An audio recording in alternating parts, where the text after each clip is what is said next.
longer living.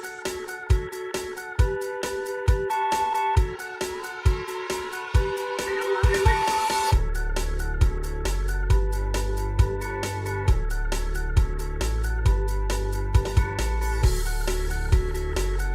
I no longer living. I no longer living.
Welcome.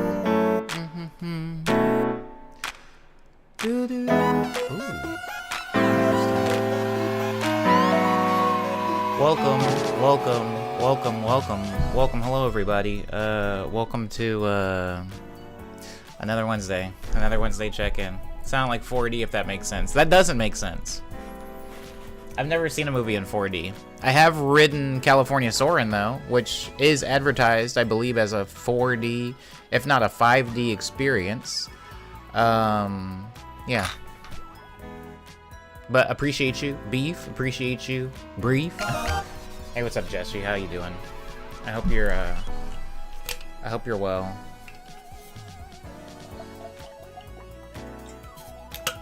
I mean that.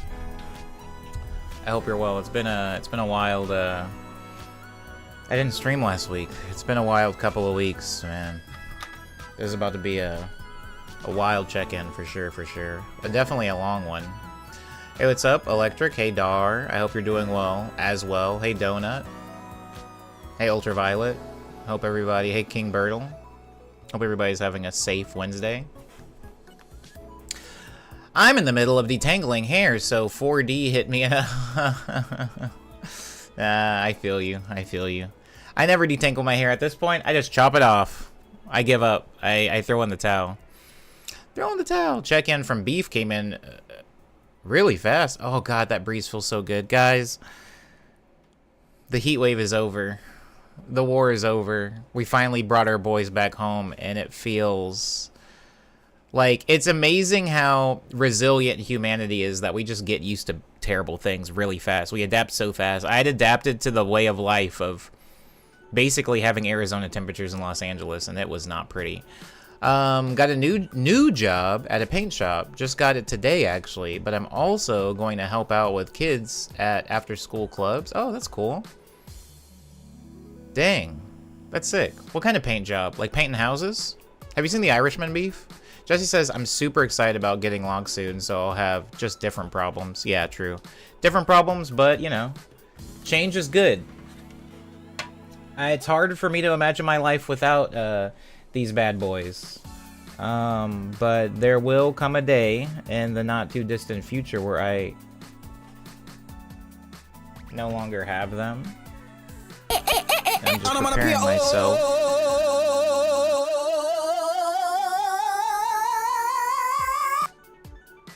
I'm preparing myself for that. I don't know what sound just played. I can't hear the stream, and I'm trying to keep it that way, at least for the next 15, 20.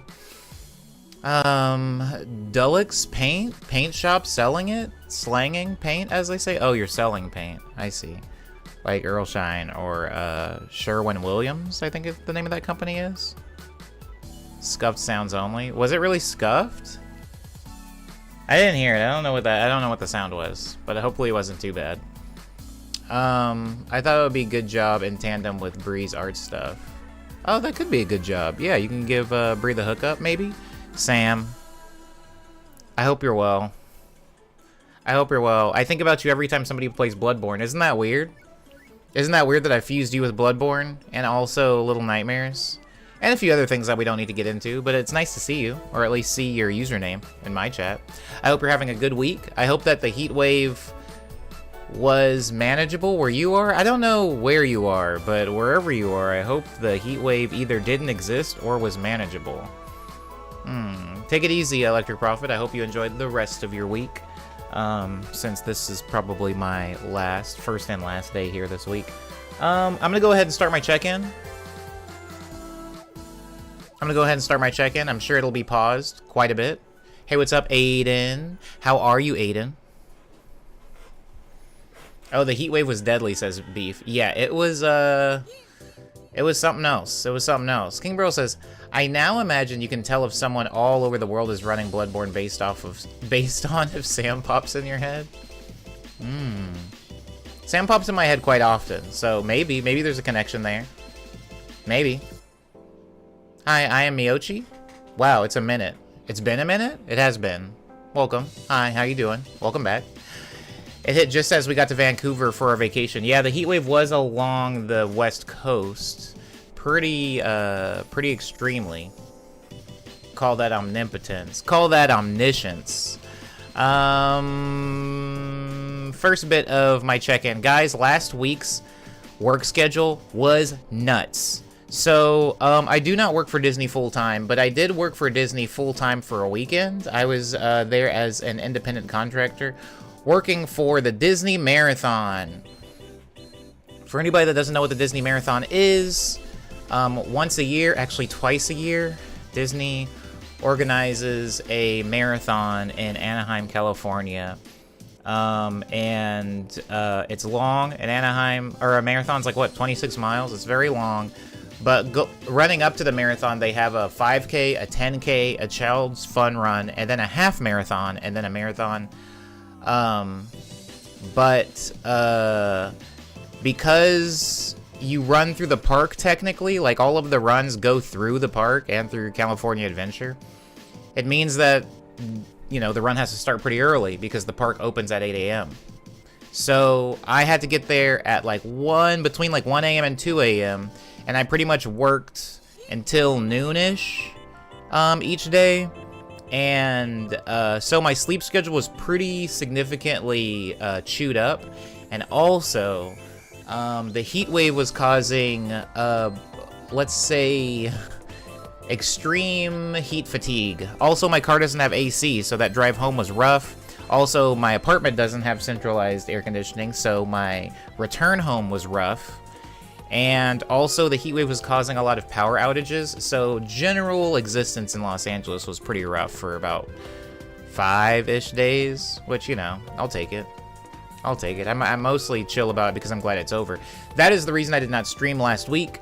It was just too hot in my apartment. If I streamed, I would just be a ball of sweat, and it would be miserable, and I don't know if my mood would be able to recover, so I just decided to skip the week. Disney got to hire you as a composer, says Aiden Foley. Aiden, you ain't said nothing. I would love that Disney money, for real. But Disney loves Ludwig Göransson right now. Actually, everybody kind of likes Ludwig Göransson right now. He's kind of like the guy. Kid says, check in. Fall is basically here, and I'm really happy to have the rain back. Dang, I haven't seen a drop in a hot minute. Trying to get back to business, as usual, after what a mess August was. August might have been... let me not speak too soon. August was terrible, though. But I'm glad that fall has hit you. Hey, what's up? It's just Troy. How are you? King Burrow says, exciting. Working on a contract for Disney on commission is the 21st century version of ex-hitman being contacted by the CIA to sneak into Cuba or something. That would be comparable. Would it? Would that be comparable? I guess so. I don't know. Anyways, point is, there was a heat wave last week. It was terrible. I was dying. I did have... Let's talk about food. I usually wait a while before we get into, like, food talk. But it's technically a part of my check-in, and I ate a lot of stuff since I was here last. And yes, I cooked a lot of it, but a lot of it was, like, first-time outer eating junk, so I'll get into that too. Really, what happens as Just Troy? Just life stuff. A lot of like wild things, career-wise, money-wise, health-wise too. Oh my god, I forgot about that. While I was gone, I had a lymphatic infection. Dang, this check-in is gonna be crazy. Yeah, I actually have a lot of... Thanks for reminding me, kind of in a roundabout way, It's Just Troy. I also got like... kind of ill. Kind of? I don't know, we'll talk about it. Marathon and Heatwave is crazy. Yeah, Jesse. Disney adults are unparalleled in their passion. And self-harm? What's most important to you, past, present, or future? Says Beef. Is that like a job interview question? That's the most like retail job interview question ever. I don't know. Present. Because that's the one I'm existing in. I don't know. King Burtle says, I don't know. They're a global power that people love to hate or whatever. I definitely don't care for the monster that Disney has become or has been for the entirety of my life, but I became more aware of in my like teens. I think of everything in terms of morally gray action stories. Oh, well, I mean, that's just good storytelling. That's just good storytelling. Hold on. I went to a place called... Oh my god. I guess Chanbyangbyan? Oh my god. Hold on. Let me pull up some photos. I love... So, my thing is I love Byongbyon noodles. Byongbyon noodles are those, like, super slippery, like, ribbon-like, thin, flat, fat noodles. Which, I'm just gonna assume most people here have had. Probably not a, I mean, probably not the best assumption. I'm sure somebody here hasn't had it, but like, it's a big thing for me. I'm a big fan. I love them. And I don't get to eat them as often as I would like. But there's a place by me that's like, oh, it's got awards for them. Oh, just looking at them again makes me a little hungry. Sheesh. I love these things. Oh, they're a little spicy, but like the good kind of spice, you know what I mean? Like that good spice. Anyways, I went to a place, got some Byongbyon noodles. They were delicious. Also, back to the Disney stuff. Really quick. Because my hours were I'm gonna go ahead and skip over the fact that I had a 5-hour turnaround for 2 of those shifts, and it was like literally killer. Like I got off at 9, came home, had only enough time to like watch a movie and then get back in my car and go back to work. I had like a 90 minutes at home and then I had to go back to work. It was pretty nuts. But because the other my other scheduled hours were the way they were, I wasn't really super active online. I wasn't really super active anywhere else. I didn't go to any shows. I didn't like see my friends really. I was kind of a ghost because, you know, by the time I got home every day around like noon or 1, I was just so tired and it was so hot that I would just kind of like close my bedroom door and then turn on a fan and just kind of like lay in front of the fan, like sweating and being miserable until I would lose consciousness. And then eventually I'd wake up around like 4 and I'd leave my home to get like food stuff. And I'd come back and then kind of lie around after the sun went down around 7 or 8 for a few hours again. I wouldn't actually fall asleep, but I'd like lay down for a while and then I'd get up and go to work again. It was pretty rough. But I will say, I did work the D23 event about a month ago, so I kind of already did my whole spiel about Disney adults and how like wild Disney people are about being at those events. But something that I was impressed and horrified by is how many people like saw that there was a heat wave, saw that on the final day of the marathon we were like at red. Like there's different levels of threat, like there's green, yellow, orange, red, and then black. And like once you get to black, that's like shut everything down, get everybody inside, like it's too hot, people are dying out here. Red is like please find shade, please stop running, like don't do this anymore to yourselves. And we were at red on the last day and people were still running it. And if you finish it, you get like a special like little Disney medal and stuff like that. Like all things considered, if you're like really into Disney and you're also semi-athletic to athletic, I'd say it's pretty cool. Oh, also you have like a lot of liquid funds, because it's not cheap. It's like hundreds of dollars just to be able to run. And then like on top of that, assuming you're not just an Anaheim native, you also need to like fly into town. You're assumedly gonna be like staying at some hotel, so there's that. I assume you're gonna eat, and the way they kind of have it set up, there's not really an easy way to get in and out of this thing and get food. Like you're typically going to be eating park food, or you're going to be eating food from food trucks. And I don't need to tell you guys that park food and truck food is quite expensive, you know, all things considered. Gonna go ahead and pause my check-in because Still My Words' check-in is in. I escaped jury duty, literally just got home after being dismissed, and now I'm ready to go to the BOA on Friday. Now, to decompress from the mental terrorism of waiting to be chosen by playing Yars Rising. Or Balatro? Oh, I still haven't played that, but I'm glad that you were dismissed. Jury duty is, I mean, it's a duty, all right. I've never actually been picked to like serve on a jury. I know that Cyber has, but it's kind of my like sole prerogative when I get a jury summons to avoid it at all costs, to be dismissed, to be rejected, or just to simply not be around. Beef says, listen man, you gotta run the marathon for the Orichalcum. I've actually never hurt that said out loud. Is it pronounced orichalcum? There are so many like Squaresoft, Square Enix, like Dungeons and Dragons, freaking Baldur's Gate level items like that I've never actually heard anybody say out loud, and I've never even tried to read that. Orichalcum though is how I'm gonna attempt it today. But yeah, probably not for me. I do think like a 5K is easy for me. Like a 5K is like nice little, you know, a nice little jaunt. A 10K is like a bit rough. I don't know that I have any interest in doing a half marathon or a marathon in my life. I don't know.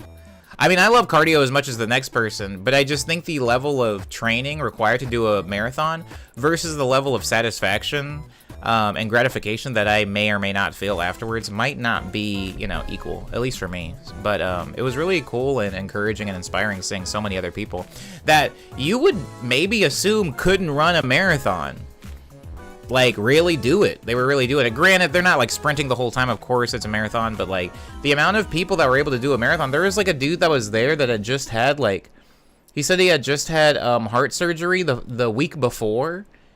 And he was even wearing a shirt that was, like, it was kind of cool. It was kind of cool. He was a really nice guy. But he was, like, on the back of his shirt, it said, like, don't let, like a heart disease survivor beat you or whatever. It was pretty funny. But anyways, point is, like, there was a lot of people there that I wouldn't necessarily assume could run a marathon. But then there were also a lot of people there that passed out.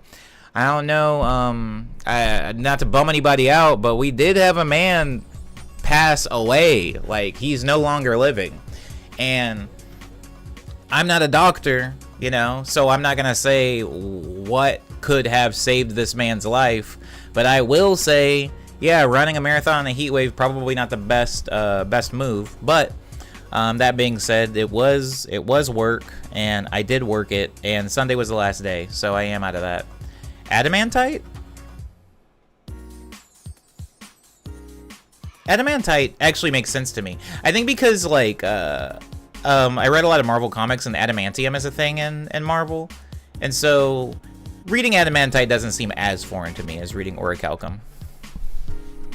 But yeah, that was that work. I'm gonna go ahead and rewind a little bit more to 2 weeks ago. I had a lymphatic infection. So I used to get these all the time when I was a kid. All the time is a little bit of an exaggeration, but when I was a child, I used to, you know those little beans, like your little lymph nodes? The one in my neck, well, there's two, they're symmetrical, but like I would have one on the left side of my neck that would like swell up every now and then. Like I would say maybe once every other year. Not quite annual, but it was often enough that I was like, oh, it's back again. It would swell up, and when it would, it was like that whole side of my body was like ailing. It was like sore, like my neck on this side was sore, on this side it felt fine, my cheek on this side was sore, on this side it felt fine. Like it was weird. And I didn't really have like the wherewithal to like go on WMD or really see what was going on. I would usually just tell my mom, if, you know, if the powers that be provided, we would just go to like the doctor or something like that, get some antibiotics to fix it. Wasn't able to do that this time around, so I just had to kind of wait it out. And it wasn't that bad. It didn't last that long. The only problem was it made, you know, my nose really sensitive, and I wear glasses, and so like the weight of my glasses on my nose was very irritating. And that combined with the heat wave, combined with my wild sleep schedule, was like really taking a toll on me for sure. And so I wasn't really able to fare through that as well as I would have liked. But I'm pretty much past it. I'm more or less like on the other side of it. The lymph node is definitely down to its original size, which is nice. It was a different one too. It was like the one in front of your ear. And when I was like kind of suffering through that, I don't know how many of you guys do this, especially with like WebMD and like the wealth of information that we have now, is like sometimes I'll just look up like what exactly was happening, you know, like what exactly was happening in my body that caused XYZ to happen, a certain amount of like symptoms or whatever. And I think that every time I do that, I always come away with this like feeling of like, Jesus, like the human body really is complicated. Like the amount of things inside the human body that like if they just go to the wrong space or they do the wrong thing at the wrong time could just straight up like kill us, or like, you know, it is really wild. And like the lymph nodes are kind of that. It's a really strange part of the body where if you don't have recurring issues with your lymph nodes or your lymphatic system, you really don't even think about them being there. It's like not something you run into or have to address or even really think about. But when there's a problem with it, it kind of consumes your whole like day, week, month. And you really have to come to grips with the fact that there's like a lot of very complex stuff happening in the body every minute you're alive. It's really fascinating, actually. Beef says, I had a homie who had an organ in the wrong place when he was born. Has a gnarly scar from the doctor saving him. I was born with a slightly underdeveloped chest cavity, which is, I mean, to hear like my parents tell it, they always say that my heart was on the outside of my body, which like maybe that's true, but that just sounds really like drastic and dramatic to me. So I choose to say I had an underdeveloped chest cavity. And yeah, there were definitely some complications at the hospital. I didn't get to go home right away. I was one of those babies. Xanax says, I'm going to be 100 with you. I don't know what lymph means. I'm going to be 100 with you. I don't know what lymph means either. I don't know.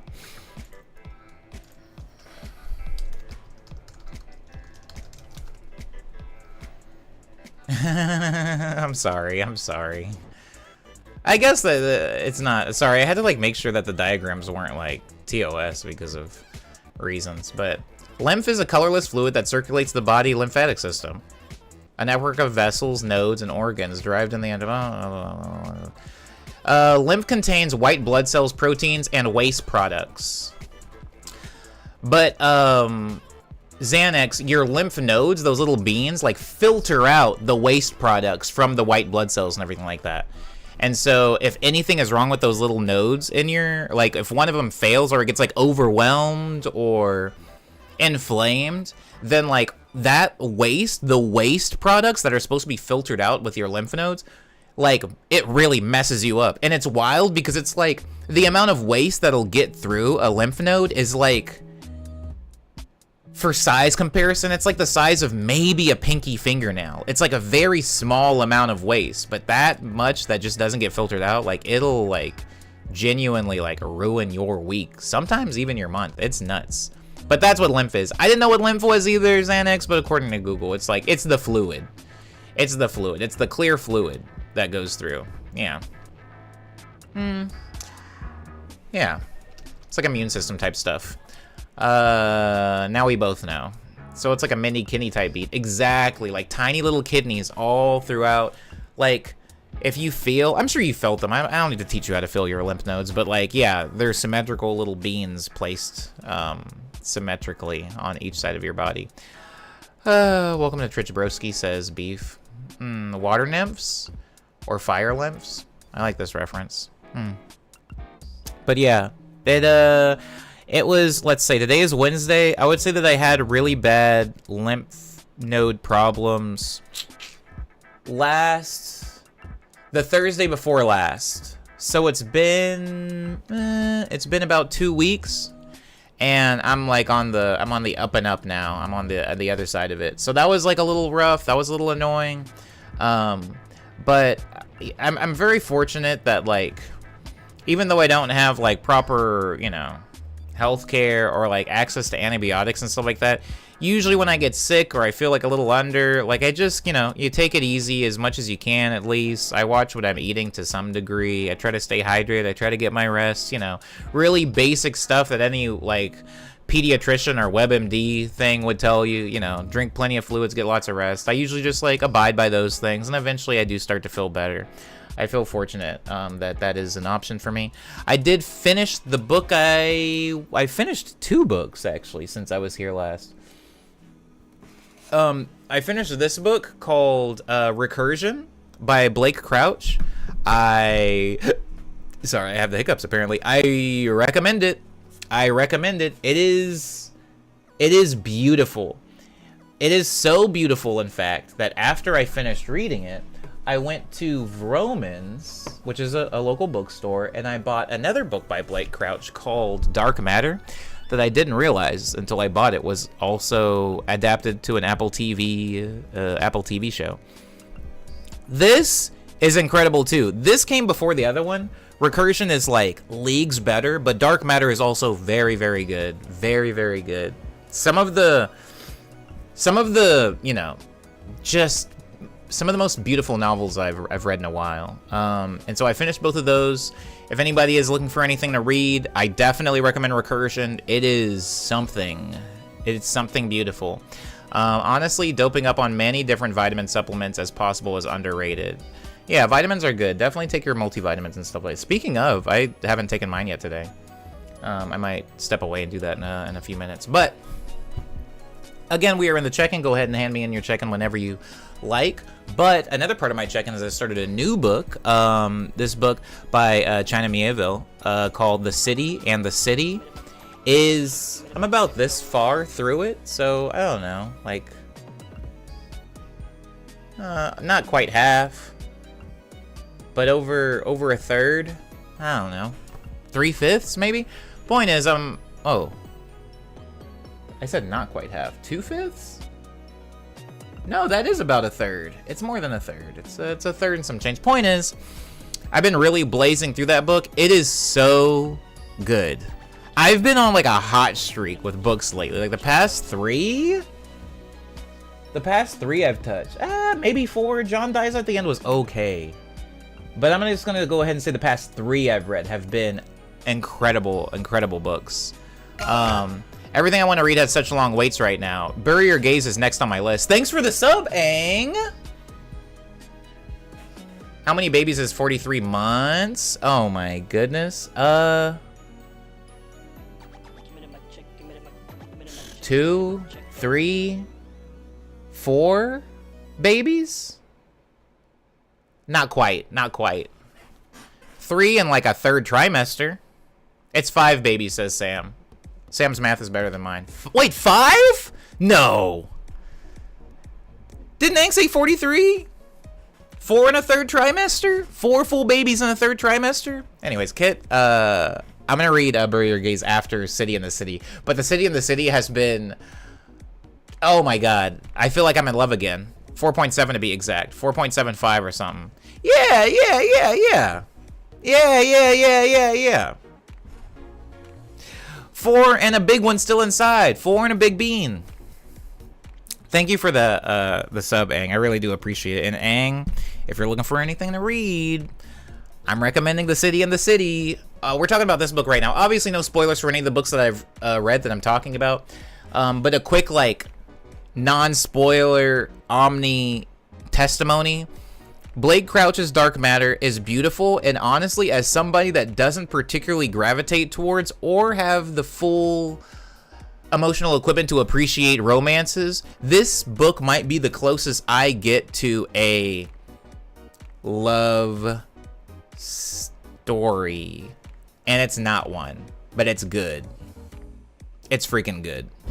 Also, Blake Crouch's book Recursion is 10 times better than Dark Matter for a lot of reasons, but I would say that Dark Matter is kind of like the predecessor to Recursion. Not that they're narratively connected at all, but if you read them, you can see how a lot of the ideas that are amazing in Recursion saw their nascent stages in Dark Matter. Also, the book The City and the City, it might be one of the weirdest books. No, let me back that up. It might be one of the most uniquely creative books as far as world building.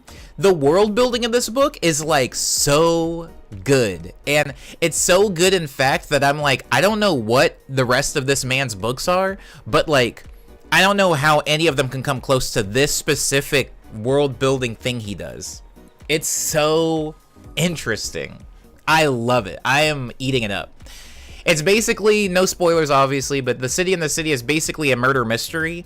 But the murder mystery is like not the part that's, at least at the part of the book the murder mystery is not the part that's most interesting. The the murder is like the very beginning. Like they are on the scene of the crime at the very beginning, so that's not really a spoiler. The first page is like, we're on the scene of the crime.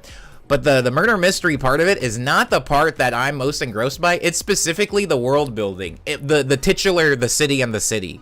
The city and the city is like, I mean, that's why it's not called murder mystery. That's why the title of the book has nothing to do with the murder. The title of the book very much shines a light on the part of the book that is most interesting, which is the city and the city. Anyways, I'm loving it. It's very good. It's the only thing that is making the trials and tribulations and pains of real life bearable right now. Jesse says, man, done. This whole time I've been looking at the Clippers like, I can end it all today. But why would you? I don't even own Clippers. I own one of those little, what is it called? The little Manscaped shavers. But I don't really own like proper Clippers. Oi, Omni, did you see the casting of Frank Stone? It's a game, very game. I have not seen that, but I do get a lot of targeted ads for it because I did play Dead by Daylight once upon a time. Kane says, hello, hope y'all are doing good. I'm doing significantly better than I was last week and the week before that. To catch you up a little bit, Kane, I had a lymphatic infection, which I'm just now getting over. And also, last week was a pretty painful heat wave that is now also gone. For the most part. It's pretty chill right now in my room. Let's go targeted ad, says Beef. Let's go algorithm. Jesse says, I haven't had much use of them the last few years. Talking about the Clippers. I used to give myself tapers, but currently I hardly leave the house. So, yeah, who needs a taper when you're not going out? Who needs it? If I get a taper and no one's around to see it, does a taper actually exist? If I see that Coca-Cola Oreo ad one more time, I'm going to Myers to get them. I have only seen this ad one time, and it was just now on Twitch, and they're not Coca-Cola flavored Oreos, so why would I buy them? Isn't it just an Oreo with like the Coca-Cola logo on it? Wait, are they Coke flavored? Jesse, wait, they aren't? Wait, are they? Oh no. Are they? What is the Coke part? The cream?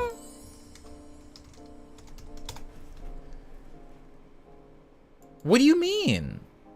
Coca-Cola Oreos. I thought it was just like a branding thing. Why does it say limited edition Oreo Zero Sugar Coca-Cola? Wait. Ew. Wait, it's Coca-Cola that's flavored like Oreos? Or it's Oreos that taste like Coca-Cola? No, there is very much cola flavor in them Oreos, says Still My Words. Oh. I'm gonna get both and regret it for sure. This sounds terrible, guys. I'm not trying to hate or anything. It's just... Hey, what's up, Sharky007? How you doing? I'm not gonna speak on this because I haven't tried them. I got one of the sodas to see how bad it is. Kit, review. Strawberry milkshake was where they should have stopped. Strawberry milkshakes actually sounds delicious. Like, it's a creamy thing. I'm curious about the Oreo flavored Coke. I'm sorry, these both sound... I'm sorry, why is there red? Are you guys seeing the red? Why is there red? Oh, because the Coke logo is red. I was thinking, you know, strawberry or something like that. They definitely don't have these things at Aldi. With popping candy? Oh, it's got like Pop Rocks in it? I don't know if you guys can see the text. It's very small, but it says popping candy in it. I think it has Pop Rocks in it to try to simulate the carbonation of soda. I will absolutely review it tonight when I get home. Oreo keeps making great flavors, then stopping them. Are you putting this on the list of great? I still have my latest Voodoo from Mountain Dew. I don't be doing these limited edition flavors, really. Man, I haven't had Oreos in such a long time. But I hadn't had Oreos in like over a decade, Sam, and then somebody gave me a half-eaten thing of Oreos. I had one Oreo a week for 3 weeks, and then I stopped. I still have that same case of Oreos up there. I've had them for like a month, 2 months, 3 months now? 4 months, maybe? I got them like, I think around like Anime Expo, and that's in July, 4th of July. I don't really like munch on candies too much.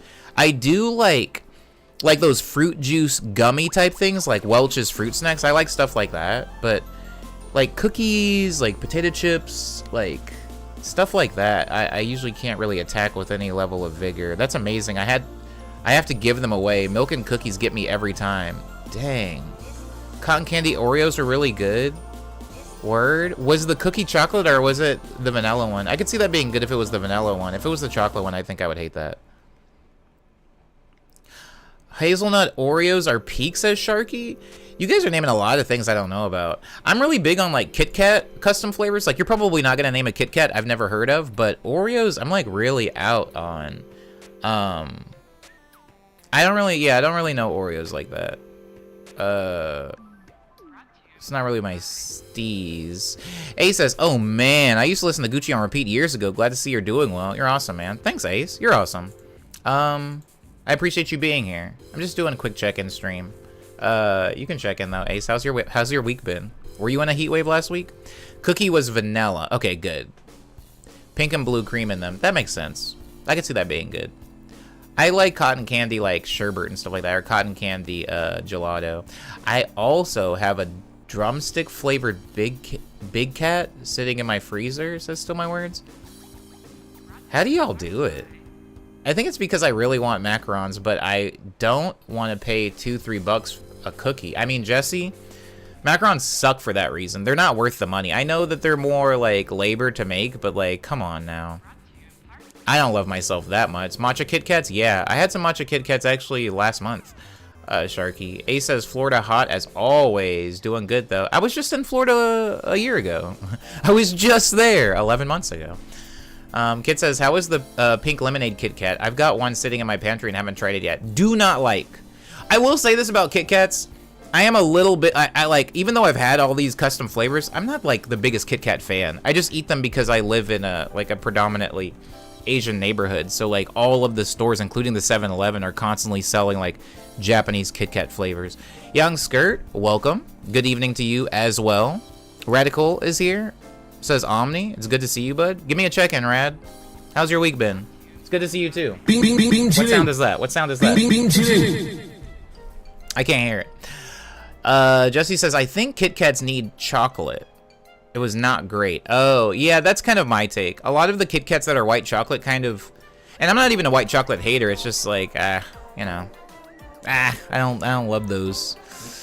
I don't like chocolate. That's a important thing. Like, I'm not a chocolate fan. I'll do it if it's mixed in with a lot of other stuff. Like, I like s'mores, but if, I'm not just gonna eat a straight up chocolate bar, really. I also got Halloween Kit Kats, Ghost Toast, and Witch's Brew. Oh, I've had the Witch's Brew one. In fact, we did the Witch's Brew one on my 500 stream, on the 36-hour stream. No, sorry, 34-hour stream. We did those. We did a tier list of Kit Kats, and that was definitely on it, the Witch's Brew ones. Also, like, I don't eat a ton of American candy. Everything is, like, crushingly sweet, says Jesse. Also, I do not like chocolate. Yeah, same. Both of those are also true for me. I'm cuckoo for anything wafer, honestly, says Sharky. My mom used to buy those, like, pink wafers. You know, they were, like, little wafer sandwiches.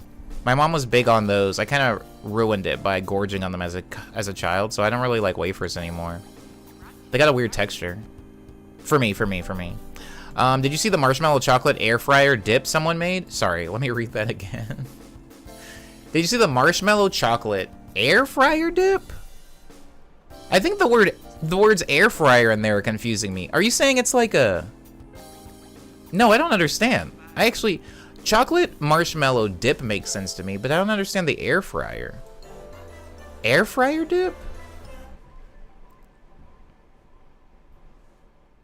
I don't know what that is. Styrofoamy AF. Yeah, it's very styrofoamy. My grandparents would get me those wafers too. Yeah, I guess it's like a yesteryear type snack. It took everything in me not to make some marshmallow to try that. Wait, the air fryer dip? They put marshmallow and chocolate in the air fryer and it softens and becomes a combo dip. Oh, actually that sounds good. That sounds delicious actually. I've never bought the like jet puff jar of marshmallow spread, but I've always thought it would be trouble for me because I think that I would buy it and just like I would go through that crap so fast. I would be making like I don't want to talk about it. Anyways, Jesse says making it in the air fryer makes it all toasted.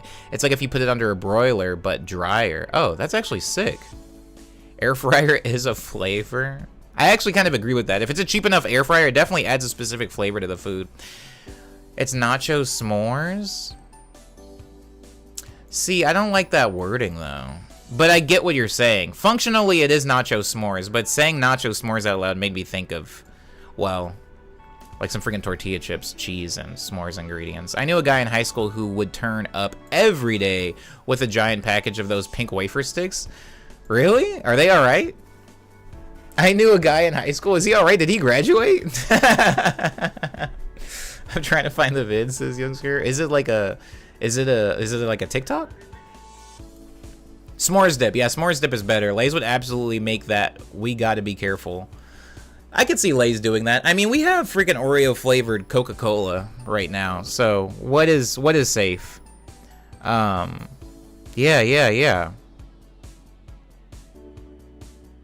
That's wild. Oh crap. Oh, I'm still stuck in Restream purgatory. I don't even know how to allow that from Restream, the link. Freaking, I know this is gonna sound really wild, but can you just Discord it to me? And I'll open it up that way. Oh, never mind, that works. Ah! Sorry. But yeah, what was I saying? I got over my lymphatic infection. I don't want you to panic, but, wait. We appear to be receiving a Twitch raid. Wait. Everybody just Cash Brand? please remain calm. Isn't that a cereal? Some of the raid. Run! It just Twitch raid! Twitch raid! Twitch raid! Twitch raid! Twitch raid! Twitch raid!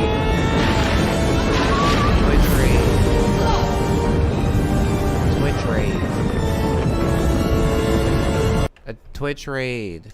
I am so sorry. Thanks so much, Cash Brand, for the raid. I appreciate you. Welcome in. You came in and I was like doing something.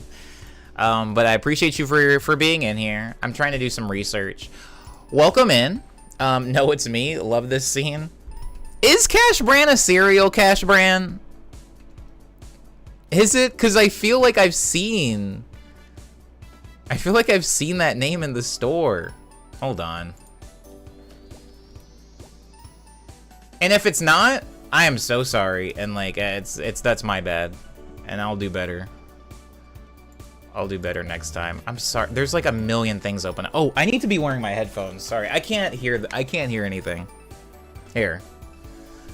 There's brand cereals. You're thinking of Kashi. Thank you, Aang. I am so sorry, Cash. I apologize and thank you, Aang. I've never seen that, says Sharky. Well, yeah, because it doesn't exist. My brain was doing a dumb thing. I've been spending too much time in Sprouts. That's us. We're the elephants. Hi, Nero. Nero, devourer of butterflies?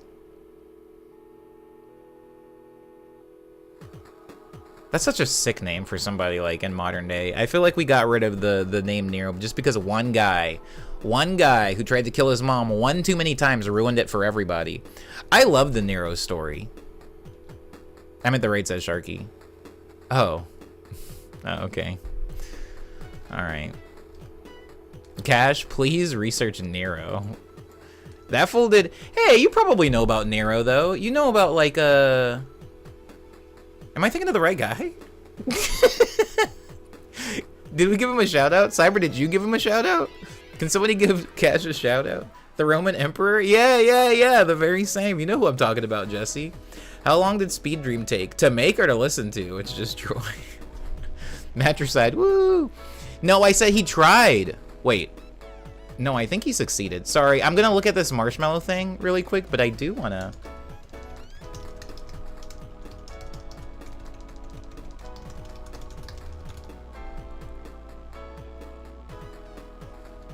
I'm doing my own live fact check because nobody else will.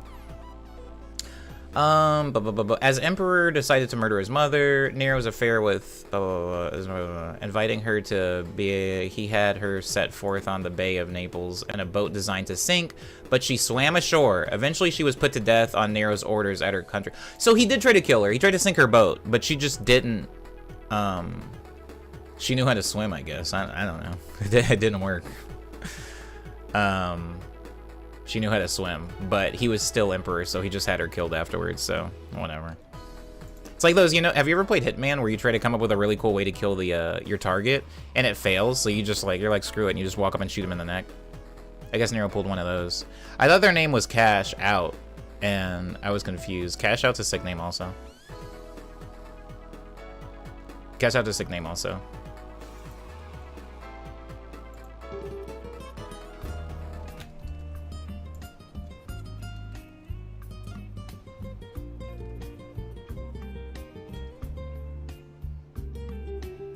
Oh, is that right? Come here. I beg your pardon. Me and my air fryer, we've known each other for a long time. Wait, hold on. I gotta rewind. Guys, I don't own an air fryer.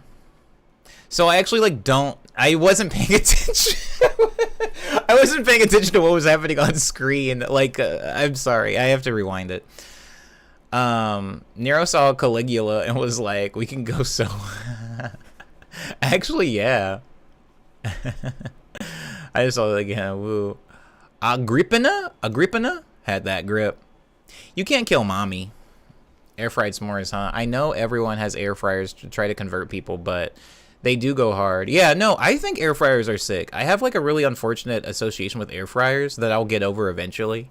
But I just don't have the counter space for extra appliances. Like, guys, I have a waffle maker, and that was like a big decision for me. I got an air fryer plus toaster plus convection oven combo. That's kind of hard. You got like a Swiss Army knife in the kitchen. My air fryer just got fried at 2 days ago. So sad, no work. My air fryer just got fried? I don't think it's supposed to fry itself. 2 days ago? How long had you had it? I think I understand this. I think I understand what's happening. Is that right? Come here. I beg your pardon. Me Okay. and my air fryer, we've known each other for a long time, right? And not once did it tell me that it can do this, okay? I've had marshmallows in my house. I'm sorry, I'm pausing it again. Okay, I know who this guy is, or at least I've seen a couple of this guy's videos. Who was the celebrity that everybody kept saying he looked like, and then he eventually made a video with him? Somebody help me. It was somebody I don't think he looks like. Method Man? It was Method Man. That's right. Gambino? He doesn't look like either one of these people. Anyways, that's fine. That's fine. He did it with Method Man and Donald Glover. That's very funny. That's funnier. That's funnier. Okay, sorry. That was just gonna bother me. I remember now. Or at least you reminded me. Thank you, Wirt. Thank you, Wirt, for the sub, and welcome in. Welcome in. My house. Not once did my air fryer tell me that we can mix the two together and have a chocolatey, marshmallowy goodness dip. Come here. I call that a selfish roommate. Back it up. And the thing is, I'm already cozy, right? I'm at the cozy part of my day. Pink level comfort. All right, I'm inside the house. I don't have to talk to anybody. Sorry. It took me 5 hours to get prepared for because Stop saying. anxious are finally done. That's I good. can watch old movies. I'm already eating chocolate. Right, I'm already halfway to the journey. Now I need to mix some marshmallows. We gotta try this out. Here's marshmallows and parchment paper. Here's the chocolate that I was eating. Hey! Oh, sorry. I was looking...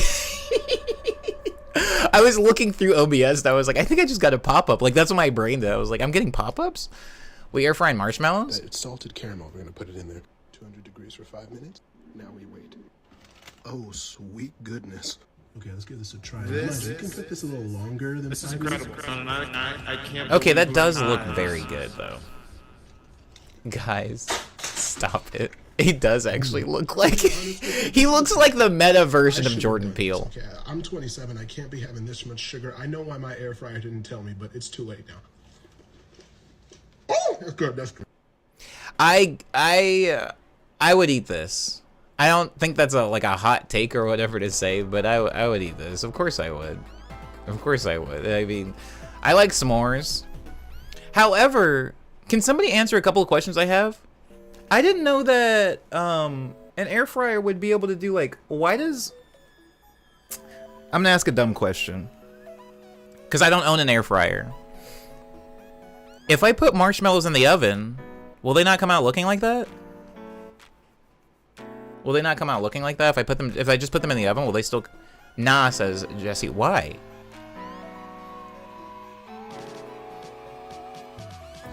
The whole thing? It is a hot take if it's hot out the air fryer. A hot takeout.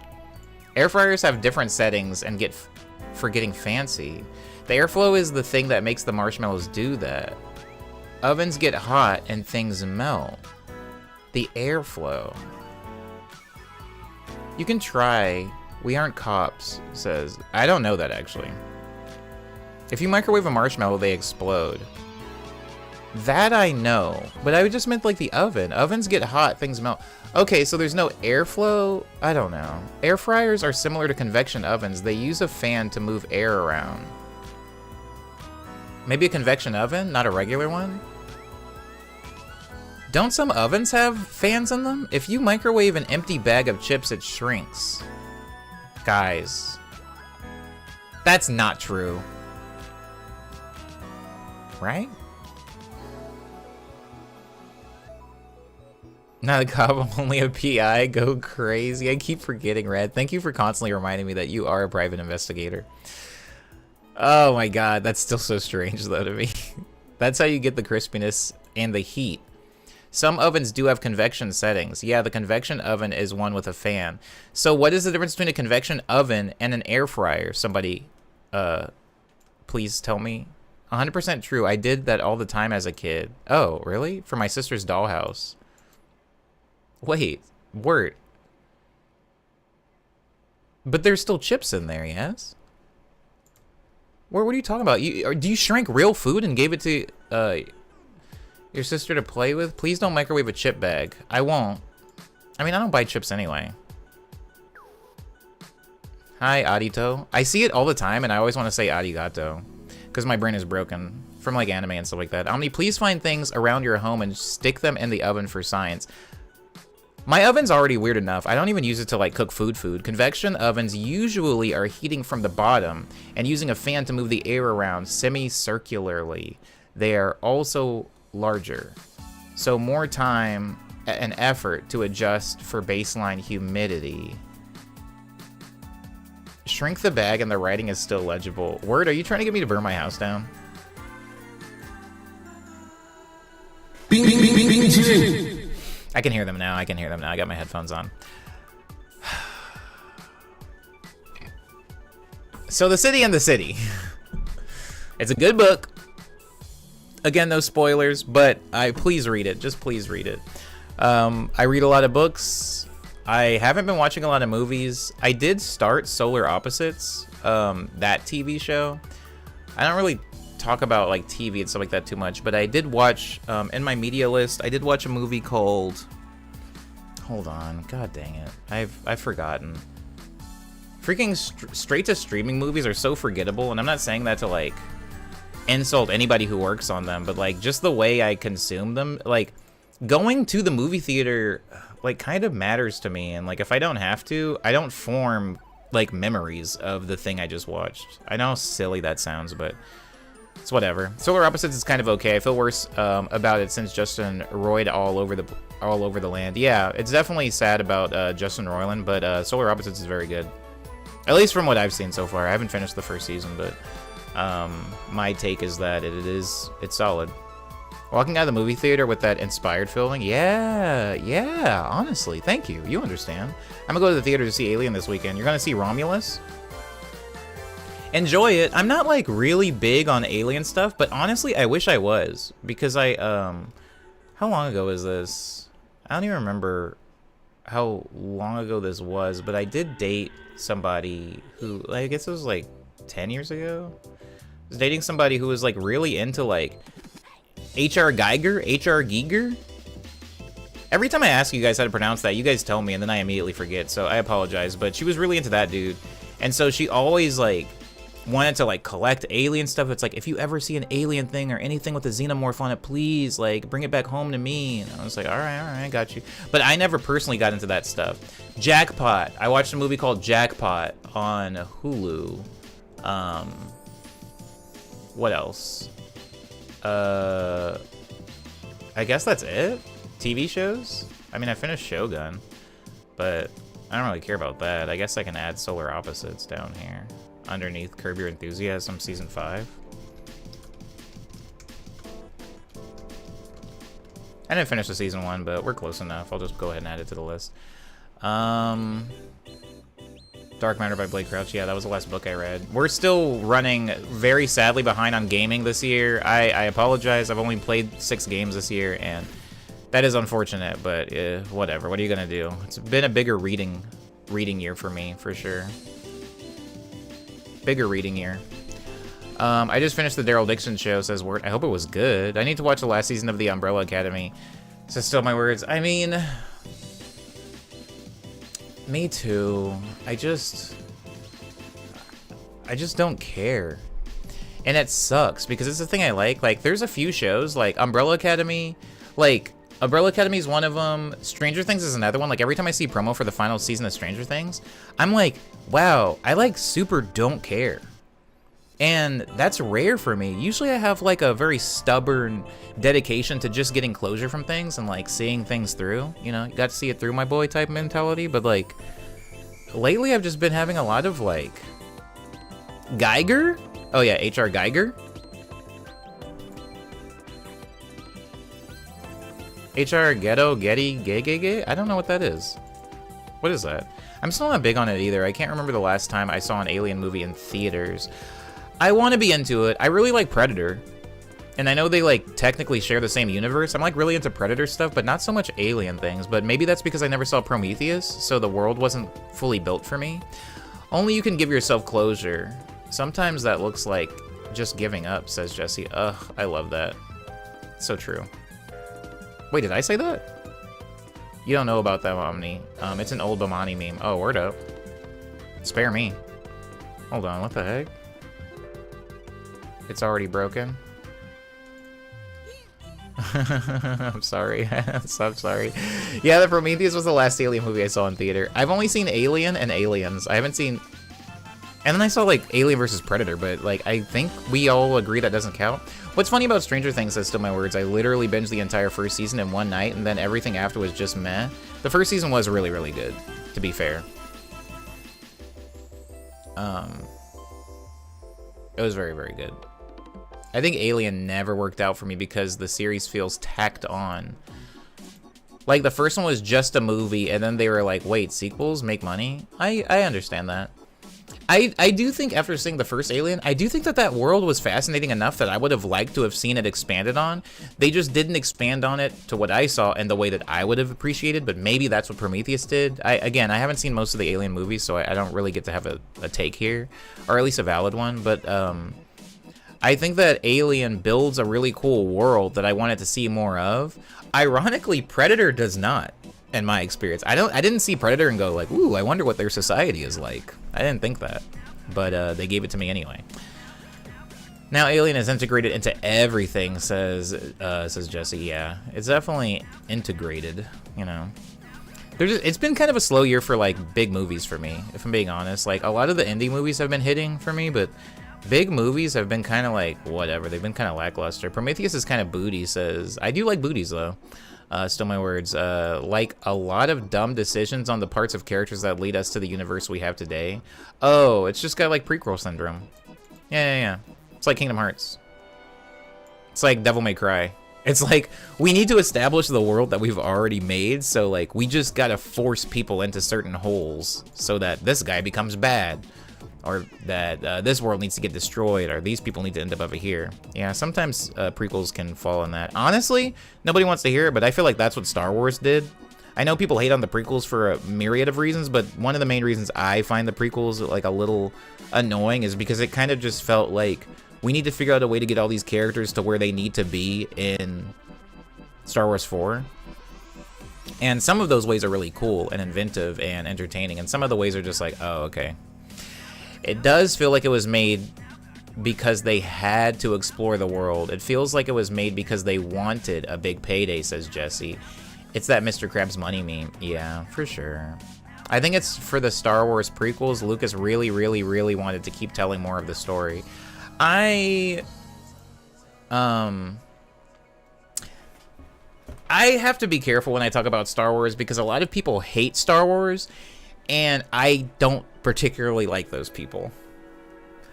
There's a lot of really, really loud Star Wars haters, especially of the new ones, especially of the prequels, and I tend to not like those people So I have to be very careful when I have dissenting opinions about Star Wars not to be aligned or associated with those people. In the same way that like Concord, I promise I'm not gonna like talk about Concord for a whole 30 minutes or an hour on this stream. That's stupid. But like the Concord game dilemma, disaster, fiasco, debacle, whatever you want to refer to it as, I think that was bad also, but not for the same reasons that a lot of YouTube seems to think it was bad. And so I have to be very guarded about my own opinions about Concord, because I realize that if I come out the gate with like heat for Concord, I may be associated with a very gross, crusty, slimy type of internet dweller that I don't really want to be seen as associated with. I am mostly politically neutral about Star Wars, so my opinion usually pisses off both sides. You won't piss me off, baby. I got no real love for Star Wars. I just like, you know, shiny things, bright colors. I like things that go boom and things that go zoom. Star Wars happens to have those. Radical says, I'm a Star Wars Legends comics guy. Trust me, it's pretty rough for my identity. That's my, I'm sorry. That's my take. Oh wow, look at the ship explode. The sword is a laser. Amazing. Yeah, that's me. If your movie has things that go boom and things that go zoom, I will watch it. And if somebody says that the movie's bad, I will not defend the movie. And if somebody says the movie's good, they probably thinking about it harder than I am, traditionally or statistically. Anywho, I saw Jackpot, which is a Hulu or an Amazon Prime movie. It really doesn't matter. It doesn't matter. It's one of them. It's got John Cena and Awkwafina, I think, as the two main characters. Was it good? It was a popcorn movie. If you're just in your living room and you're like in your underwear and you got a nice fresh pizza and you're just looking for something to black out to for 90 minutes, Jackpot is certainly a movie. I think it had some very genuine laughs in it. That's my thing, is like a lot of these comedy movies today, it's like 80% cringe comedy and like really like low ball, low hanging fruit jokes, and then they will eventually get me with one or two jokes. And that movie did have like two jokes that were like, oh, I like that. It's pretty funny. I want to say one thing though, and I think this is a thing that I've talked about at least briefly before on stream. The movie does take place in LA, and like I think like the year 2300 or 2040 or something. Who cares? It's in the future and it's in LA, and they make a lot of LA centric jokes. But something that as an LA resident I wish there was like a movie or a TV show that just like showed LA as a living, breathing city that it is, instead of making it like a punchline for jokes or like, oh, everybody here's an influencer, oh, that's crazy, like traffic is nuts. And the same way that like there are a lot of movies that'll take place in New York or Miami or Chicago or Seattle, and it's like there's obvious like low ball jokes you can make about Seattle where it's like, oh, everybody's mean, you know, oh, coffee, oh my god, everything's a gastropub, it's, you know, everybody's pale because there's no sun. Like, you can make those jokes, that's fine. But Seattle is a very like robust, living, breathing city with really cool stuff, cool references that only Seattleites, that's just I think what they're called, would understand and would really appreciate, and would also like shine maybe some of the more wholesome and lovely and engaging culture to people that have never been to Seattle. But instead I feel like most comedy and action films just kind of turn it into a joke. Maybe I'm not watching enough rom-coms? Is that is that what my problem is? I really hate where gaming discourse is these days on the internet. That crusty part of the internet you're talking about is absolutely insufferable. Agreed. Agreed. Agree, still my words. Cena? Aquafina? Oh, you're combining John Cena and Aquafina? I like that. Why didn't I do that? That's like a me-level joke. I should have done that. Man, I was gonna get udon, but now I want pizza and Oreos. This is rough. Why not all three? It is Wednesday, after all. Cringe comedy is the millennial bread and butter. Why, though? Why, though, Jesse? As a millennial who doesn't like that, am I the problem? Is something wrong with me? Why did all, like, millennials become, like, movie writers and comedy writers and sitcom writers, and they wrote the most, like, it's terrible. It's embarrassing.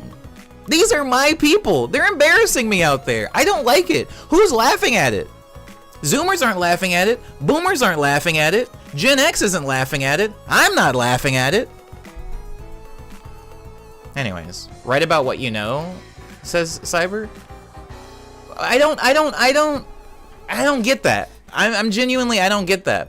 It's entirely possible, and I mean this sincerely, it's entirely possible that all these people were just on a side of the internet that I really wasn't on.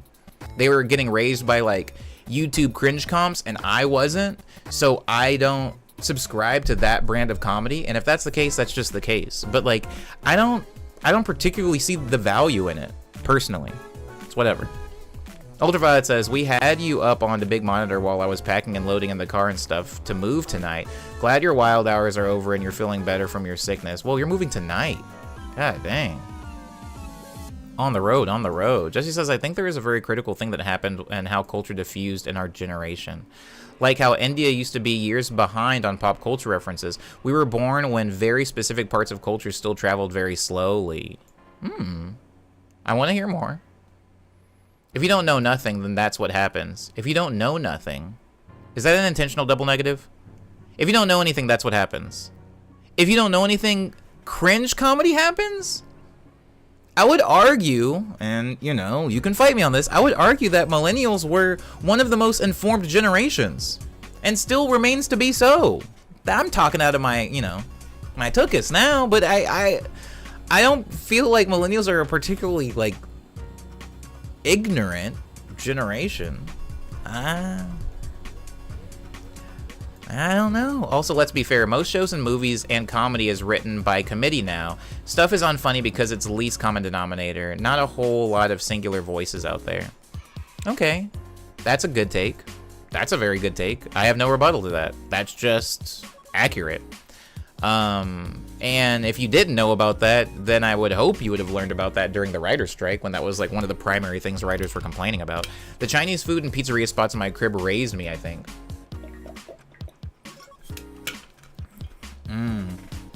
I was raised on empanadas and tamales. Rad says, the writing trend that I personally hate is how we need several dozen twists now instead of just running with one storyline. At a certain point, your attempt to surprise me as a writer has become tiresome and tedious. I don't think there is any merit in surprise. And this is coming from somebody who hates spoilers, so clearly there's a lot of nuance there, but I don't think that there is merit in surprise. I'm looking at you, M. Night Shyamalan. Jesse says, so like the stuff that's formative, the stuff that created the intense burning desire for cringe didn't make it to everyone. Oh, okay. Like inner city kids. Okay. This I'll believe. We are moving slowly over the course of this month, and a few carloads have been taken at this point. We got it till the end of next month. Oh, okay. You guys can kind of take it slow a little bit. I mean, not too slow, but you got some time. Are we? We are sort of the first people to grow with the internet. We are subtly getting played here. Are we subtly getting played? No, that's one of the main reasons I say that, Rad. I do think that the information highway or whatever, the information generation is millennials. Millennials were the ones that really grew up with access to a lot of knowledge. Does that mean that they're smarter? I think every generation is smarter than the one that came before them, at least in the past like 8 generations in this country, because it's hard not to be. I think that like somebody that's like a Gen Alpha is just smarter than I was at whatever age they are now, because it's just there's a lot of stuff, there's a lot of resources. You know, did you hear about they're eating dogs and the cats? Okay, so I'm not gonna talk about that, but I will say I did watch the presidential debate. It was a nightmare, but I will say that soundbite is like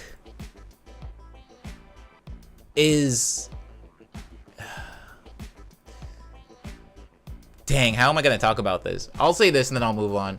Sometimes when I'm looking at like fighting game competitions or something at EVE, or I'm looking at like competitive sports, and I'm looking at somebody playing a fighting game, Cyber, and they're just laying out obvious bait.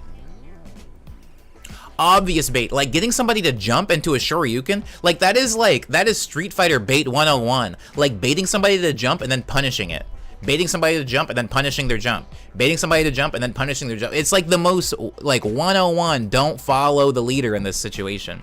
And I felt like that debate was a series of somebody jumping into a Dragon Punch and then walking into a Fireball. Fireball, jump over the fireball, then get dragon punched. Fireball, jump over the fireball, and get dragon punched. It was really bad. And that soundbite, the specific one that you're quoting, is like the amalgamation. It is like the zenith of that vibe of that debate. It's just like, wow, he's just really saying that. He's just going full force into the conspiracy theory. That's cool. What millennial is going to have the wherewithal to think about that? That's comedy gold. I mean, it is very funny. It is. What millennial is going to have the wherewithal to think of that?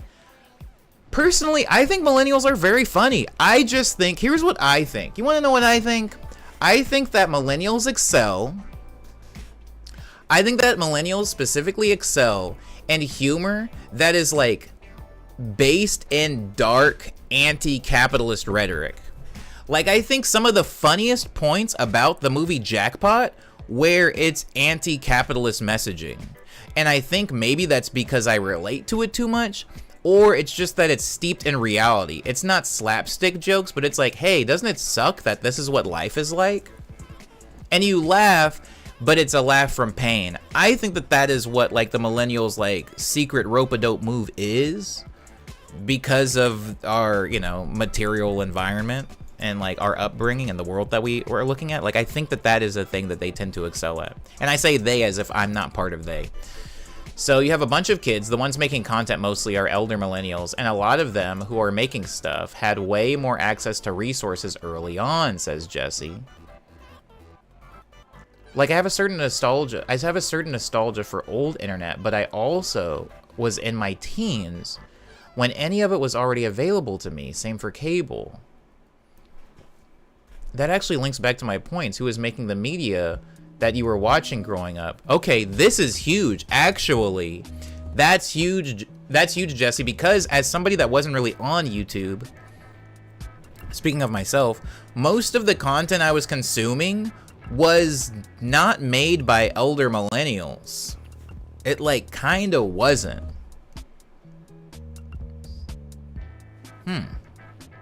Somebody posted something recently, and I'm not going to get into the specifics of what it was or where it came from, but somebody posted something and they were like, this is millennial humor. And it was very cringy. It was like somebody doing an impression of millennial humor that was cringy. And I was like, bro, what is this? And they were like, are you kidding me? This is like what every single YouTuber, like every internet comedian sounded like in like 2006. And I was like, oh, I just like wasn't like, I wasn't there for that. Like, that's not what I was consuming. So I didn't know what they were even making fun of. You know what I mean? Like, I didn't get it. I'm genuinely, like, left out of that cultural zeitgeist, you know? Like, I didn't get that. And even when I think back to those times, like, when I think back to what I was consuming, 2006, 2007?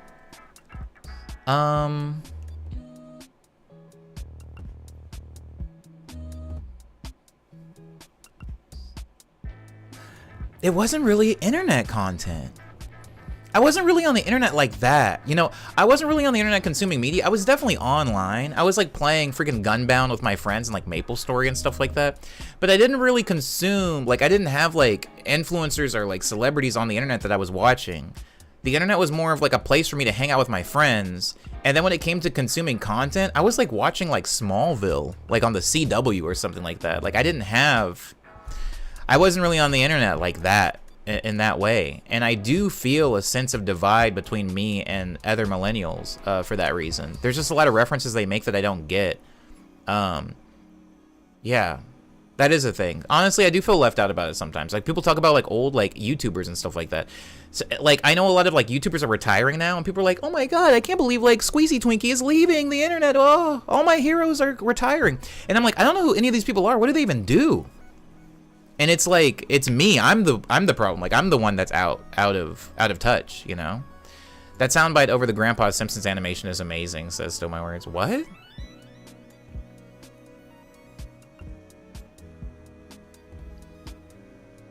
I haven't seen that yet. Somebody sent that to me on Discord. Radical says, the point of the debate is that Donald Trump clearly has played way too much gold and not nearly enough Street Fighter. Golf, not nearly too much Street Fighter. Enough Street Fighter. Ugh. Street Fighter 3, still best. Still best Street Fighter in my... I haven't played 6. I haven't played 6, so let me chill. I'm reading Inner Game of Tennis, which is coinciding with me reading the Tao Te Ching. Tao Te Ching? They're both unlocking a new form in me. Oh, the Inner Game of Tennis is so hard. It's so hard. Definitely one of the dopest books I've read all year. Yeah, that's like Gen Z and Gen Alpha kids are on. Yeah. Yeah. You're right, or at least were for a while. Millennials grew up consuming late boomer Gen X content. At least I did. I think I did. Yes. The internet was more of a tool to find stuff back then and a place to download DBZ episodes as a real player and AIM chat rooms. How do you make up those names on the cut like that? What names? Also, I think, Cyber, I think yes, for me and for you, right? Like, I was downloading, you know, whatever Dragon Ball Z thing. I was, like, looking at some stuff I shouldn't have been looking at also on the internet. But there was, like, stuff that I was doing in that way on the internet. I didn't have, like, there wasn't a person creating content for me to see.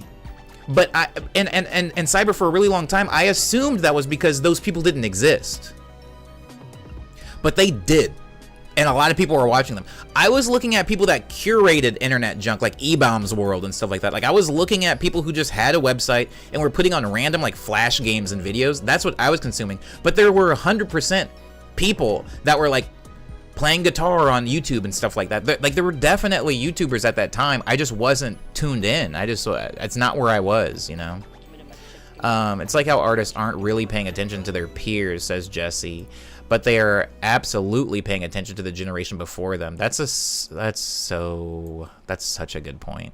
That's beautiful. It's so true. Couldn't have summed it up better myself. Yo, I love Squeezy Twinkie. What the heck is Squeezy Twinkie? Oh, that's what you meant. I don't know. I was just making up a name. Sounds like somebody that would be like at like 500,000 viewers, concurrent viewers on Twitch. Squeezy Twinkie. Or at least not paying attention to the all of the bulk of their peers. Yeah. The people who are in the same lane as you really matter to you, but the people who went in a different direction don't matter as much. I agree with this. Man, it's such a good book. Oh, the Inner Game of Tennis is like a forever recommend for me. That reminds me, if I had all of Dragon Ball GT as a real media file set at one point. Dragon Ball GT, I did like it. I know it's like popular to hate on it now. For good reasons, by the way. But when I was a kid, I didn't have like discerning opinions of quality. I just watched what was put in front of me, and it was called Dragon Ball and Goku was in it, so I watched it and I you know, I ate the slop that I was served and I loved it. So my word says I never really got to see content creators through the mid 2000s. I always was busy working overtime at EA, so when I got home, it was straight to bed and then back to work. Dang. I'm glad you're not in that life no more. That said, shun the non-believer Charlie? What is that? I still have them burned onto CD somewhere, says World. Talking about Dragon Ball GT. I thought the opening song slapped because it did. You thought that it slapped because it did slap. Oh well. What was I saying? We got distracted. What the heck? Why were we talking about Millennial? Oh, because I saw Jackpot. It was a movie. It was fine. John Cena, I love John Cena. And a good reason, one of the main reasons why I like John Cena is because I don't like The Rock anymore. And John Cena is like my new Rock. I like him a lot. He's good people. He's fun. He's fun to look at. And I mean, come on. He gave me a 6 sample.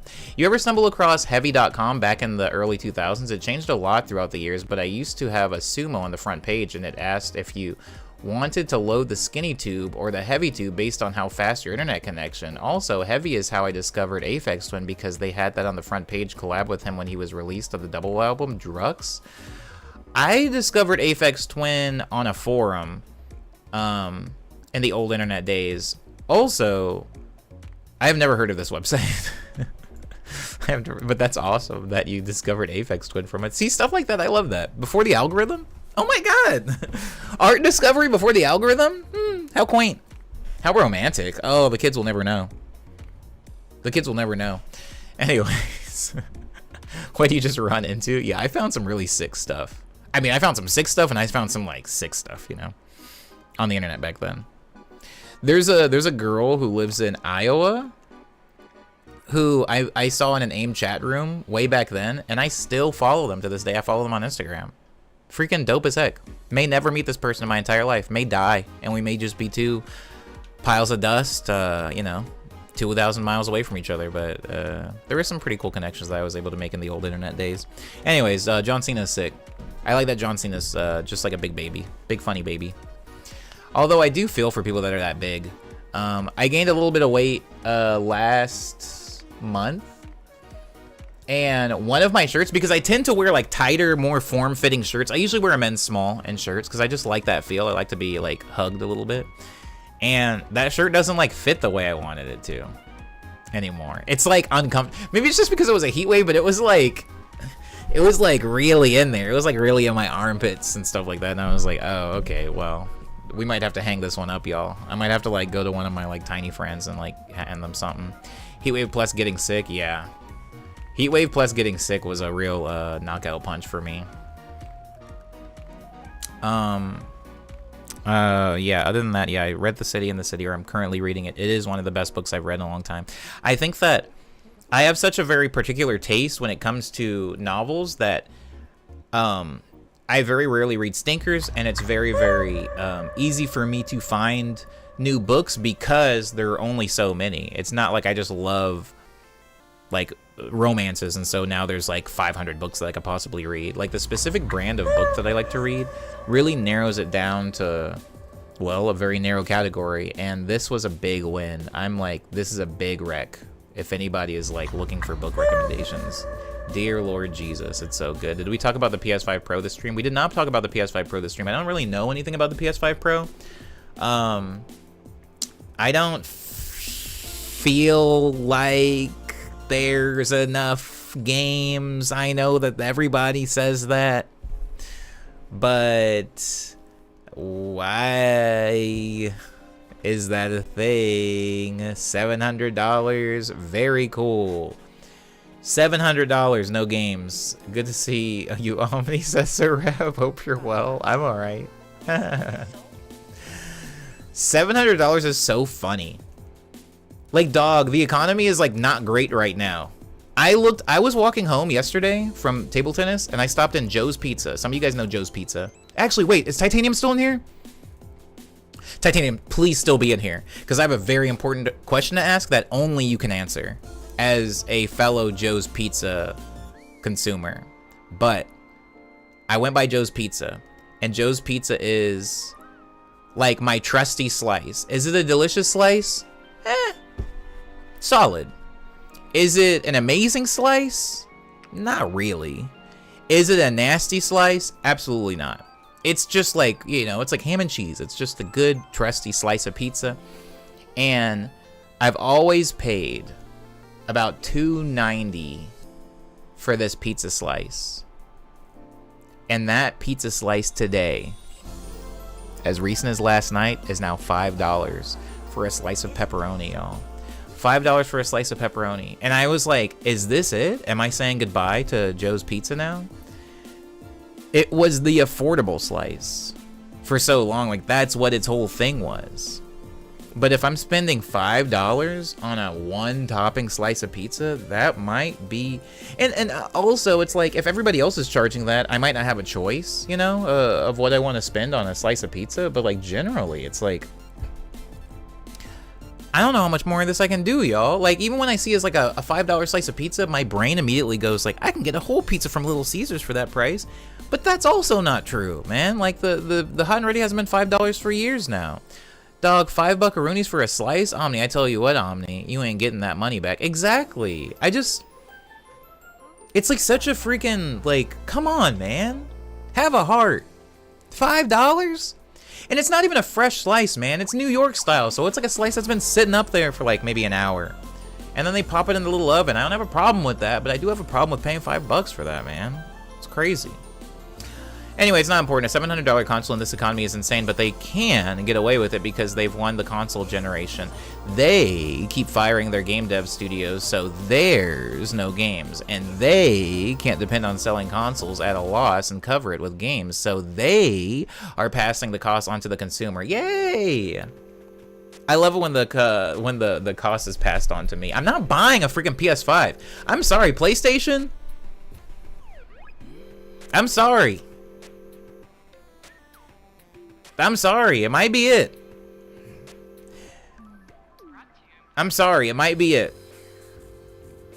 It might be curtains for me and my love affair with PlayStation. It might be it, man. Holy crap, this generation is expensive to build for.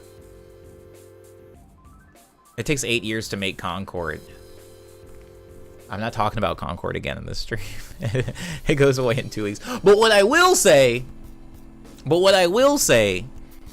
is I was watching Cyber play Dreamcast the other day. And Cyber was playing a bunch of games that, I'm gonna be honest, they looked like a little rough around the edges. And the cool thing was, we can freaking play him, you know? Like, I didn't want to play Concord. It looked like trash. And when I say trash, I mean it looked like Overwatch. The game looked pretty, but it looked like freaking Overwatch, and I hate Overwatch. So I didn't want to play another Overwatch clone. I know there's a Marvel freaking Overwatch clone also. I don't want to play that garbage either. I'm tired of Overwatch clones. I'm tired of Overwatch. I'm tired of clones. Give me a one-player IP. I'll pay $70 for that. I mean, I don't have $70 to pay on that, but if I had $70, I would pay it. But now, you can't even play flops, man. If a movie flops, if a TV show flops, if a game flops, it just disappears, man. Think of how many flops like got really big later. Anyways, point is, I was never gonna play Concord, and Sony and PlayStation both are pissing me off in ways I can talk about and in ways I cannot. Still, my word says every game from that era was rough around the edges, but they were at least playable. Agreed. US gamers got way into the pretty. All the necessary support for modern titles means it's easier to get rid of them.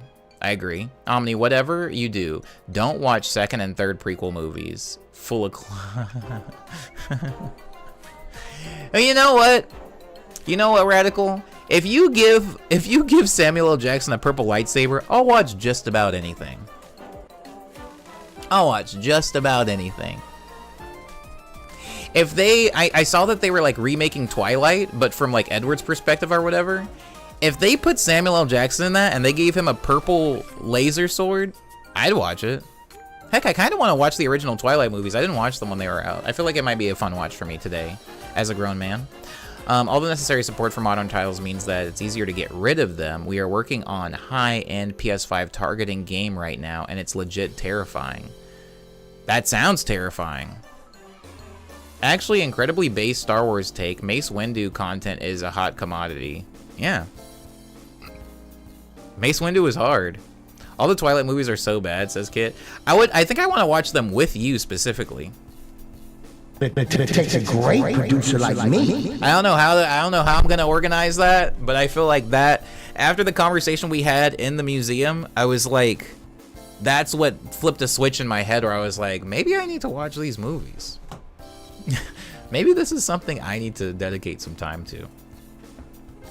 But yeah, the PS5 Pro being $700 is like, dog, screw you, Sony. I don't know. And not screw you for the crusty internet reasons, but for very valid reasons. Like, as an adult who loves video games and who loves gaming, it is no longer viable for me to be a modern gamer. And saying that out loud sounds so silly. It's like such a non-problem, but I can't, you know, what am I gonna do? I gotta just keep playing indie games that happen to be compatible with my PS4 because Jesus, bro, like come on now. Thank heavens that Bomb Rush Cyberpunk was PS4 playable because I just wouldn't have been able to play it. Is it time for me to get a Switch? Do I have to go over there now? I will stay vigilant, says Cyber. Stay vigilant with what? I'm moving really slowly because all the resources got moved around for this thing. It's like 80% there and technically kind of playable, but not playable in the way that we can show people outside of the studio. Very alpha-y. Boy, don't I know it. Those vertical slice blues. Brief is making a game. We basically cut nearly all of our contracts and anything else that was lingering. And invited me and others to test it. Ooh. Heck yeah. Also, I'm still not done with my check-in, which is why I said this is terrifying. I believe you. I believe you. Dooga dooga dooga dooga boom boom boom ga. Since I'm a video game genius, I figured I would bestow my wisdom. Yeah, you know, you're joking. You're joking. At least I hope you're joking. But, I mean, you might be the closest thing I got to a video game genius. A VGG. A VGG. Anywho, the rest of my check-in is that once the heat wave did clear up, I went to table tennis. Oh, my freaking restaurants! We didn't finish my restaurants. All the restaurants. I got Jiangbiangbiang. I got Jiangbiangbiang noodle, which was pretty good. And I also went to a new boba place that honestly was a little bit of a letdown. Yeah, it was a little bit of a letdown. In fact, I don't really know if I want to talk about it necessarily. But I did finally get bingsu. For anybody that doesn't know what bingsu is, it's like a Korean shaved ice, right? And I have come in this stream before, and I've always talked about letdown boba. No, yeah, it was a huge letdown. Being Chiling, I have come in here. Hey, not too far off. It's like shaved ice, right?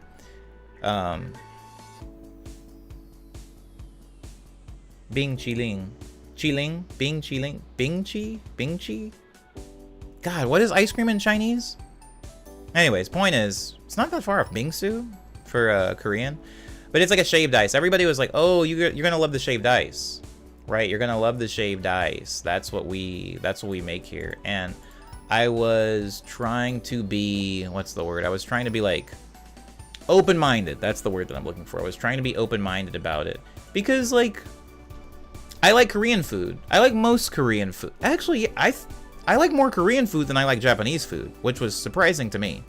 But it is where I am. It's where we are right now. And so I was thinking to myself, okay, well, here's what I can do. Sorry. I was thinking to myself, here's what I can do.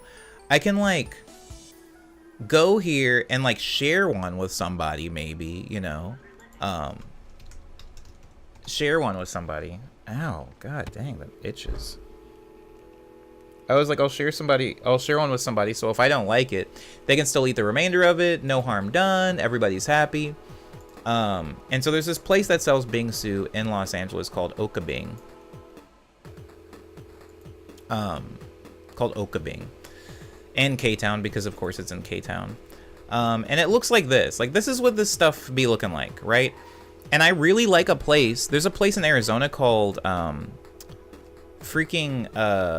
it's called, help. What's it called? Bahama Bucks. Goodness. That should not have taken me that long to think of. Hold on. Bahama Bucks. And it's, oh god. Oh, I miss it. It's like one of the few things I get homesick of for Arizona for. It's just like a shaved ice place, but the ice, guys, is some of the softest ice I've ever had. Like, it's like a cloud. Pausing really quick to catch up on chat. My local place is selling bingsu, and I think it's the next dessert craze. Like, local to you. I get that, like the next dessert craze in Georgia. I mean, I feel like Sony learned a lot from the PS3 era, and they've managed to win and that's how they've managed to win the console wars, for sure. I don't disagree with that. I'll be making Chachang. I know that 2 J's is like more of like a CH sound. Chachangmyeong. Soon in my walk. Pretty excited. Can you give me like a little rundown on what's in it? If not, if it's too complicated, don't worry about it. Yeah, they did. I just hate seeing history repeat itself, says Stillman's talking about PlayStation for discernibly good reason. For no discernibly good reason. The fact that there is no killer app to go with that announcement was like, what? Oh, I think those two things are very different. I guess the economics play out the same though, says Brief. Thank you for the emote explosion. I still don't know who does those. Anywho. I wanted something that was going to be soft like this place. Because it is... that's actually a terrible photo. What the heck? The cup is just invisible. I was on the good photo. It's shaved ice, but it's really, really soft. And everybody... laughs at me when I ask where to get good shaved ice in LA, because LA is shockingly, guys, maybe it's not shocking to y'all, but it's like one of the things that you just kind of can't get here. It's really weird. We have a few shaved ice places, like there's Brian Shaved Ice, that's like a chain. There's a place called Hang Loose up in Kenneth Village, that's pretty good. And a lot of places do snow cones, but I don't want a snow cone. I want shaved ice. They are not the same. If you want to know how they're different, you can ask me in the chat and I'll address it, but I don't feel like anybody's actually confused on that, so I'm going to move on. There's no place to get really soft shaved ice here, at least not on the level as what you can get in Arizona, which makes no sense because it's a very sunny and warm city, so why wouldn't you have shaved ice? It's stupid and it's an oversight, but a lot of people have told me, if you like shaved ice, you should go to Okabing and you should get bingsu. It's Korean shaved ice. It's delicious. It's the softest shaved ice. It's shaved ice and it's so soft. And I told people, well, Bahama Bucks is really soft, and they're like, oh, this is gonna be so much softer than that. It's like way softer. It's super creamy. It's really, really great. And everybody kept saying that, and I was like, okay. Well, let me try it. Let me go ahead and like take a shot at it. I go to Okabing, or I try to go to Okabing, and I go with friends, and I get this thing, and I'm like, okay, checks out. It looks pretty good. It looks solid. It looks decent, you know? Okay, we're about to drive to the new place in a minute. Probably we'll be back later. Oh, okay. Enjoy. Enjoy the drive. Drive safe, though. Drive safe. It's a Korean noodle dish with a particular sauce made of black bean paste, gochujang paste, and then some different veggies and meat. I got like a weird thing with black bean paste, because it tastes like black beans. More on that later, though, Red. I am going to come back to that after I finish my stupid little Bingsu talk. I finally got this stuff, and I looked at it, and I was like, okay, looks pretty interesting. It's not going too crazy on the toppings, which is what I like. This is the flavor I got, too. This is the enchomi. I got the enchomi. Yeah, this is literally, like, you're looking at a photo of exactly what I got. I take a couple of bites, and then I think, this does not taste like shaved ice. This tastes like ice cream. And everybody was like, oh, how do they get the ice to be so creamy? How do they get the ice to be so soft? How do they get the ice to be... And I was like, guys, I don't think this is ice. And then I asked. I said, is this just shaved ice? And the lady that worked there was like, oh yeah, there's definitely some ice in there. And I was like, then what's the rest of it? And she was like, oh, it's just really cold, whipped, condensed milk. They just drop some ice into a giant vat of condensed milk and they just stir it really fast. Y'all, I didn't have any Lactaid, because they told me we were getting shaved ice. Yeah, I don't know what's going on. I didn't get any shaved ice. I basically ate like a giant pile of condensed milk, but it wasn't great. I mean, it tasted, let me back up. It tasted good. It just wasn't shaved ice. It was not shaved ice for me, which is unfortunate. Very unfortunate. Oh, I almost got frenetic. Don't do that. That scared the heck. I have like the freaking like laser, and I had already clicked on the little arrow next to Frenetic's name, and I didn't see the username. I saw the profile picture of like the what do you call that? I almost said bokeh, but that's not the right term. Shadow? I don't know. Anyways, point is, hi Frenetic. I hope you're having a good day. It is bokeh. Hey! Hey, come on, man. Look at me. I'm loining. Anyways, I got bingsu, and it was delicious, but it was basically just condensed milk. Whipped and soived. And that was alright. I went to a place called Tobang. Jeannie was in town. That's what I probably should have mentioned. A homie of mine named Jeannie was in town. Oh my god.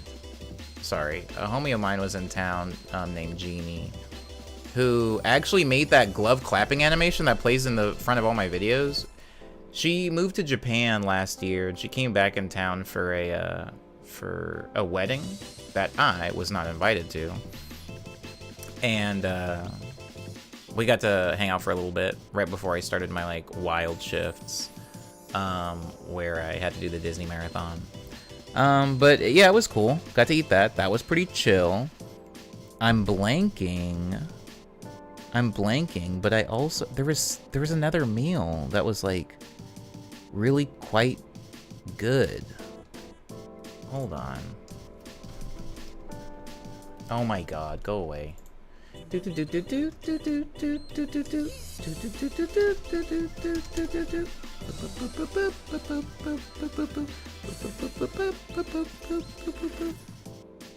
Auntie Emily. Oh, I see. I get it now. But yeah, it was... Oh, that's it. Okay, this crap. Dog. Oh my god, I hate this. Sorry.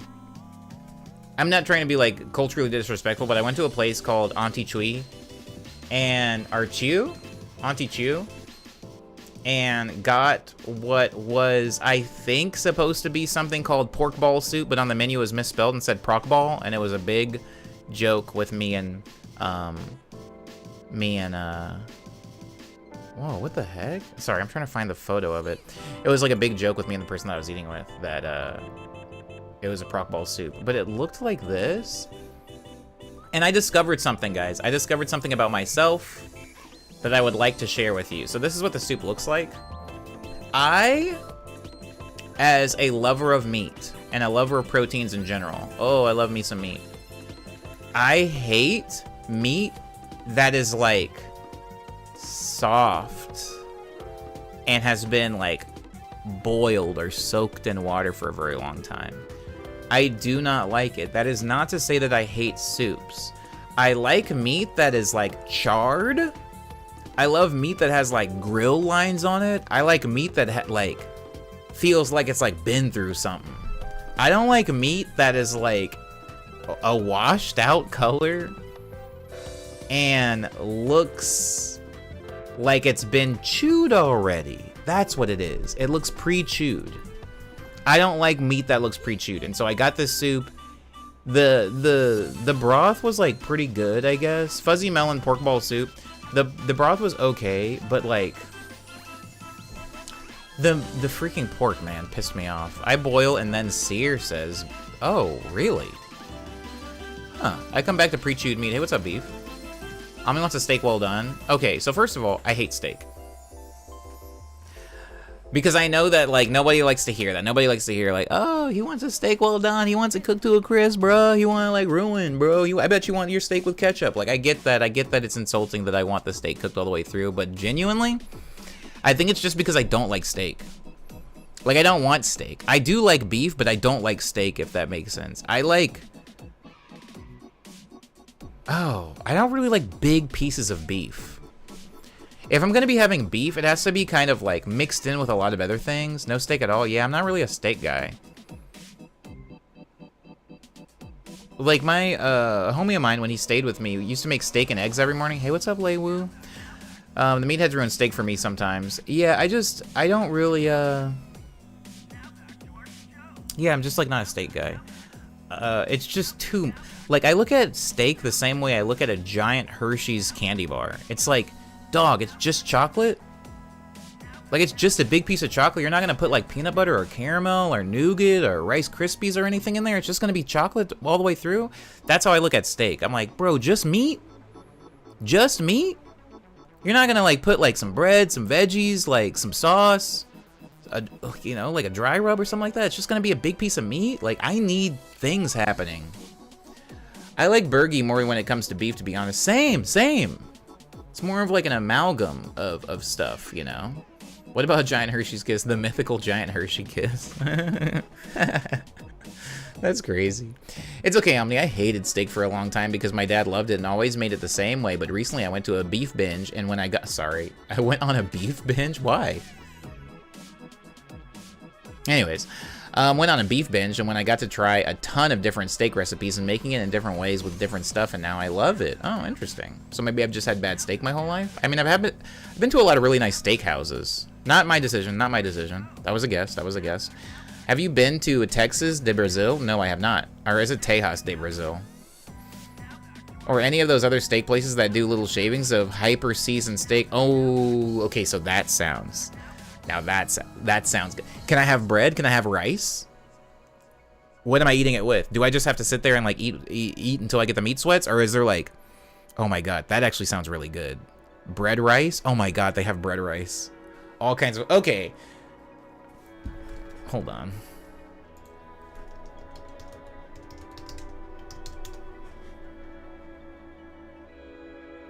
Tejas de Brazil. Rancho Cucamonga?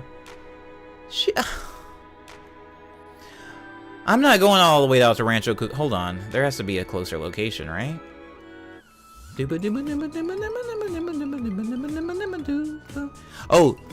that looks close. Tejas de Brazil. Oxnard? Jesse, have you been to Fogo de Chao? Fogo de Chao?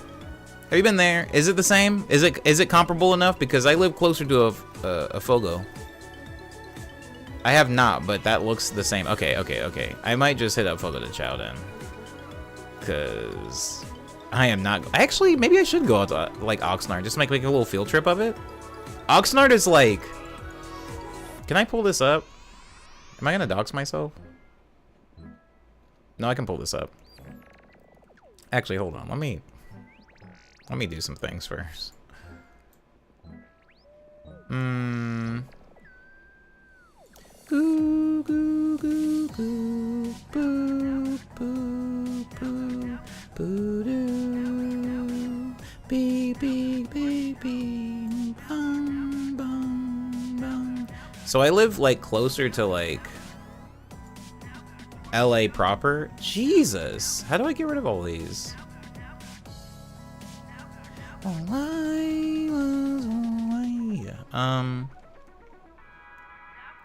M Grill in Koreatown? Okay, I have a new LA spot to hit, says Jesse. I've been to both and they're practically the same, both very delicious. Okay, so this is like Oxnard over here is where the closest freaking Tejas de Brazil is to me. And this giant area here where the Santa Monica Mountains are, like just above the mountains, this is like the part of the valley where all like the freaking like Trump supporters live. This is where all like the Trump supporters and like freaking Blue Lives Matter people live. And like Thousand Oaks, they live in like freaking Calabasas. Who doesn't like a good Kardashian? Who doesn't like Will Smith? God dang Calabasas. Bro, sometimes it's cool to just go to Calabasas and like be the brokey in the room sometimes. Oxnard is so far. Yeah, Oxnard is like freaking... It's terrible. However, I mean, I could take a train there, but it is pretty freaking far. I remember how I wanted to live in Malibu or Pacific Palisades before I went to LA. Sheesh, mine was changed instantly. Yeah, that's wild. That is wild. I can name at least one guy who probably doesn't care too much for Will Smith. I like that. That's a pretty good joke. You can name two guys. I don't really particularly like Will Smith, but not for any like personal reasons. I just I'm tired of him. I liked Fresh Prince. It was kind of like my show. Like that show shaped me. That show got me a whooping too. I got a whooping behind that show. Haven't forgotten about that. But I did like Fresh Prince a lot. Who didn't like Independence Day? Who didn't like Men in Black? Me, I didn't like it. Who didn't like Westworld? Wild Wild West? Jesus Christ. I liked it. I like steampunk. I liked a lot of Will Smith films. Until about 7 pounds, and I was suffering from Smith fatigue around that time. Most of America for Wild Wild West. Yeah, I know, it was a flop. It was a flop, but I liked it. I liked it. Wait, but also sold really well, didn't it? It also sold really well, didn't it? Who didn't like iRobot, says Red? iRobot was cool. It had Shia LaBeouf in it, and then like, it was very what's the name of that dude? Oh god, dang it. Isaac Asimov? Very Isaac Asimov. Give me a break! Yeah, I used to like Will Smith back then. We are supposed to be doing music production, but I'm still not done with my check-in. I'm getting there. Table tennis has been like kind of deserted lately, which has been nice because I've been able to get a lot more games in. I feel like I'm like pretty good because I did like a skill check against a guy that pretty much smashes me every time I play him, like I'm talking like scores like 11-2, 11-2, 11-3 when I'm really getting up there. And the score last night was 15-13. And I was like, okay, all right, I'm getting better. Either that or he was having a very off day. Holy cow, Shia LaBeouf was in that one, in that one? In it? Oh, in iRobot? Yeah, Shia LaBeouf was in iRobot. Tell me why they had me watching The Pursuit of Happiness in my freshman personal oh my god, okay, so. I'm so glad you brought that up, Ultraviolet. So, I saw Pursuit of Happiness, and you know how long ago that movie came out, so I was like young. I was not a grown man. I was not living on my own. Basically, nothing that happens in Pursuit of Happiness would have been relatable to me at the age I was when it came out. I'm a child. I saw Pursuit of Happiness in theaters. Why did I see this movie? I saw it alone in theaters. I don't know what was my, like, what my deal was at that time. I was going through something. I saw it, and I was like, it really do be like that. Like, for whatever reason, I hyper associated with that movie. Like, I thought I was him. So much so, don't laugh, so much so that after I saw that movie, I stopped cutting my hair and I bought a Rubik's Cube from one of those like board game stores in the mall. I was like, it really be like that. Like, I started doing like the freaking like nappy fro. That movie sucks. Anyways, Skill Check mentioned Dead by Daylight fans don't say it. Going through it says Legu. I mean, it was like, I don't want to talk about that movie, but it was a movie. It was fine. It was a very Oscar baity movie for sure. Will Smith did a good job in it. Where was I in my check-in? Guys, next week is TwitchCon, and I think I'm going, so I have a lot of like prep to do for that. Good lord, money is crazy right now, and when I say crazy, I mean like it ain't here. We ain't got it. That's how crazy it is. But I'm supposed to be going to TwitchCon next week, and so I'm like trying to mentally, physically, financially prepare for that. Rad says, I felt the same way about Will Smith's character in iRobot. Like, I chopped my right arm off and replaced with a super advanced cybernetic prosthetic. Will Smith in iRobot pissed me off, man. I hate that character. I hate that character. Will Smith in iRobot is basically like a more attractive version of the one detective in Detroit Become Human, and I like never liked that character. It sure ain't, brother, says Ultraviolet. Yeah, it's rough times. We dry right now. We dry right now.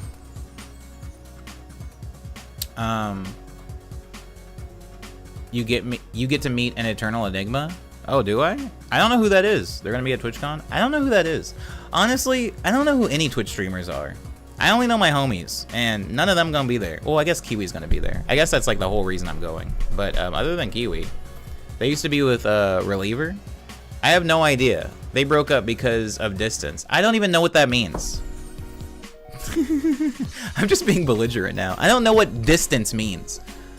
Is Reliever in Australia and he's in New Zealand? Reliever lives in... I know that part. He lives in my state? Did he always? I'm sorry. I'm actually I'm terrible. Sometimes people... I'm awful, but sometimes people start dating when they live like really far away. And then they break up because of the distance, and I'm like, wasn't that like...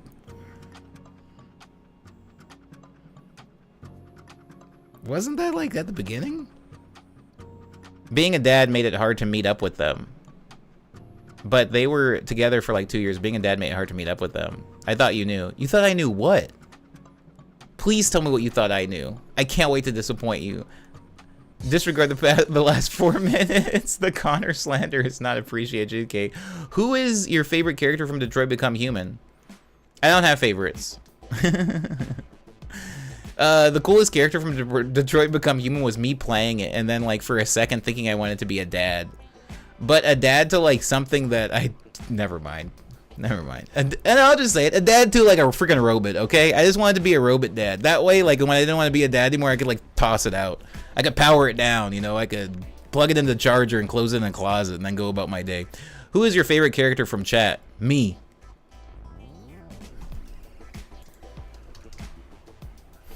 You don't have to feed it easy. Everyone seems to love Dave the Diver. Who's that? What are you talking about? What is that? Who is that? Who is that? Scuba Steve? Jesse says when you call it, no one looks at you weird. Yeah, when it's a robot. She's our new robot maid. Who's Dave the Diver? Calling Robot Protective Services. Now that's what Detroit Become Human needed. Dave the Diver is the homie? Says Still My Words. Who is that? Dang, seeing homie spelt like that made me think of the way Marge talks to her husband. Just stop saying troubling things in public. I don't even understand what they are. I don't even understand what the things are being said. I mean, it was wild when people were beating on them. Those things were expensive. You talking about robots? No way repairs were cost effective. I just think he's neat. Says Still My Words. And this is Detroit, says Jesse. What? Yeah, I was talking about robots. Oh, okay. Okay. All right.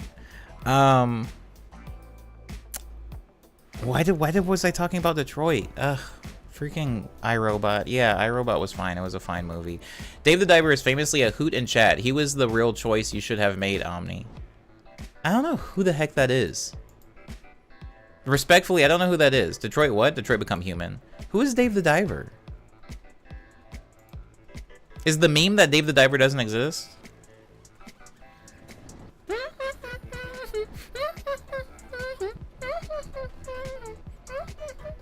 Yeah, since the song is playing with Nelward, something that people don't talk about a lot with like collaborations and like royalties and music business and stuff like that is that you gotta like remember people's names. Like you gotta remember people's like legal names all the time. And because I'm like not the coolest person, like literally had to make a spreadsheet of all of my collaborators' actual names, and that in the spreadsheet, the Google sheet was in a different Google Gmail account that I had, and I thought I lost it. I had like a whole panic attack over the weekend where I was like, oh my god, I gotta like ask everybody what their name is again, piss people off. The having to use names for the PRO money is rough. Yeah, I hate it. Well, I mean, I understand it though. Feels like it would be easier just to assign everything to companies. Yeah, it would. Omni Boy LLC. Don't get me started. Don't get me started. I am kind of looking forward to Halloween Horror Nights, which is, I think, already in business, I think, or it's opening soon. I don't think I'm gonna be able to go this month, but I'm planning on going in October for sure. Big Halloween Horror Nights fan, and they're bringing back the Weekend House. I think I talked on this stream about going to the Halloween Horror Nights Weekend House 2 years ago. And I think The Weeknd has released new songs, so there's even more scares now for his little house. And I don't particularly find The Weeknd, I don't find his face scary, but I do find his rise to fame and his overall branding to be a bit spooky. So I am looking forward to that Halloween house.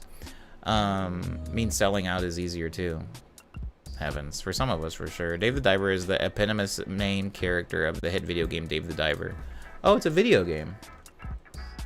The Weeknd being on American Dad was such a trip, says Still My Words, especially him singing about being a virgin. I don't watch American Dad, so I didn't know that that was a thing. But shout out to The Weeknd for making yet another cameo in pop culture. I mean, The Weeknd is pop culture. Who am I kidding? I know he's Canadian, but Canadians can be pop culture. Look at Drake. Look at Justin Bieber. I think Justin Bieber just had a baby or something like that, according to the algorithm. That's cool. That's pop culture for sure. We like to see it. We like to see it. I do. I am feeling a bit like bummed because I even watched something. I was watching somebody playing the new Mana game. I don't claim Bieber says beef. Dang, I'm sorry. Do you claim Jim Carrey? Do you claim Avril Lavigne? I was watching somebody play the new Mana game. I'm blanking on what it was called. It was Blank of Mana. I don't know. Secrets. No, Secrets is older. I don't know. Visions of Mana. Oh, that actually might be it. That actually may be it. Anyways, I was watching somebody play. Oh, it is Visions. Thanks, Cyber. I was watching somebody play that game, and something sad happened to me where I was like, dang, maybe I don't want to play this game. And I don't think there's anything wrong with Visions of Mana. I think that I personally am like experiencing my first and very many years video game disenchantment. Like I don't want to play anything, and nothing I see looks fun or interesting to me. And I think I'm just maybe going through some emotional thing, or I don't know, or maybe gaming just isn't for me right now. Maybe they're not making the type of games that a me would like. But it's like, it's been kind of mid, like for me in gaming, which is like really sad, because I feel like gaming is such a, or at least it was like a pretty big part of like my leisure life. You know, when I'm at home, what is he doing? He's gaming. But lately that just hasn't been the case. And like I was looking at releases to come for the next like 6 to 12 months, and I was like, dang, it doesn't even look like any of the stuff coming out soon is like, I'm like not hype really, you know? And that's so new for me. It's like a new thing for me. That one show The Weeknd made, what was it? The Idol? Yeah, The Idol. It was so cringe. It made it hard to watch. It made it hard to appreciate The Weeknd in any capacity. I'm really sorry to hear that. I did not watch this show, but I did see the timeline cooking it thoroughly. Being several years behind has made that really great for me, says Jesse, talking about like going through their backlog of video games to play. One of the issues I have, Jesse, is if I put a game on my backlog, sometimes I just won't be in the mood. Like, when I have the time to play it, I'm just like, I don't really feel like that, though, man. Like, I know I have the same thing with movies, too, and TV shows. Like, I still haven't watched the last season of Reservation Dogs, because it's just like, I'm not in the mood to, and it sucks. The Weeknd is in Fortnite. Meekun is the Fortnite fool to me. Of course he's in Fortnite. He's pop culture, I mean. Post-gamer vibe, says Cyber. Agreed. Don't worry, Omni. GTA 6 will come out in 2026. This was a joke. That was definitely a joke. A funny joke. But yeah, even that, like... And I'm a GTA guy. I mean, I'm a GTA guy in that I've played every Grand Theft Auto game except for that one. The something of Tony. It was like the love affair of Tony or something like that. I didn't play that one, but I played all the other ones. But I don't even know if I'm going to play 6. I just don't, like, I'm not feeling it right now. Did you see Nine Souls? I did see Nine Souls. Steam showed it to me, and it actually looks fun. Might invest. Nine Souls looks like a cooler version of Hollow Knight, but I just don't know. I just don't know.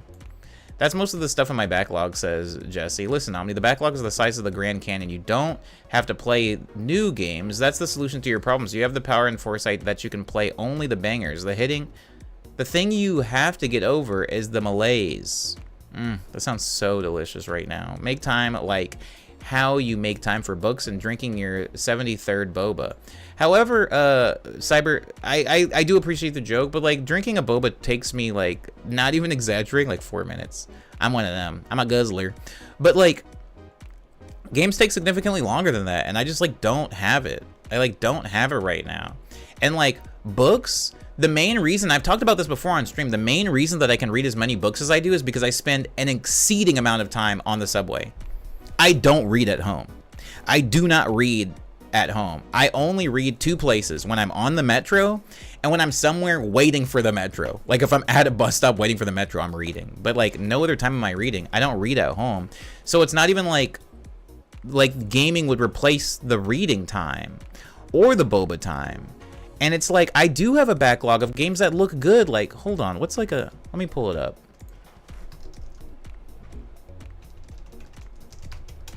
I have a list of games, and like I look at this list and I don't want to play any of them. It's like one of those things where I did want to play them at a certain point, but now I look at it and I'm just like, ugh, for real? For real? I was looking at freaking Journey to the Savage Planet the other day because it was recommended and highly recommended by people I trust and care about. But I was like looking at the gameplay and I was like, dang man, I have no interest in playing this right now. And maybe that interest will like just show up. Maybe you're right. Maybe I'm just depressed or something. Maybe I have a malaise, but like it does. I just like don't. I haven't been excited to play a video game pretty much since I beat Outer Wilds. I played Tunic because I was curious, and I'm gonna be honest, like the game did kind of piss me off a little bit. It was a great game that just happened to piss me off because my own brain is broken. The Ballad of Gay Tony, thank you, Rad. That's the one Grand Theft Auto game I haven't played. I do feel like when I engaged in The Outer Wilds, it was I loved that game. Of course I did, blah, blah, blah. We talked about it a lot already on stream. Heck, we played and beat it on stream. But I just feel like ever since then, and not because of that game, I'm just using it as a time marker. Ever since then, like, I just haven't, like, I haven't felt the pool of gaming, you know? A title they'd never get made, that'll never get made now, The Ballad of Gay Tony. For sure. I didn't get into GTA until 5, sadly. That's wild. Not wild because it's bad, but that's wild because it's just like, that's the only one that's people are playing now. It's a good time to get on. Must be hard to go backwards. Those games do not get better backwards. The biggest problem is that I'm having so few games really connect to where I'm like mentally, emotionally right now. I agree with that, just maybe that's my problem. And after experiencing media that actually resonates and makes other stuff feel really empty. Oh my God. Maybe you're saying what I can't say. 4's gameplay wasn't fun to me. Of course it wasn't. You started with 5. Or was 5 just the first one you got into? Like you didn't like 4 and then you tried 5 when 5 came out and you liked it. Maybe Nintendo Switch is made for you? Do I have to hear it? That's a big problem with me because I do refuse to wear headphones on public transportation, and I also refuse to make noise on public transportation. So as long as as long as the Switch is free, has crazy battery life, and it's a game I don't have to like hear the sound of, maybe I am a Switch person. Maybe this is my transition. My book reading dried up instantly after I stopped taking public transportation. Jesse, the same thing would happen to me. If I started driving my car around LA, I would never read again. Like, the only reason I read is because I take the train everywhere. I get caught in the loop of, I want to play this, but I also want to be in the mood for it to fully enjoy what it for what it's worth, rather than slogging through it, says Beef. This is huge. I think you're kind of, you know, tacking onto the same thing that Jesse's saying. Like, for example, guys, I played Final Fantasy 15, and I was legitimately, like, into it. I know a lot of people crap on that game, myself included, but I was genuinely, sincerely hype and having so much fun. I was doing side quests. I was talking to NPCs. I was just driving the car around like I was freaking 12 again and had no obligations or priorities in life. I was just driving the car around, not even going anywhere, just looking at the sights. That's how much I liked Final Fantasy 15. And that was before all the DLC came out.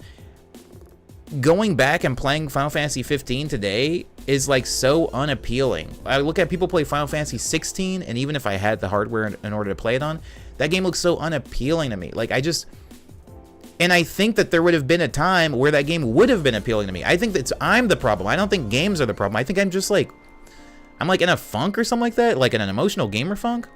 Most stuff really feels like popcorn fodder in gaming, but if I want popcorn fodder, I want actually less effort. Oh, that's an interesting take. I like that. I didn't like 4, says Beef. 4's gameplay was made rough because they were really figuring out what modern GTAing needed to be. All the playing around with the fancy physics and stuff like that, says Jesse. I actually am truly stoked for GTA 6 simply because it's going to be such a realistic mock-up of my home in a video game, and that's kind of special to me. So, just how like GTA 5 was like a mock-up of where I live, you're getting your mock-up now. And there is something kind of interesting and fun about that. I like that for you. What's a highbrow modern 3D gaming? What is highbrow modern 3D gaming? Detroit Become Human? It's not even modern. I tried it several times, sorry. I enjoy it now because I be liking black sheeps of franchises, says Beef. I wish I can say the same for me. Also, the switching game engines thing, says Jesse. Even though they did a few titles with it before it. Wait, no, they just did the one, yeah. They just had the one. There's two parts there, I think. There is definitely a gaming funk going on because of the state of the industry makes it hard to enjoy games as a medium when you know what's going on with so much turmoil. Meanwhile, the content that's coming out just isn't resonating with you. Okay. So it's multifaceted. Dang. It's maybe multifaceted. Don't get me wrong, like, I would hop on like a round of like Fall Guys right now, or I'd play some like Overcooked or something with some homies right now. Like, I'll do that. But like, as far as like, I just want to get like enthralled in a story that I care about and like gameplay that feels fresh and like intriguing. I don't know. God, I sound like such a freaking nerd. Can't wait until I'm 80 and they make the Canadian GTA where it's in Vancouver. Yeah, go ahead and keep waiting on that. When Rockstar makes a game that's based in Vancouver, what are they gonna do? I feel like... Never mind. I don't want to make that joke. Canada's great, and I'm sure Canada has plenty of high-speed chases and stuff. I'm sure that definitely happens up there all the time in Vancouver. Life is Strange is highbrow modern 3D gaming, says Rad. I haven't played it, but I've heard great things. It's definitely multifaceted, says Still My Words. Yeah, it is multifaceted. Max Caulfield is a Final Fantasy game win, and who is Max Caulfield? Who is that? I think it's like how musicians overwhelmingly start getting really into jazz. Wait, what's the comparison? What's the connection point? You can't even drive. You taking the bus now. Whoa. Hey, I am a licensed American driver. First of all. Second of all, LA has like a high-speed chase like every 3 days. It makes sense for a GTA to happen here. Florida is like its very own specific type of crime capital. I don't want to get into it, but obviously its geographic like location of the country has a lot to do with it. I'm just saying it has its own problems. Vancouver? Why would we have a GTA in Vancouver? What are they gonna be doing? What are they gonna be doing? You tell me, Beef. What are they gonna be doing? You have it in Vancouver. They're gonna knock off the Tim Hortons? Hold on, I gotta close, like, I had like 8 tabs open, and one of them is just like pre-chewed pork and a bowl of soup. Sorry, I meant GTA in Vancouver. I know what you meant. Oh, okay, I see what you're saying. You're not talking about me taking the bus. You can't drive in GTA Vancouver, it's all public transport. I mean, I wouldn't hate that. It would be like Shenmue. I tell you what, buddy, if we weren't a crime capital, I'd be out of a job. That's funny. That's funny. That's a really great message from our resident PI. Yeah. But honestly, yeah, the GTA games are based in the places with the crime. Liberty City's New York, you know. Vice City is Florida. Generally, it's Miami. Crap, what is LA called? What do they call it? Los Santos? Los Santos is LA. Have we had a Chicago GTA? I'm very unenthused about what's coming out. That French JRPG, Claire Obscura, is like my most hyped thing outside of playing the Suikoden remaster, says Still My Words. I've actually never heard of Claire Obscura. I like the term French JRPG though, instead of FRPG. It's just because JRPG is just a genre. It doesn't really mean anything as far as origin point anymore. Wait, the remaster is out, says Jesse? What? Hey, what's up, Mango? Mango Axolotl? That's a sick username. High respect, love your music. Hey, I appreciate you. Welcome in. I'm gonna start making some music pretty soon here. I have a commission that I need to work on stream. No, March, go look up the trailer for Claire Obscura. From what I'm told, Surrey is pretty bad. Yeah, I replay Suikoden 1 and 2 every few years. That's wild. I wanted to play the Metaphor game. That freaking, what are the freaking Persona people called? Not Axis. Wait, what's that studio called? I'm like blanking. Atlas. I said Axis. Anyways, that game looks pretty cool, but I kind of know I won't play it if that makes sense. Thanks, Holmes. Omniboy is an iconic name too. Is it? Is it?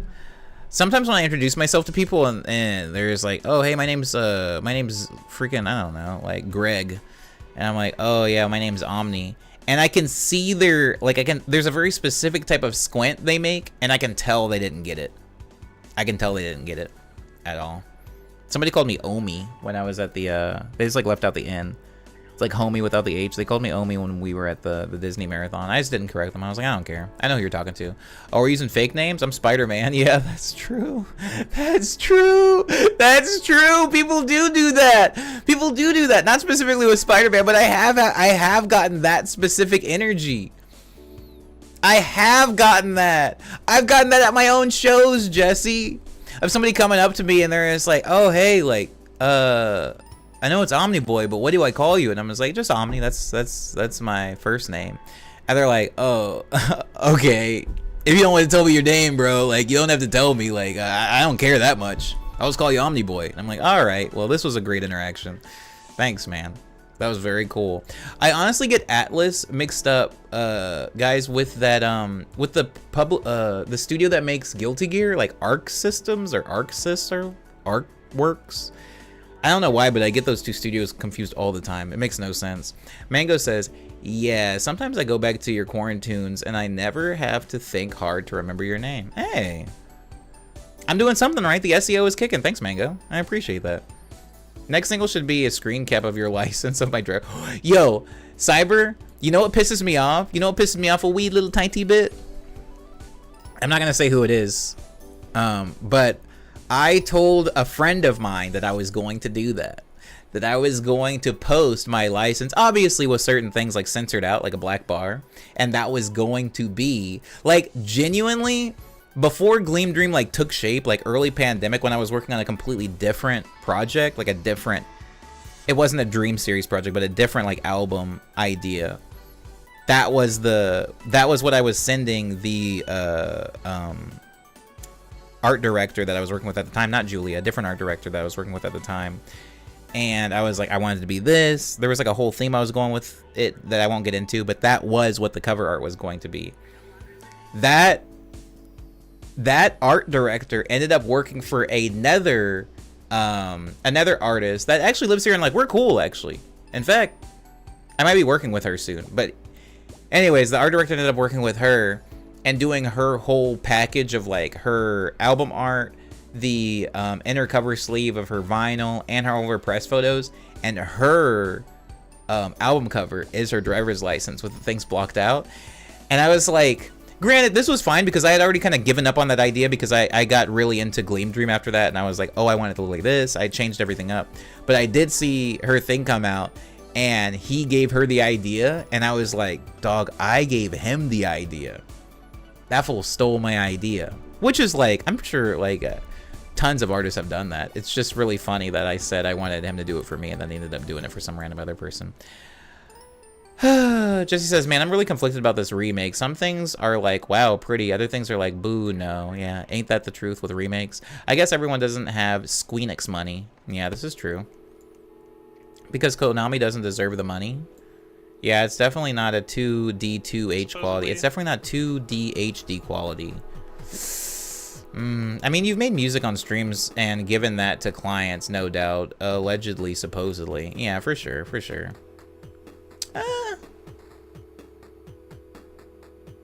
I mean, I've definitely done that. I don't think that's connected. I don't think that's the same thing. But yeah, I don't mind. It is just really funny because like now I can't do it. Now I can never do it because I can't. Drive safe, kid. Thank you for the lurk. I appreciate you. Yeah, it's things are different now, so I can't do that. But I am like brainstorming. I'm in like the early very painful stages of project brainstorming. Usually when I work on like a dream project, the only exception to this is Nice Dream, which was the first dream. But usually when I work on a dream project, whether it's Love Dream, Lush Dream, Speed Dream, Daydream, I will do like a conceptualization, like a concept phase, right? Where I'm not really making any music. I'm just like, what am I trying to do? What am I trying to tell? What story am I trying to tell? Who am I? What is this? What do I want this music to do? What emotions am I trying to elicit? All kinds of like stupid, you know, drawing board stuff like that. I'll usually get into that phase. And I'm trying to get into that phase right now about whatever my next project is going to be. I'm really trying to like put myself in that headspace. And it has been pretty, I'm not gonna lie, it's been pretty difficult because I've just been really distracted by so many other things that I've had to do that I haven't really been able to like sit down and like really wrap my head around some things sonically. And also I've been on like a huge break from like really serious production. Like I've been doing like commissions here and there, but as far as like big Omniboy production, I take these huge breaks that typical producers do not take. Like songwriters, you know, singer-songwriters usually will take long breaks. I think it's a lot easier to take a break. I'll say this and then I'm actually going to open up FL Studio because my check-in is pretty much over. I think if you're like a bass player or a drummer or a singer-songwriter and all these other things, I'm not saying that it's easy to take breaks. If you're any type of creative or working human, taking breaks can be rough because, you know, your skill can sometimes rust over, your muscles can atrophy, all kinds of things. You know, you fall out of practice and then you kind of have to shake the rust off when you return to the table. That's not necessarily what I'm talking about. What I'm saying is that when you are a particular type of producer like what I am, sure, you're gonna have to shake off the rest of just like being creative, writing a song, playing piano, all that stuff, you know? Like, I'm just worse at piano today than I was at episode 500. It's sad, but it's just true. Because at episode 500 of Morning Medley, I was playing piano every freaking day. I would only take Sundays off. Today, that's just not true. I'm lucky if I play once a week, you know? So, yeah, I'm gonna have to shake off the rest of that, but something that you don't really hear people talk about it as much, so I do want to shed a little light on it now, is when you are taking a break as a music producer, it's very difficult to come back because a lot of the things are not simply muscle. Some of the things are math. Like, sometimes it's just like relearning your hotkeys and your DAW. Sometimes it's like learning to navigate your synthesizers again. Sometimes it's like literally learning the bells and whistles, wires and gizmos and gears that go on that have nothing to do with the creative pursuit. It's all just engineer type stuff. That makes it very difficult. And if you aren't like in your off time, like making little commissions or remixing songs or working on music for other people, those muscles can atrophy really fast. And I did have to take like a pretty significant break when I was like feeling under the weather and also doing like a bunch of different work stuff and then the heat wave.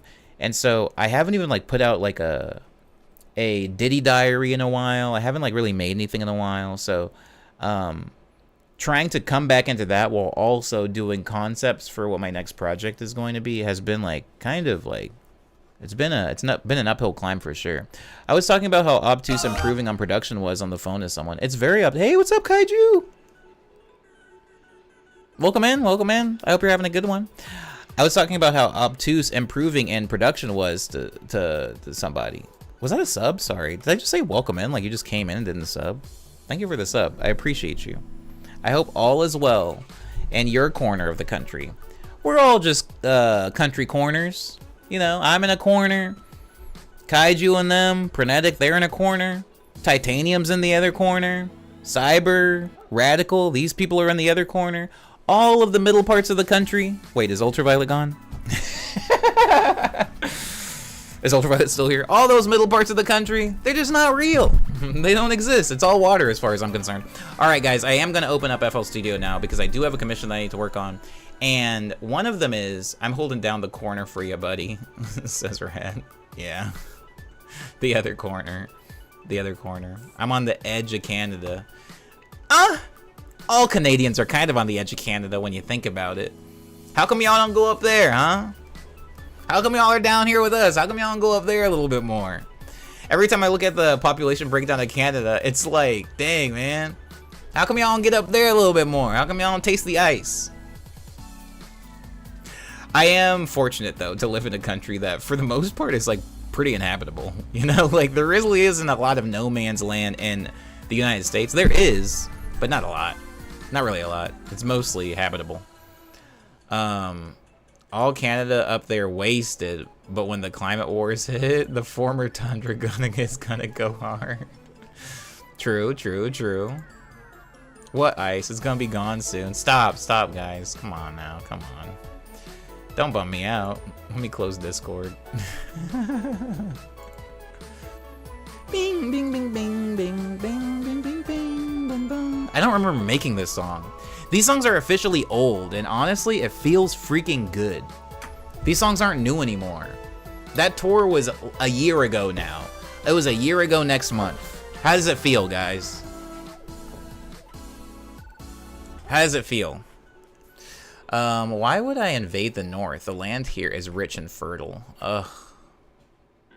I love the word fertile. Most of no man's land in America usually include Nazis and KKK. Or like punishingly hot, you know, Nevada. What is it? The Sierra Nevadas? I don't know if anybody's living up there. There's also deserts. Yeah. There's also Death Valley. Canada isn't really good for anything but war crimes and saying sorry, y'all. Hey, all right. Chill. You guys got Tim Hortons. I talk on this stream so much about how much I love poutine. Poutine is like the thing for me. In fact, Smokes Poutine closed in LA 5 years ago, I think, this month, and I'm still not over it. And you guys have other, you guys have a freaking Tennyson? If you know the act Tennyson, I think they still live up there. That's pretty sick. Man, the Canadian export of Tim Hortons has been the worst. I still never had it, but I've heard great things. It sucks down here, says Jesse. I've still never had it. I like Tennyson, says Wordle. Tennyson are good. I wouldn't be able to grow mulberries in Canada, Omni. I'd have to grow sugar maple, I guess. Both of those sound delicious. I'm basically across the street from Canada, says Jesse. Oh, right. That's why you have it. Tennyson goes hard. Yeah, Tennyson is very good. There's a photo somewhere online with me and Tennyson and Wave Dash and my ex all eating ice cream, and I will pay whoever can find that photo. We're like at Salt and Straw in the Arts District, and that was the last time me and Luke like actually talked to each other. If not, I don't know, man. I just get their chili. Chili? Tim Hortons chili? I'm not getting chili from Tim Hortons. Sorry. I'm getting whatever those Timbits. I'm getting whatever those are. What was Ice Spice? What did she do? I'm getting whatever she did. Wait, am I getting her confused with somebody else? I think that was Dunkin' Donuts that did the Ice Spice thing. My bad. I'm American. What if Timmy said pizza? Would you get it? Absolutely, I would. Absolutely, I would. Canadians know how to make pizza. They just put ham on it, don't they? Where was this photo last posted to your reckoning? Genuinely? I don't know.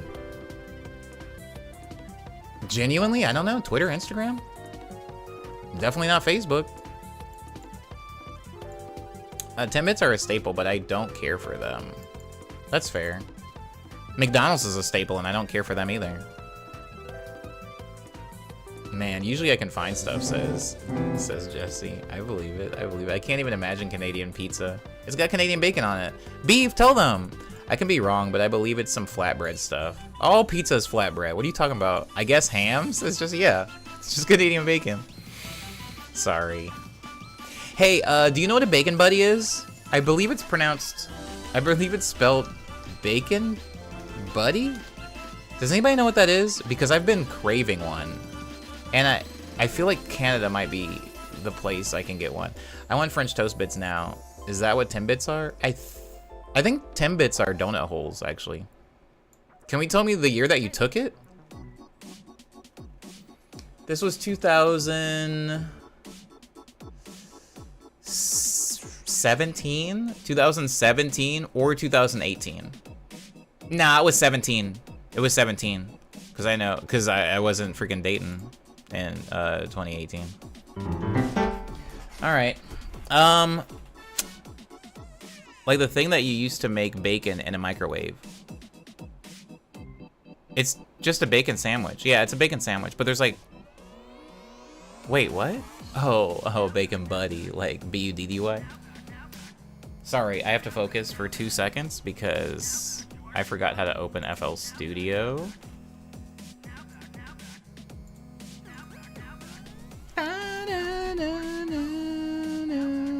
So the person that I'm making this commission for actually was very kind and gave me references. And they're mostly video game references, which is kind of like, you know, my music sound like video games. So it's definitely doable for me. Last thing you used to make bacon in a... Oh, sorry. My grandpa has some kind of gadget that you drape bacon over and you stick it in the microwave, and I'm pretty sure that's called a bacon buddy. Oh, yeah, I know what you're talking about. It's like when you're hanging clothes to dry, but you're doing it with bacon so that all the grease and like oil drips out of the bacon. Yeah, those are pretty hard. Those are actually pretty hard. I like those. Oh, I've never microwaved bacon, though. Guys, is microwaved bacon okay? All I got is Ben 10 fan art. That's so funny.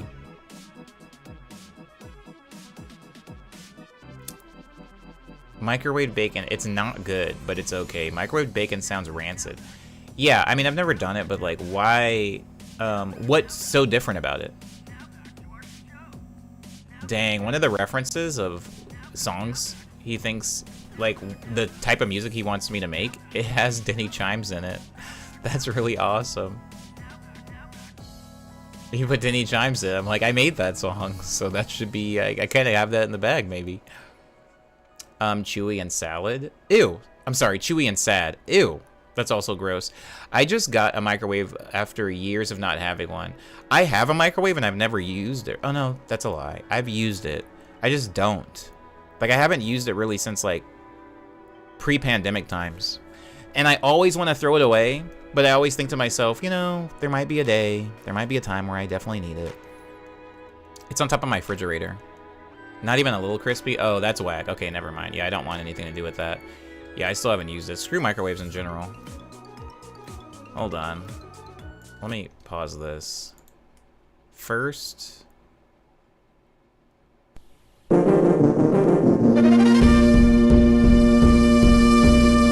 Oh, it's like... Okay. It's a Donkey Kong Country intro, but that's like very like chiptune-y. Okay.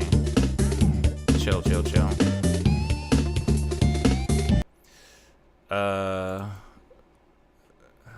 Second reference.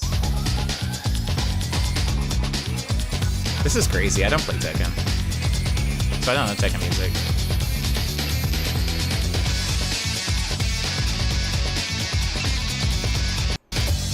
I'm definitely gonna have to order food sometime soon. Somebody order me a cake or something. A cake that's filled with meat.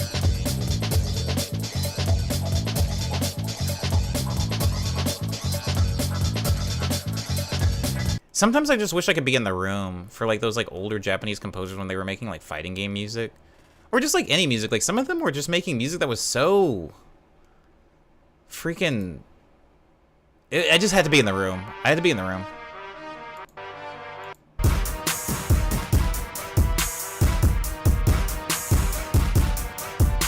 You know what's funny? This says Legend of Zelda hip hop beat, but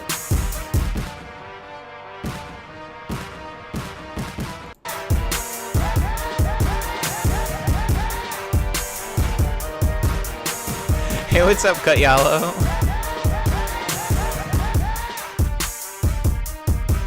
I can make that. So what I'm getting from this, hold on. Oh, I already know this is gonna be so over. Yeah, it's freaking Tekken 8. The Tekken 8 soundtrack, is like one of the most like frustrating things in the world to me, because like fighting game music is always pretty good. It's very rarely bad.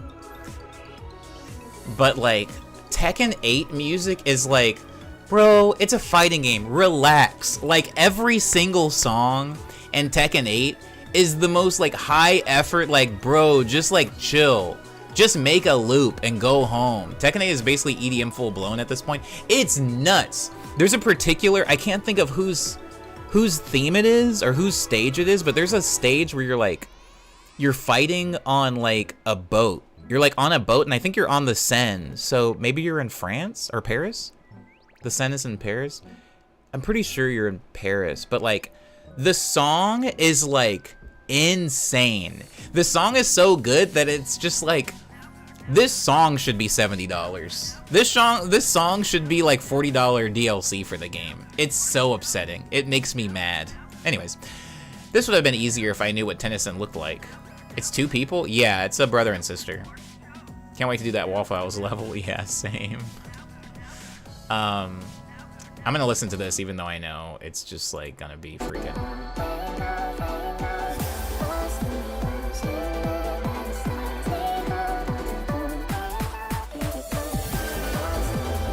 It's so crazy. It's so crazy. Tekken is just Beatmania now. It's just like Beatmania level production.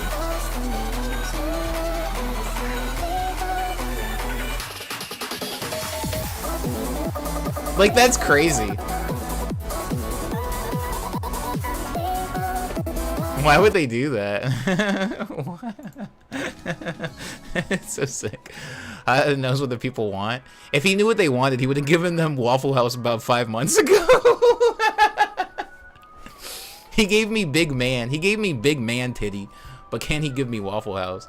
when it drops, I started cracking up. Yeah, it's like, what? I just found this track and it's insane. Wait, did you find the track that I'm talking about? Okay, I have to find the track that I'm talking about and play it, just because, like, and it's gonna be such a bad idea because I'm gonna play it before I start producing music, and I'm not gonna produce anything that sounds anything like it. But hold on.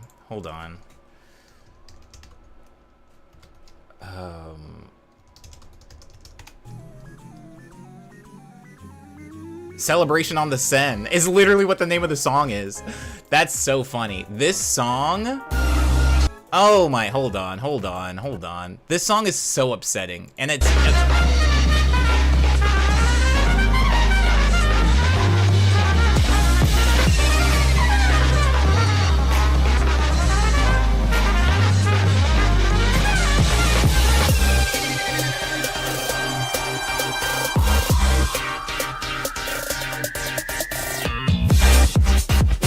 what? Why?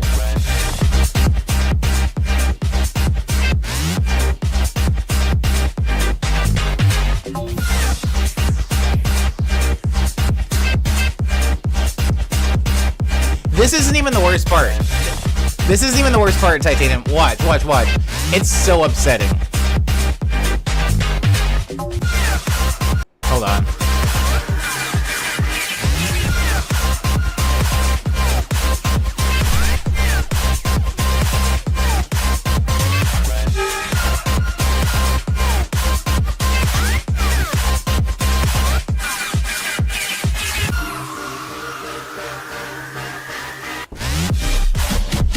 What? It's a fighting game. The people are dead by this point.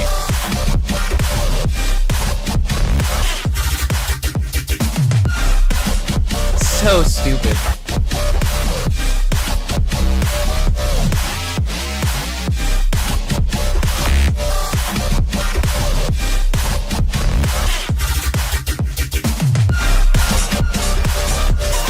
So sick. Anyways. And it's longer than that. Like, the loop of the song is, like, questionably long. It's like, why is it this long? They're already dead. The match is over. Wait, it's a 14-minute... it's 14 minutes long. It's actually a loop. It's like a 7-minute long thing, but it loops twice in the YouTube video. I could just go to a club and play Tekken music. No one would know. That's what I mean. It's like... It's so weird to me. And it's great because, like, this is what I would say, this is the natural progression of fighting game music. It's the natural progression of fighting game music. Because there are a lot, like, it's Celebration on the Seine, and there are a lot of references to, like, French-based music in there. But, and, like, French house even. Like, the freaking, like, the orc hits that they're using, that's like a French house thing. That's like a thing that, like, Justice and, like, Daft Punk would. My point is, it's very well informed. It's very good music. But when I hear, like, whenever I'm watching somebody playing Tekken 8, I'm just like, can you just, like, mute all the sound effects and just stand still? I don't want y'all to fight. Like, this is the best song I've heard all week. And it's every song is that good. That one just particularly. Wait, does that song have oil? I'm gonna play a couple seconds of it more. Did I get to the halftime section? There's like a halftime section of it. Isn't there?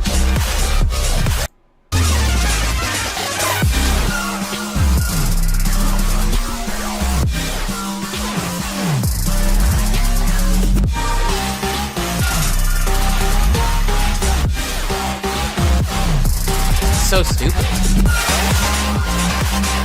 I like house music too much. I like house music too much to not like that.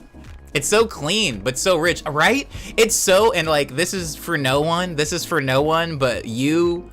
But like, the mixing in the song is like, these people are compressor nerds. The level of compression in that song, oh my god. Everything still sounds so clean. Anyways, do video game OSTs get Grammys? They do not. They do not. They do get awards, but Grammys, I do not believe so. I do not believe so.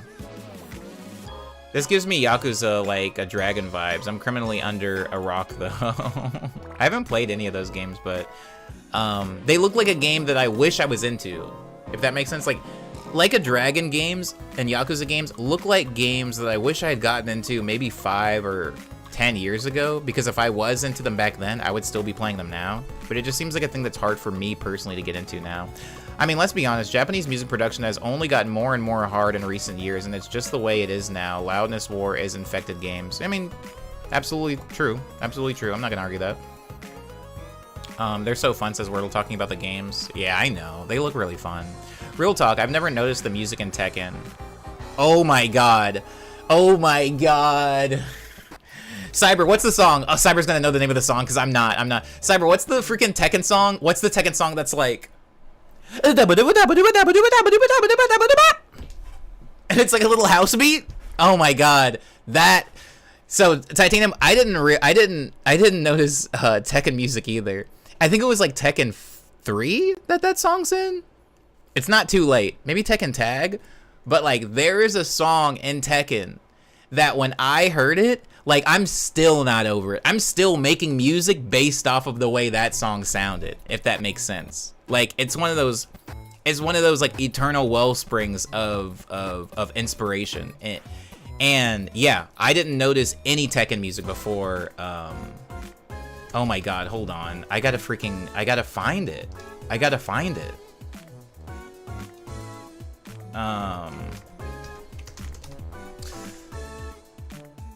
Hold on. Somebody on Reddit's asking. Somebody on Reddit wants to know. Just found it's Heat. Wait. Heat Haze Shadow 2? No, it's not that late. It's not that late. Is it? No, it can't be that late, bro. Come on now. Because I remember this from like years ago. Oh, I don't think they're talking about the song I'm talking about.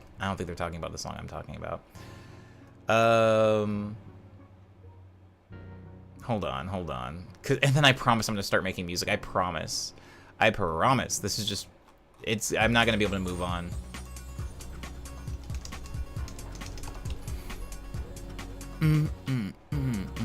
Because of the insane compression. Oh, it's like Mary Poppins bag. There's more moving parts in that tune than what feels like the standard limits. Exactly, because of the compression. So one of the biggest like roadblocks I have in music production is I'm not like a compressor wizard. And so like things like Complextro and like really, really tightly wound and tightly packed bass music are just like not something I can make. I just literally don't have the skill set when it comes to like knowing my way around a multi-brand compressor to make music like that not sound crunch style at the wazoo. The combat is already so noisy. Yeah, it really is. I only played Like a Dragon. It's a series I want to go full into, but I'm never in the mood. I get that. Like a Dragon has become a stellar club-inspired music too. They're all banging on full cylinders. Cyber's right, says Beef. Tekken 3 music seems really disconnected from the characters. True. God dang it, I'm gonna have to find this song. Hold on.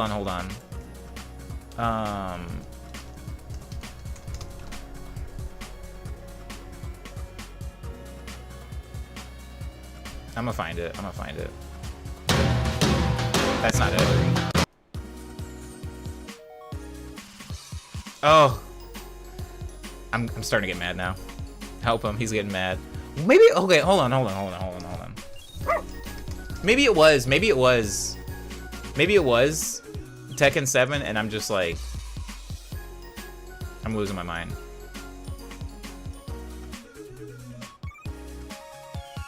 Hold on.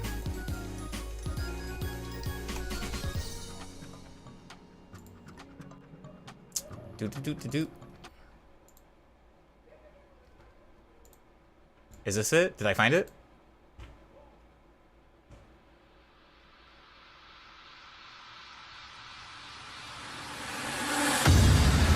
I don't think this is it. This isn't it. This is crazy though.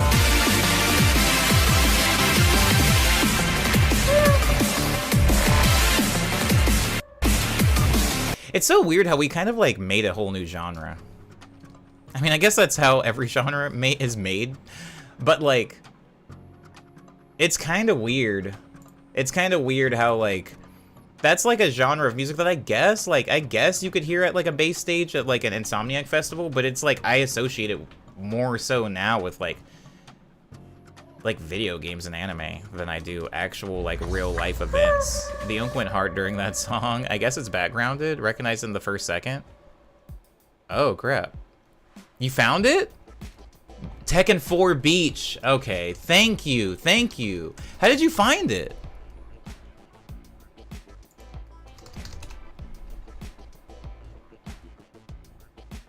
Wait, is it this? Oh!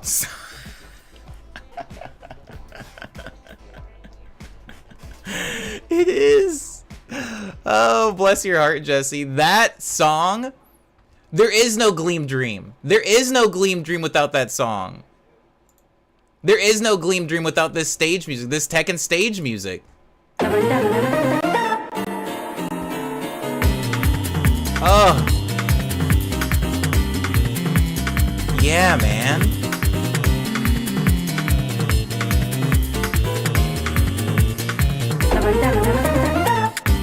Oh! Come on, bro.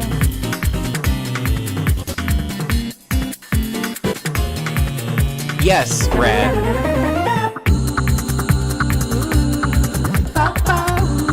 Like, this is why I use the freaking vocal patch.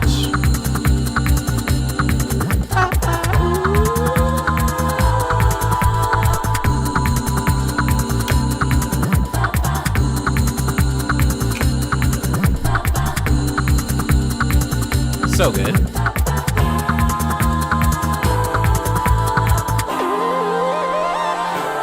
That's such a sick run.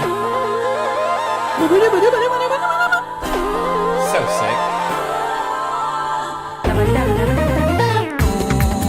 And that, listen to that lead. That's the duck lead, man. I have a lead that sounds just like that. It's all over Gleam Dream.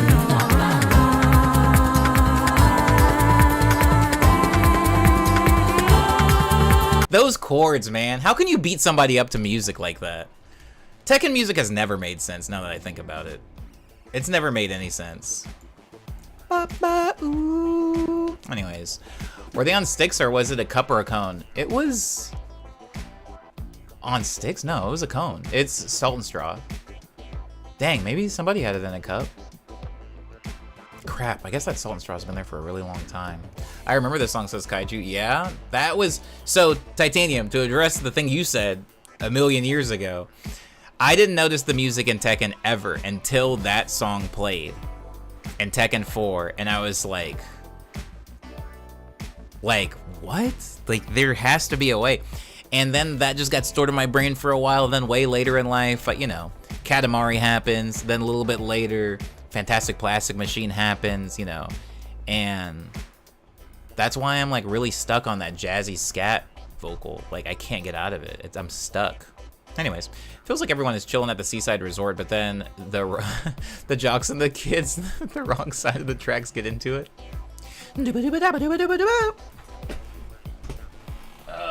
All right, FL Studio. We've listened to all...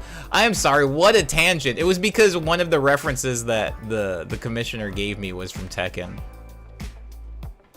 Jesus, hold on. What's this? What's this one? There's one more left. And Denny chimes. Oh.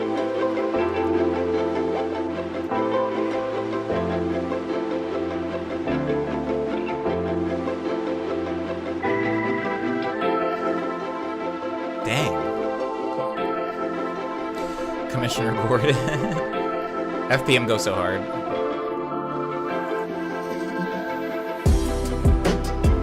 Okay.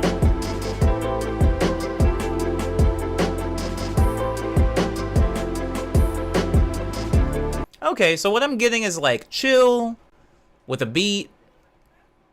Also maybe some chiptune elements because there was that. Yeah, we'll goof around. We'll goof around for a little bit.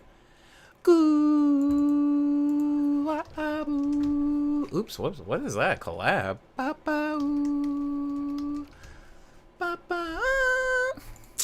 So good. That's too many references to jam into one song. I'm sure a freaking Tekken composer could do it. Jesus, those songs. So nutty. God, it's good. Jesus, it's so good. I wonder what inspired freaking Fantastic Plastic Machine. That fool don't talk to no one. That song is my jam. It's so good. It's so good. It's so good. Sorry. Focus.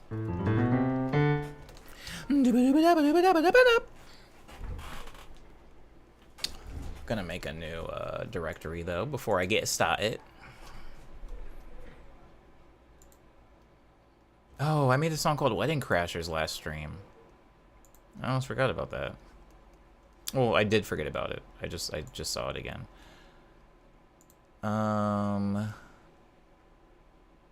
Commissions. There we go. There we go.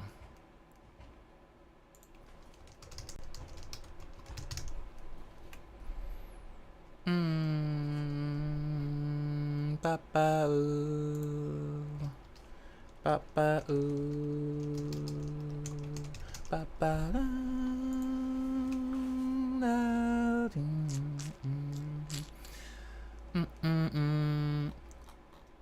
I just want to know what's going through their head. That's one thing that's always so interesting to me. Like with a lot of video game composers, I wanna too fast. 128. Don't do it. 126.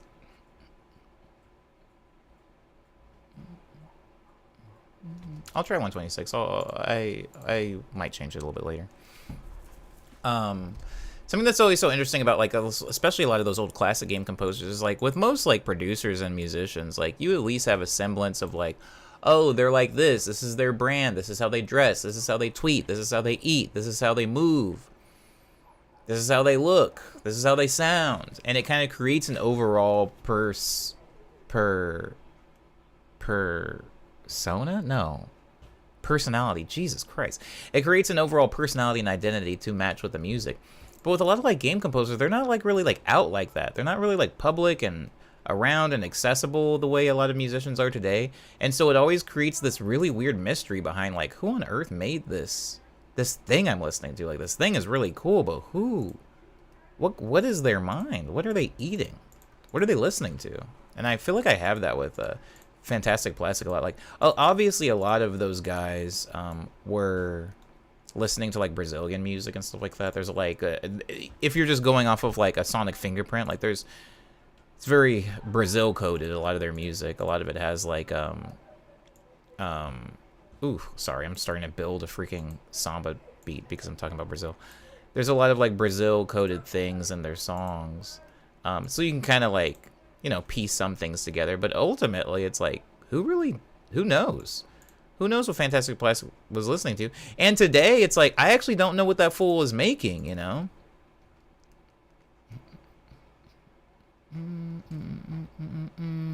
Because of how everyone who works on stuff is absorbed into the machine. Yeah, you're right. Where it's just like, thank you, Sega composer. Wow, Sega has such great music. Sega, you can't beat him. I love Sega composer, you know. Nintendo made this track. Beats by Nintendo.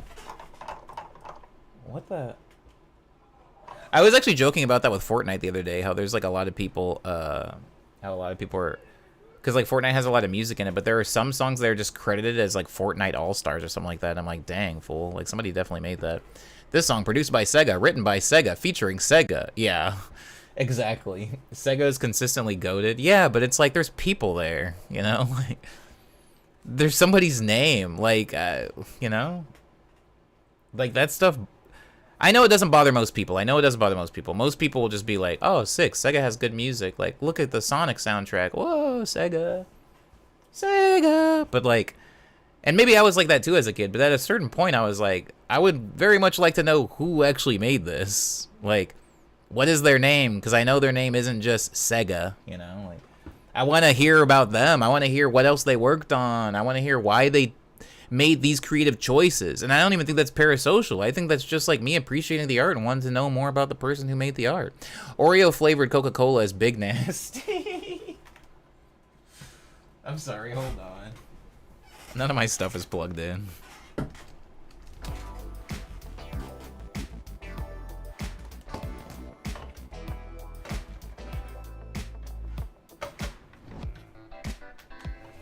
Oh, there we go.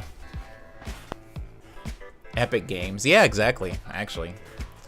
Bamani Sound Team. Yeah, crap like that. I don't like that. I genuinely do not like that. And as somebody who has been a part of that, as somebody who has music that I'm currently not credited for, because instead a team of people who actually didn't make the music are credited. Like, I'm part of the problem in some ways, but it's like, I know why I chose to be uncredited in some cases, and I know why being credited wasn't an option for me in other cases. Someone was talking about how Oreo flavored Coke in another channel today. Is that real? It is real, Wordle. We looked it up at the very beginning of the stream. I didn't know that it was real. I knew that there was Coke flavored Oreos, but I didn't know about the Oreo flavored Coke half of the collaboration. In the 80s and 90s, it was hidden because Japanese companies were scared of their talent being scalped. Yeah, it's very evil. Yeah. It's very, like, all for the company, praise be to the company, and then they eventually started to attribute properly, and in the 2010s, several companies started obfuscating names again, probably partially because they didn't want their guys to be poached to do touring, sorry. I mean, what's the difference at this point? To be touring under their game musician aliases with Konami-owned music without permission. The system works. I personally think that, like, obviously, like, putting your people under a fake name so that people wouldn't poach them, that part I knew about because I had watched the documentary about game composers, and it's like, that's just straight up evil. I do not like that. Like, just treat your employees well, you know?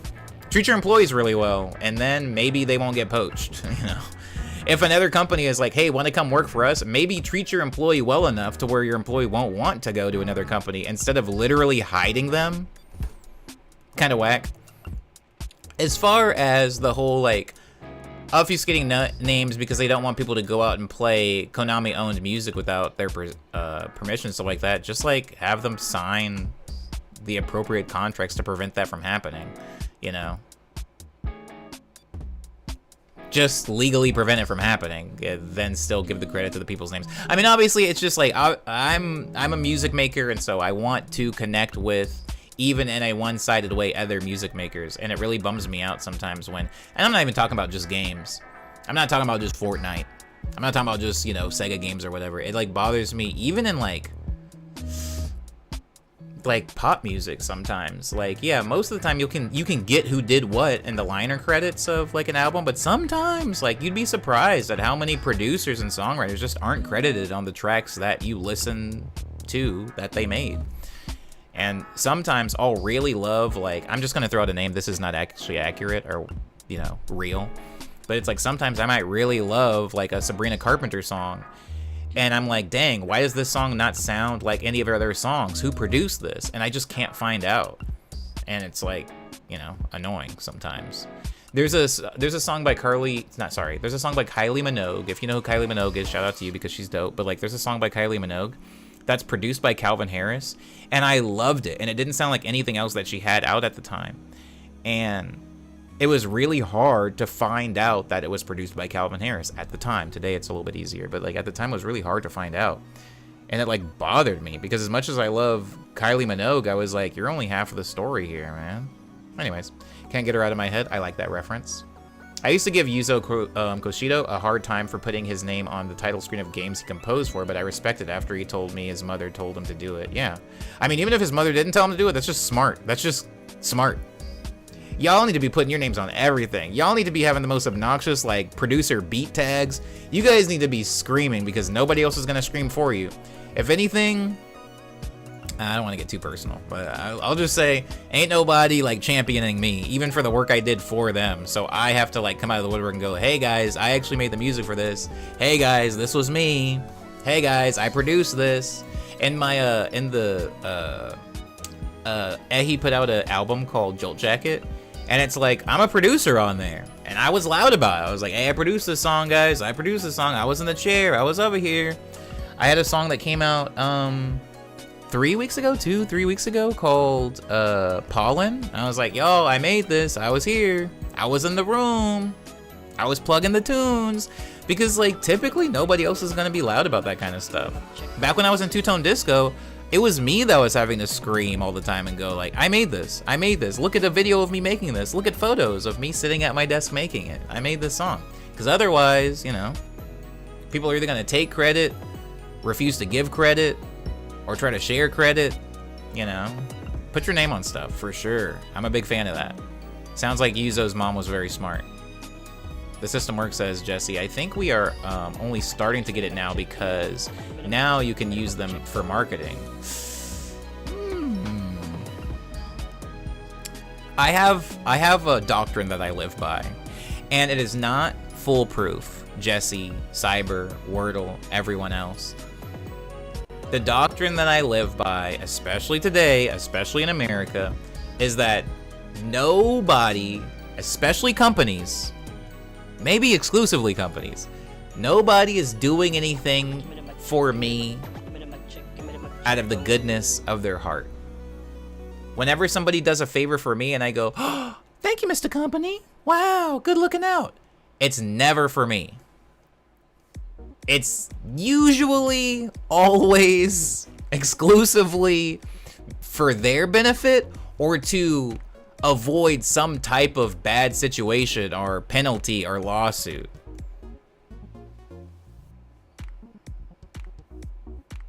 Is this the Omni doctrine? That is my doctrine. And so I definitely have given up on the, you know, thank you, Mr. Corporation, like attitude that I used to have maybe like 5-6 years ago. And now I'm like, whenever somebody does something for me and they're like, hey, we thought we'd just go ahead and give you this. You know what? You've been such a hard worker. We thought we'd go ahead and give you this, bro. And I kind of take it and I look at him and I go,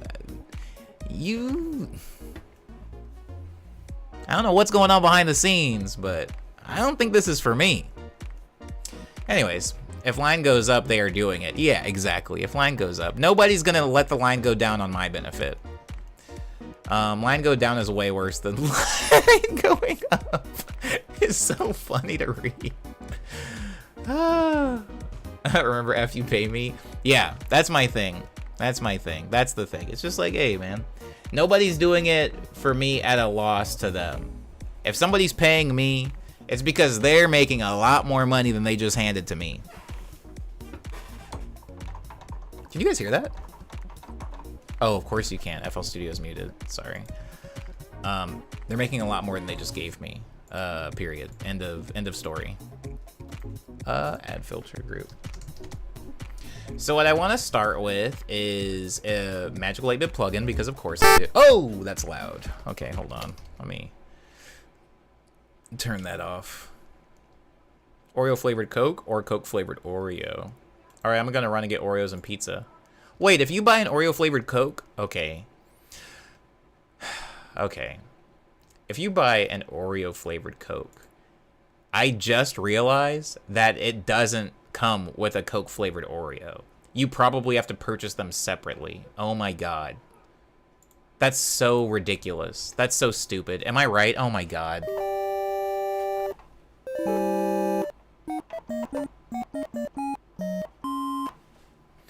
They are getting their advertising worth. Yeah, I suppose they are. I'm not mad. I probably won't get it, and not because, like, I think I'm better than it. But mostly because I'm not the biggest fan of Coke or Oreos. Now, when they bring back the Pepsi pizza, that Pepsi-Roni pizza, oh, I will be all over that. You won't be able to keep me away from that pizza when they bring that back. I know I'm gonna hate it.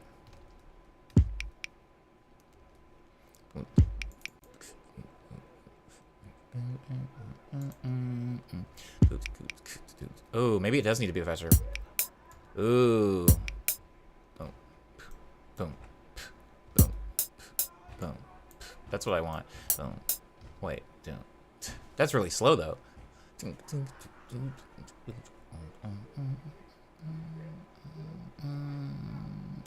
Maybe I should, like, double time it?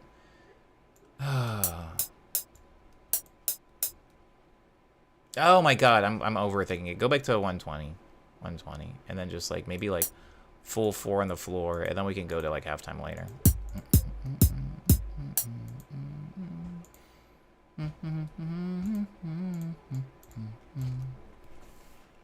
Remind me, didn't they put pineapple on it? Or did they just sweeten the pepperoni with soda? They just sweetened the pepperoni with soda. Yo, have you had Pizza Hut recently? I have not. Do they have a Pepsi-Roni there? Or are you just like asking me genuinely if I've had Pizza Hut recently? Because I don't eat Pizza Hut. Not in like a snobby way. I'm not the biggest fan of Pizza Hut. Oops. I got it plugged into the wrong thing.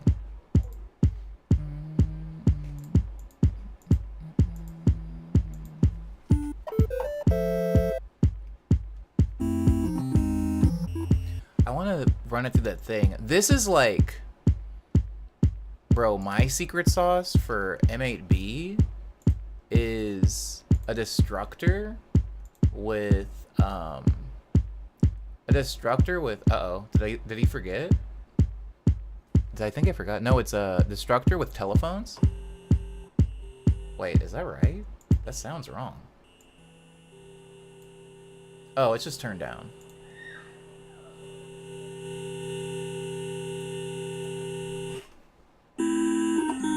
Yeah. I love that sound. It's so sick. I'm a bit sad I didn't get that Jordan Peele pizza when they had it. What made it Jordan Peele?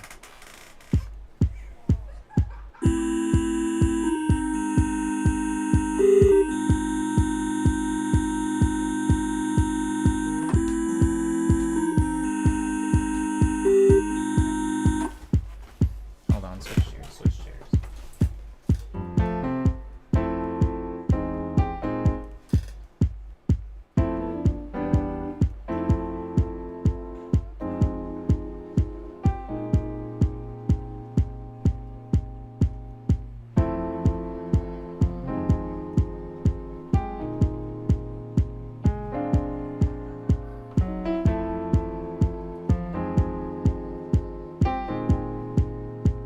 Wait.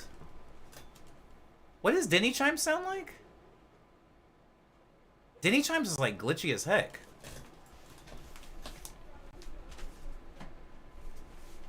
Right? Hold on.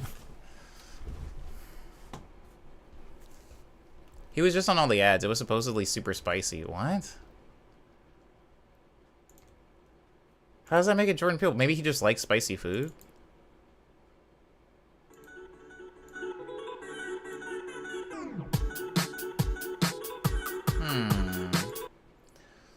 You know what we're gonna do?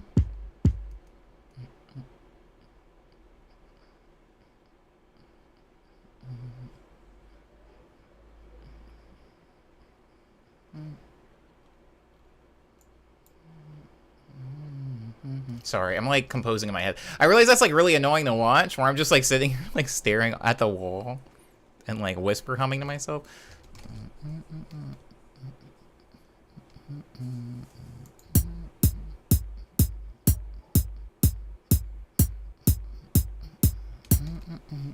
Okay. Maybe like a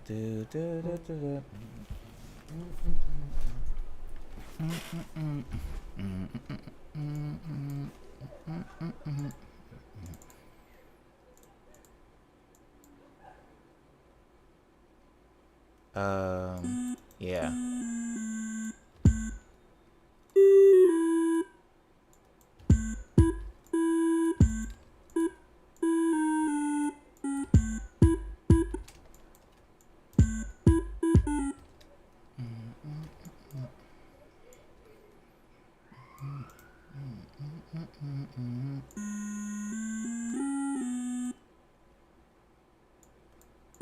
What do you guys like?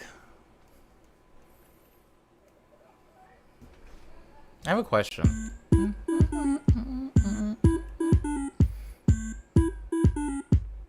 Oh, I need both, don't I? God, it smells so good outside. I don't know what my neighbors are doing out there, but it smells crazy. I have an answer.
Oh, uh-oh.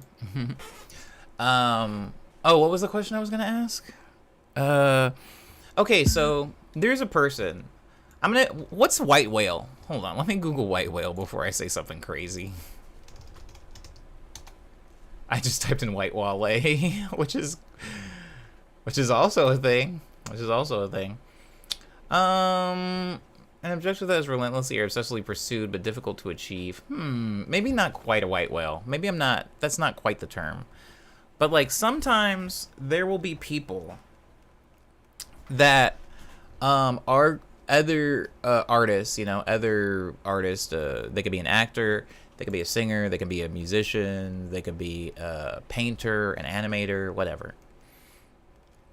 And I just like need to work with them. Like I see their work and it's different. It's not the same as like, sorry, wow.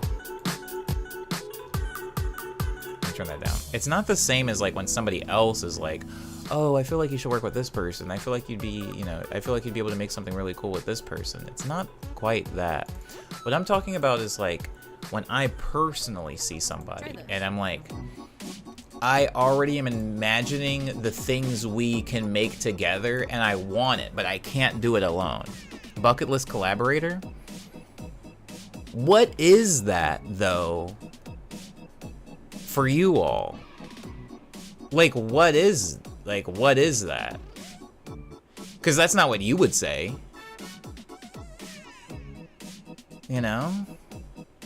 There is currently a person that like every time I see her or hear her or engage with her, sense her in any way, I'm just like, I'm filled with, it's so interesting. It's like there's a different valve in my body. It's like there's a valve in my body for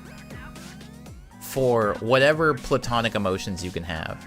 And then there's a part of my body that is reserved for whatever romantic emotions you can have.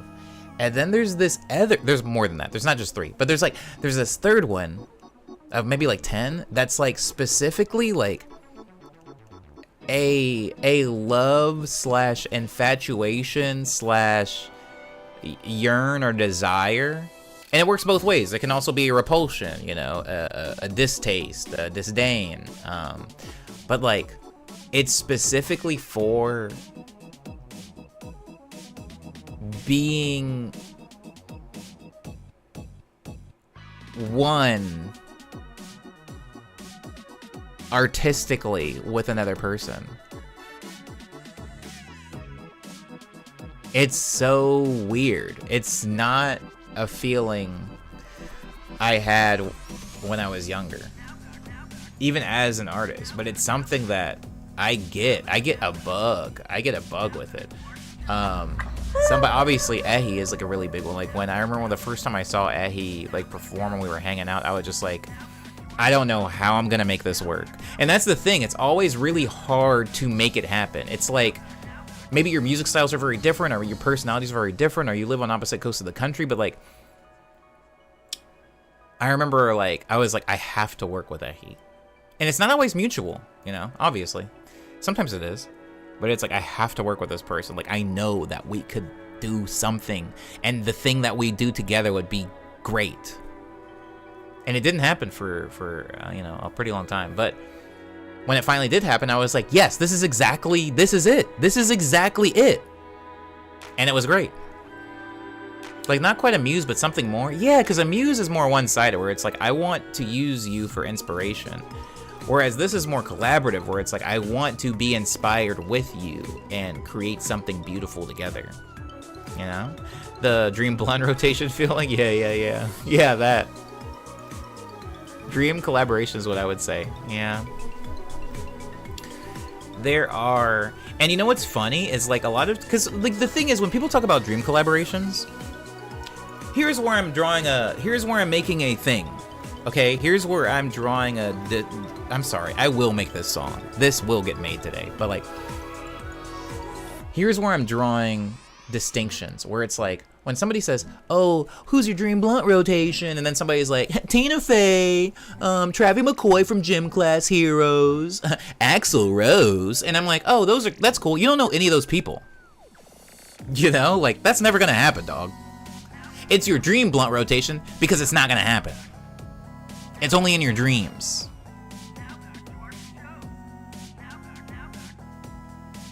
Young Scared was actually one of those people for me.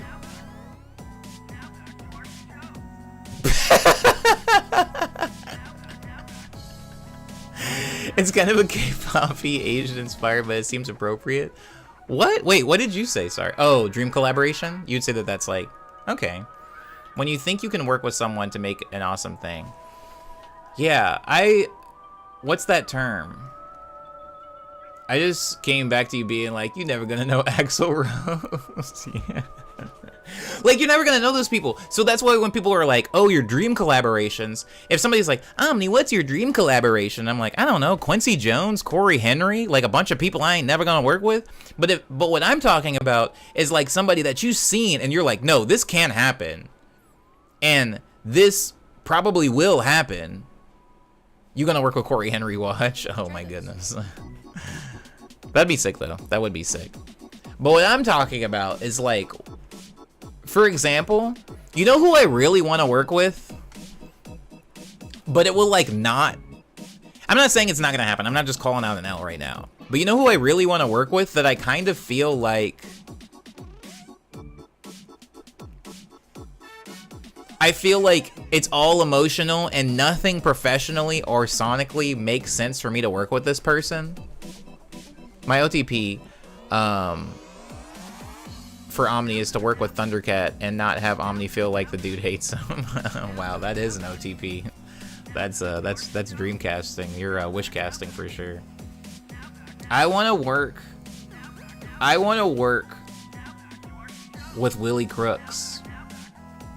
I don't know. I have no idea how that'll work. There's a good chance that it won't. That we'll try and it'll just be bad, and we'll both have to kind of like shake our heads and go like, well, we gave it a shot, because that's happened. I have like collaborations that are just like on back burners with Bowen and with Divio and with, I mean, like back when I would have a lot of people over, you know. And it's just like, oh, this is never gonna happen, is it? Or like me and like Green Parrot or something like that. It's just like, oh, this ain't gonna come through.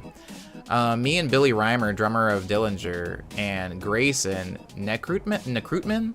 I apologize if I'm butchering the name. And same drummer I found through TikTok plays for Sepultura. Smoked a J together at a festival a couple of months ago. Yeah, that's a legitimate Dream Blunt rotation. I feel like y'all were both on different sides of the coin, but if it worked, it would be crazy. Me and Willie Crooks.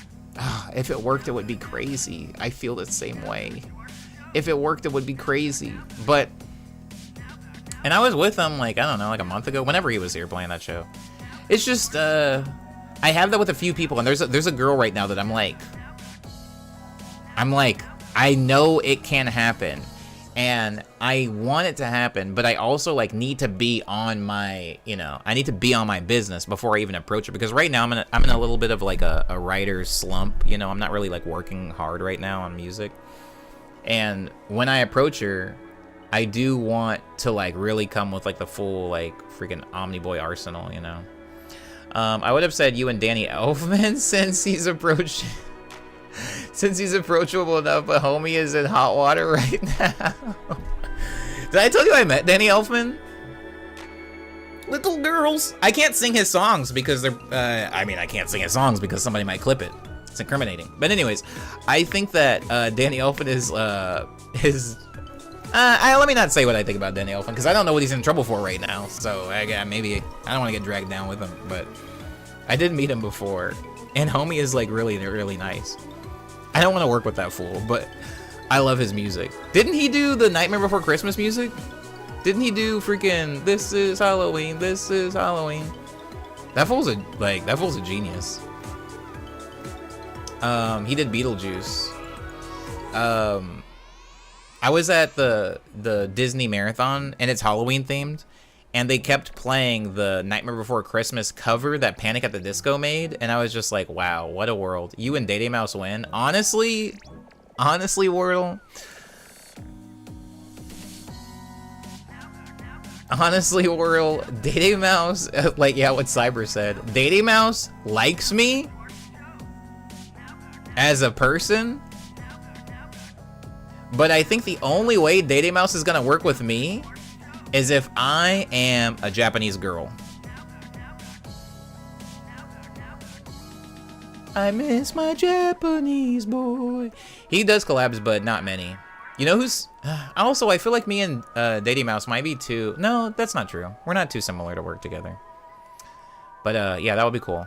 That would be a cool one. But right now, I've got a few people that like I want to work with for the first time. And like everybody that I've worked with, including Young Skirt, are like people that... When I feel like I'm at my strongest, when I'm like back at full charge, I want to work with. I want to go back. I want to double dip because I don't know. Some of the coolest things about working with people and then like letting a few years go by and then working with them again is that you both grow and like it just creates something completely new, completely different, and I like that. I told you about my Emaciated White Boy Dream Band. I'm sure I mentioned it before. You did. Ugh. I don't really have like dream collabs anymore. Like two people that I feel like I really want to work together. At least I don't think I do. Anyways, point is, I wasn't trying to talk about like dream collaborations, like literal like wish casting. I was talking more about like things. Like, because if somebody's like, who's your dream, you know, your dream girl, and somebody goes, you know, I really want it to be Sydney Sweeney, she's really the American girl, you know, like, that's like a true dream.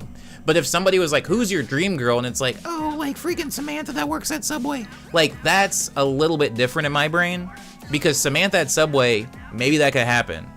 Sydney Sweeney, I'm not saying never, not in a million years, but come on now.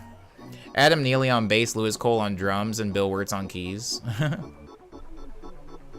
Sometimes there's collaborations between people that are like, they're all so great at creating full songs themselves that when they join like a 3-way, 4-way, 5-way collaboration, it's like nerfing all of the S-tier characters and having them be on a team.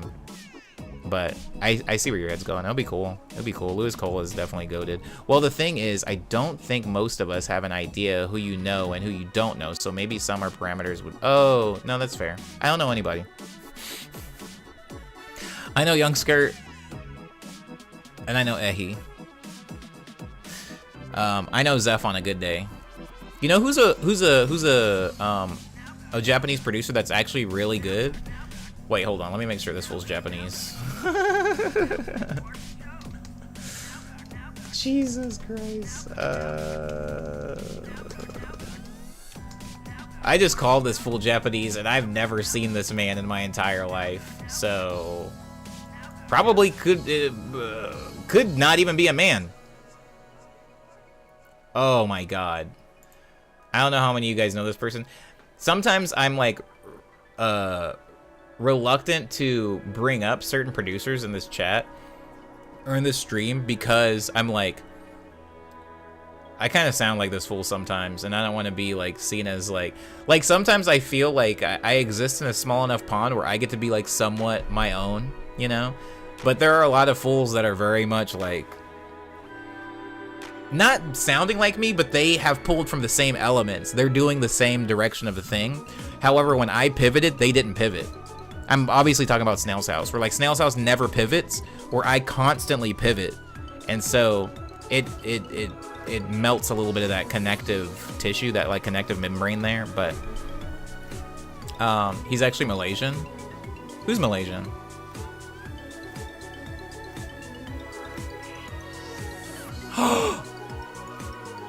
Oh, what? Wait, Surf is Malaysian? That's wild. And you know what's funny? I don't think I knew that Surf worked with Day Mouse, but when I went to the band camp, the first thing that came up it was Surf and Day Mouse. I was talking about Surf though. I love Surf. Good lord, I love Surf. Jesus. Like, I don't know if Surf has a bad song. Hold on. Let me play something really quick. I promise I'm going to make music in this stream.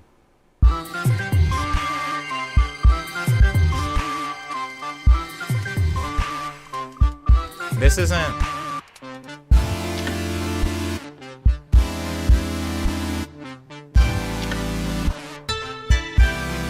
See how this is just like...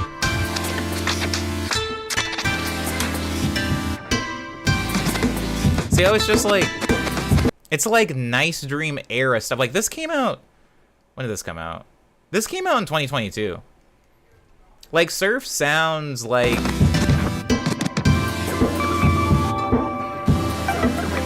what I was doing. Different.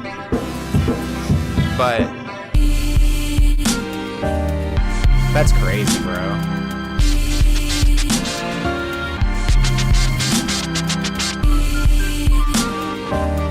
That's sick as heck. Anyways, that is 100% like what I was making, like without the pivots.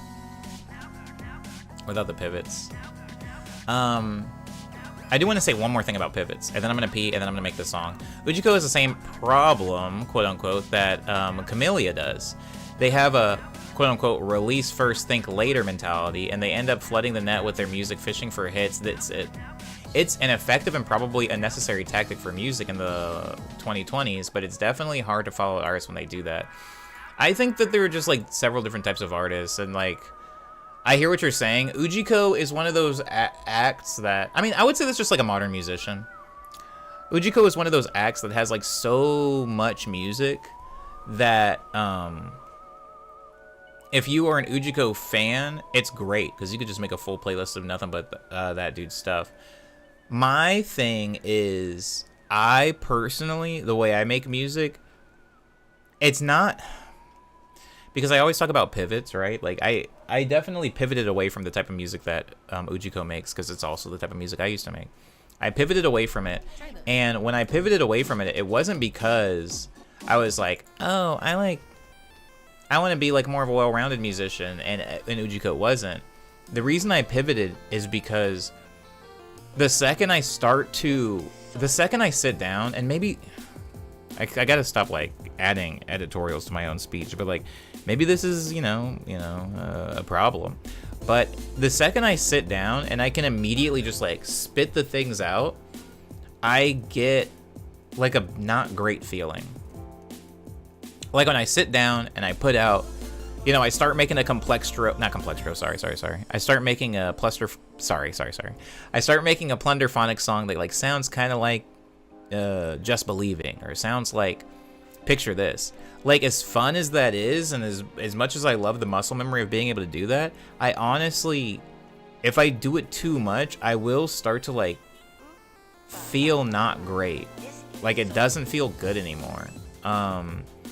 Like right now, I have a lot of friends, especially since that Beat Camp. If you didn't really look into the Beat Camp people, they were all like lo-fi music producers, and like, a lot of them look at me like I'm this, like, not with hate or anything, but they look at me like I'm this freaking, this weirdo that's like singing on the tracks and like going on tour and stuff like that, because they're like lo-fi people. That's not really what they do. And while I understand that, the reason that I got grouped with them anyway as contemporaries is because Lush Stream is a thing. Like, I do have a lo-fi, mixtape that is like, what, 30 songs long? Like, it's a lot of music on there. So I understand why I'm grouped with them. I can technically make the music that they're making, and I have music out that sounds like that. And when I collaborate with them, the music sounds very lo-fi and chill. But there was a point in time where I would like sit down to make a song, and I was like, within 5 to 10 minutes, I had already had the like drums done, And it was, and the drums kind of sounded like, a lot of my other songs. Like, there wasn't really a lot of thought that went into it. I was just like speed producing. And while that can be fun, and there's like a lot of like reward and skill involved in me being able to do that, I just personally wasn't inspired. I was like almost bored, maybe. Like I would be making those songs and I'm like, okay, I guess it's done. I guess this is done. But like, what does this song mean to me? And don't get me wrong, I'm not saying that every song needs to have some grand ideal or grand meaning, big story or anything. It's just that there are songs I make that I get excited about, and there are songs I make that I'm not so excited about. I can remember when I first arrived on the Brilliant Boogie chords, and I was like, whoa, this is sick. I remember when I really leaned in heavy on like the house side of music, like that like Fantastic Plastic house bossa beat and Gleam Dream, and how fun and new that felt coming out of Quick Breath Ego Death, with Quick Breath being more like, and I even remember when I made Quick Breath, I mean with Ego Death, and I was like, wow, this ambient stuff is so much fun, like making these big fun flowing sonic textures and stuff like that. Like I was having the time of my life making those tracks, and I'll still occasionally make like an ambient song in the stream here and there.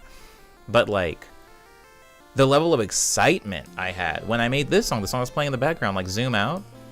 Like when I made Zoom Out, and I was like, whoa, this is like sick. It's got that like Midwest emo like guitar lick, and then I have like the chiptune coming over it, and like the lyricism, like the lyrics that I wrote for it.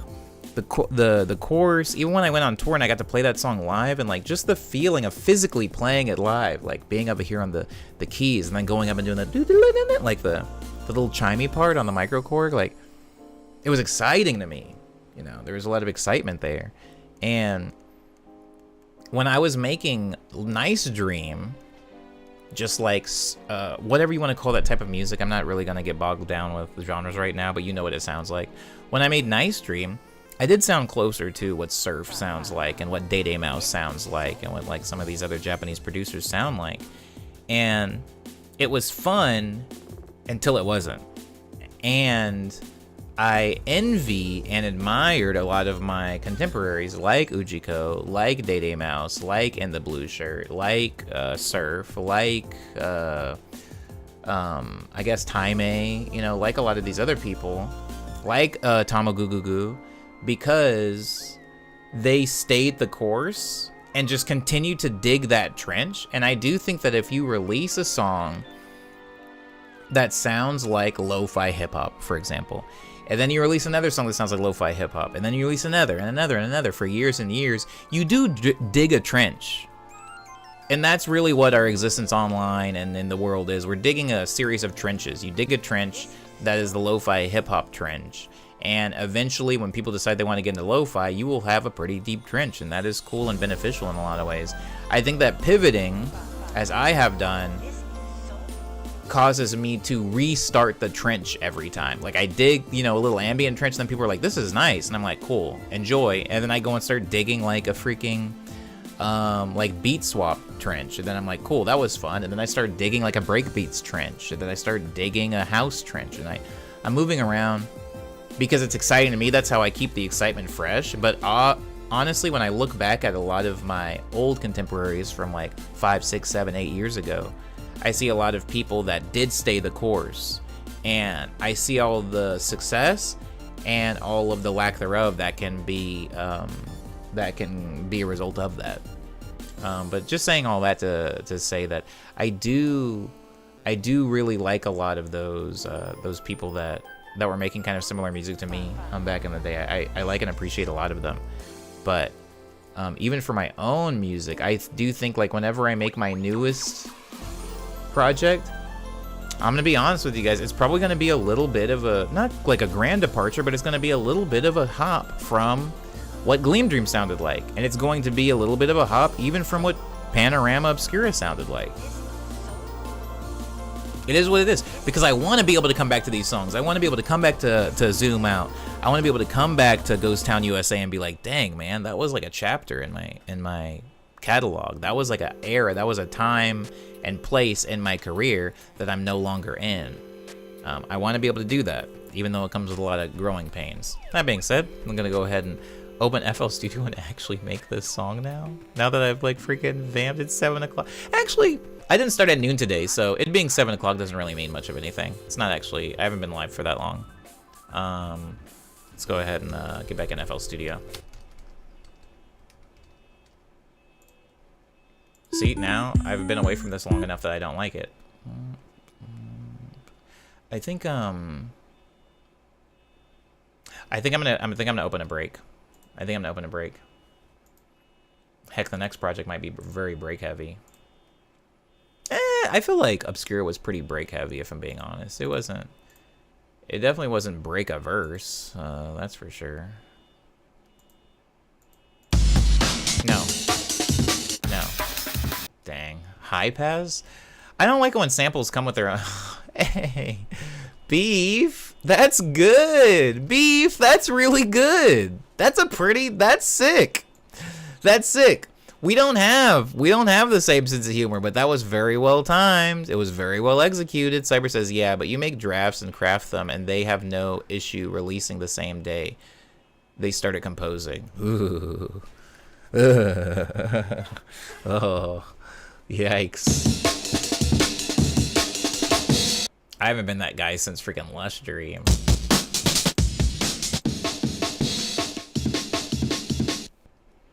It's just a bunch of amens.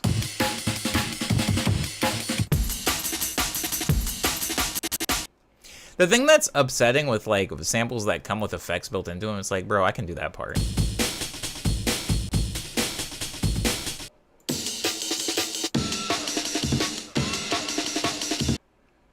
Just give me it and I'll do the other parts.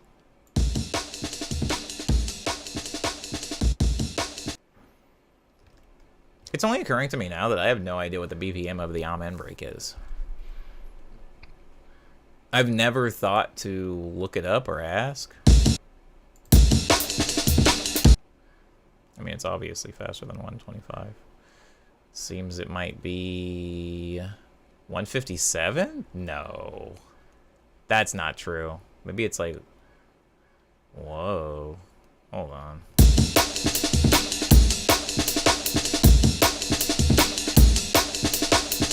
Crap, maybe it is 157. Crap, I think it is, dog. Retrieved August 16th, 2012. The tempo of the Amen Brother breakbeat is approximately 136 beats per minute. That's the original recording. Oh, word. Okay.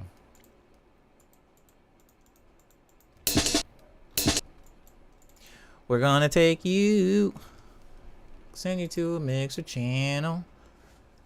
Oh, Christ. Reba McEntire isn't a Republican, is she? Because I can only take so much heartbreak in 1 week. Guys, we lost the freaking, we lost the voice of, oops. We lost another voice actor. Who was it?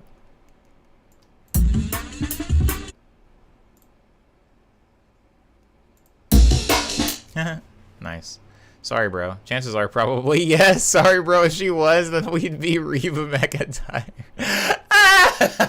That's good. I like that.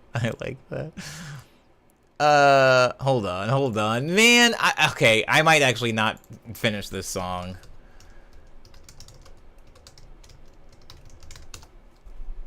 Reba McEntire says she's not coming to Montana for the GOP debate.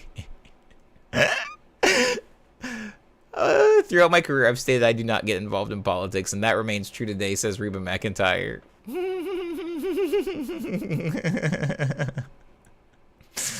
That's pretty funny.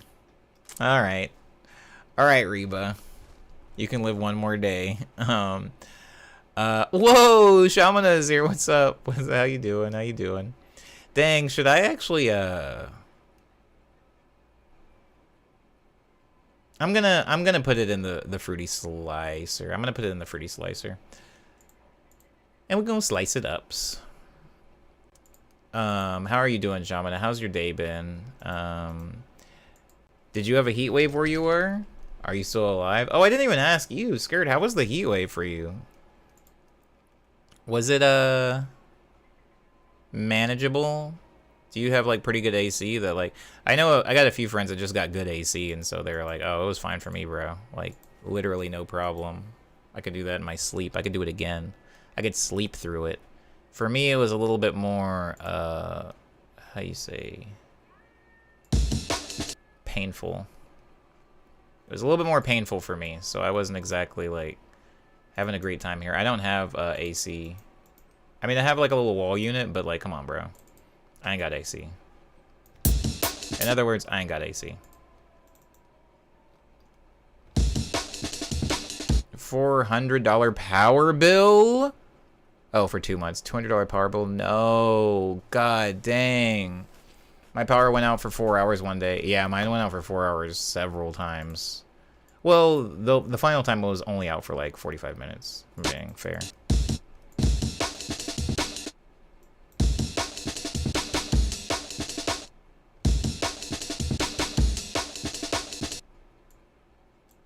I hate how it's like laning, but whatever.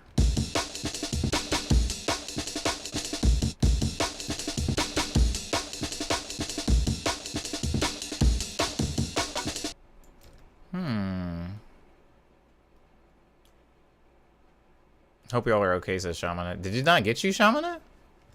Did it not get you? They messed up not calling it Fruit Ninja. Oh, for the foodie slicer. You're not wrong.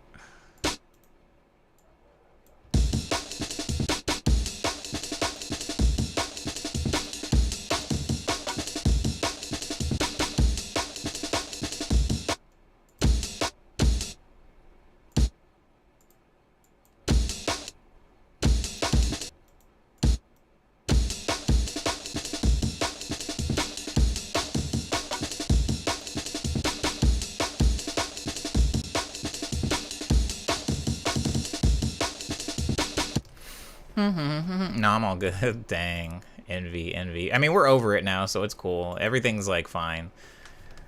No one died. Everything's fine.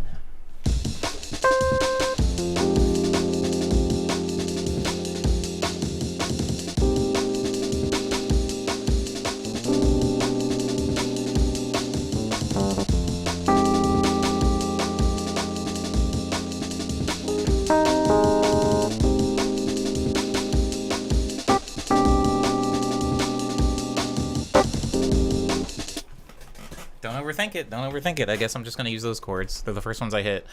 Called LA Department of Water and Power, and he said, "Is there anything else we can do?" And I was like, "Just hurry." He was like, "Well, maybe everyone don't use your AC every day, huh?" No way! No way! Did he actually say that? Bro, it was like 110 outside. What do you mean? Wake up! What? Are you kidding me? I'm launching an airstrike. Hold on.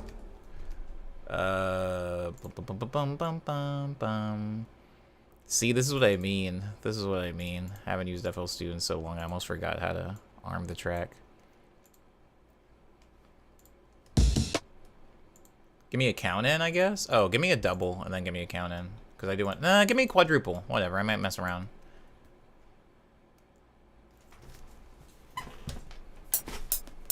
Oh, ooh.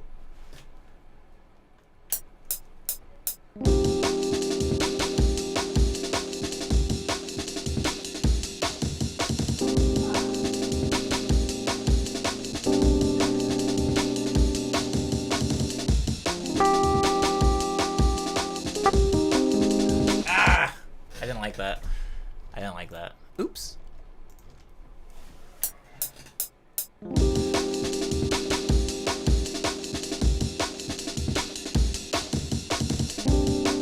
Ah! I was looking at chat. I was looking at chat.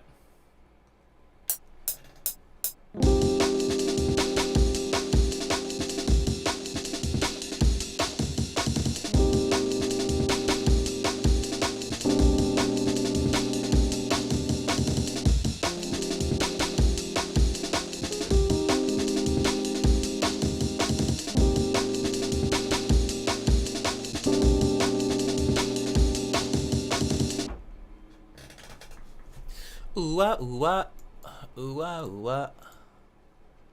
Loop me, sir.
I think, yeah. Don't overthink it. I'll probably just sample this anyway. Hey, what's up, Agalux? This is the commission. This is the commission. Welcome back, Jesse.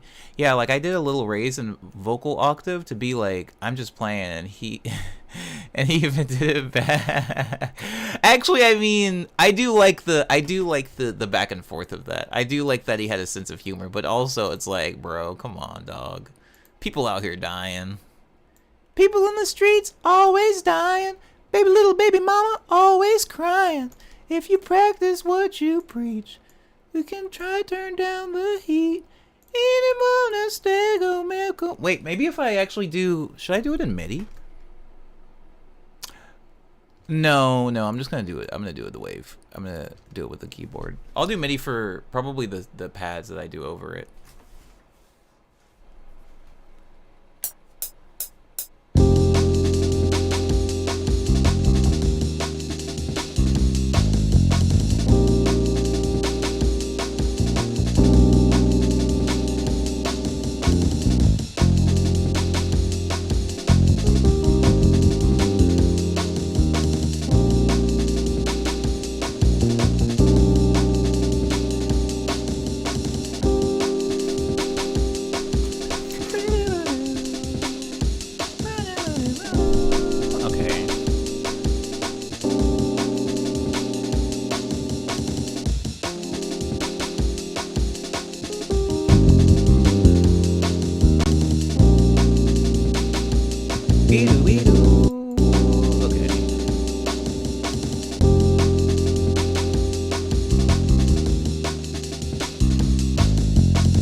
Songs I've ever made that sounds exactly like me. I can't believe my eyes.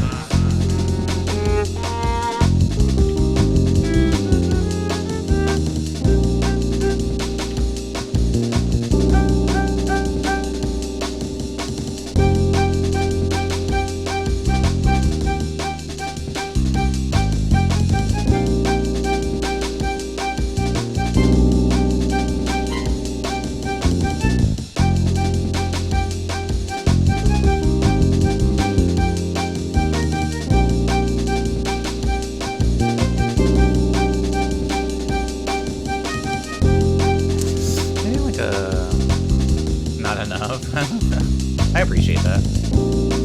Where are my voices? Where are my little guys?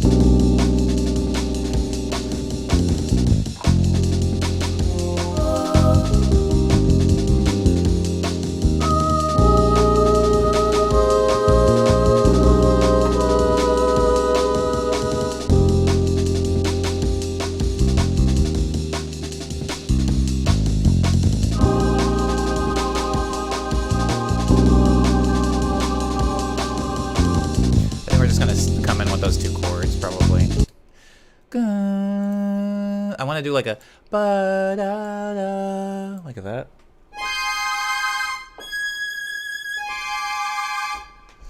Like that, but with the Omnisphere.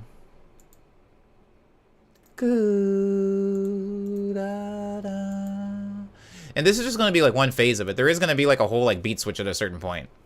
I think. I want to give him something that's like dynamic.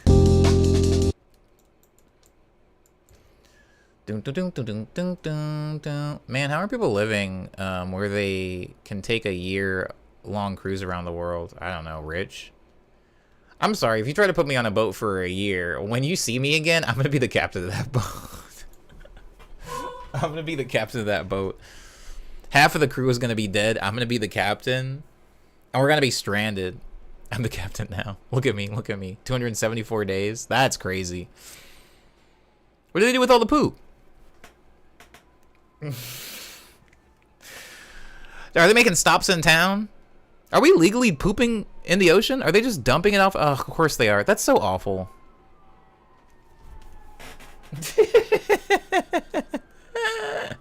Dave Matthews Band.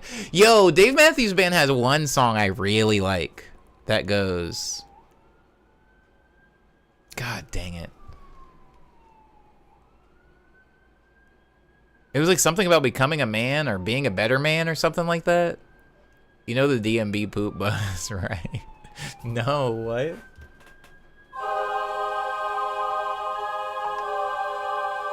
That's all I want. That's all I want. That's perfect. If I can do that with my left hand. Can you guys hear the cop siren? Jesus. They're getting awful close. Hold on. Da, da, da. It's atmosphere.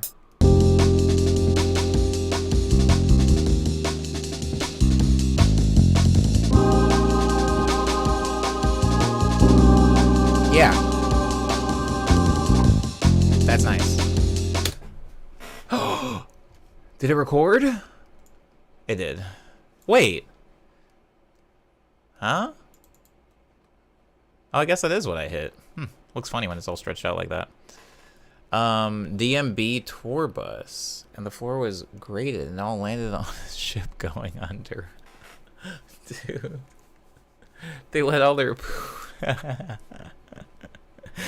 This sucks. That's terrible. They let all their poop on the highway. Putting all your poop out on the highway is like the most freaking like Mario Kart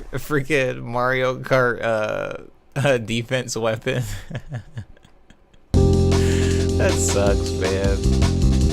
That's crazy. They just have like a freaking like they've got like a lever where they can just like release the poop valve. That's wild. I didn't know.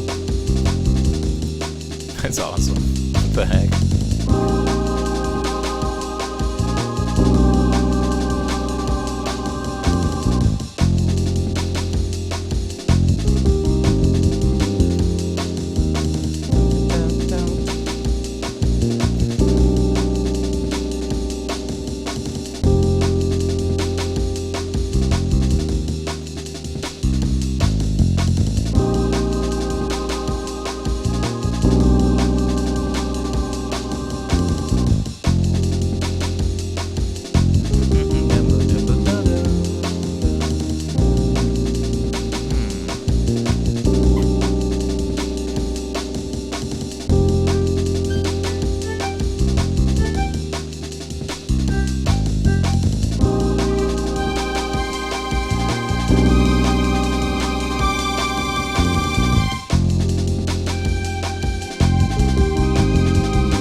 like maybe, maybe I should just move to the B section already, because I feel like this is very loopy. Hold on. Sorry. Dang, remember when I made that, like, freaking Sigma Man song? Just hearing that one, like, isolated note made me think of it. Oops.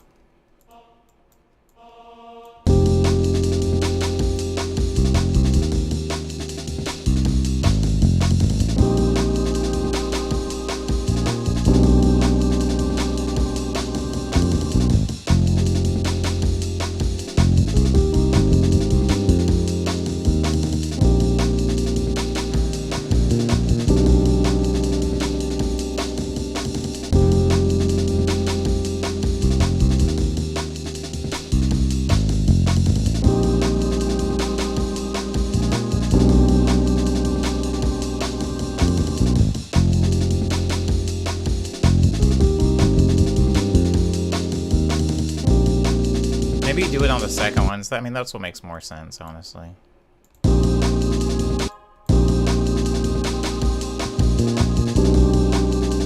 then have like a... And then like...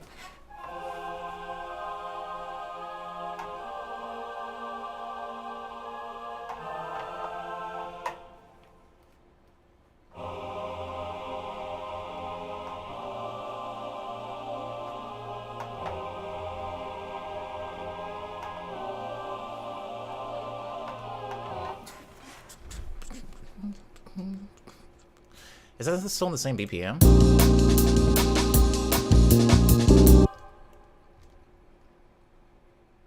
Put like one down here.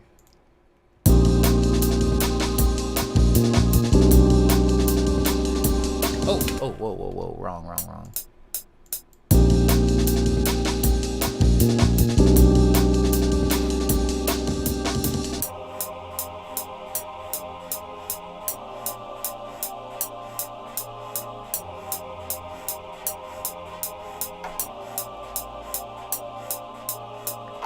Yeah. Whoa. Oh, I guess I didn't get those first notes.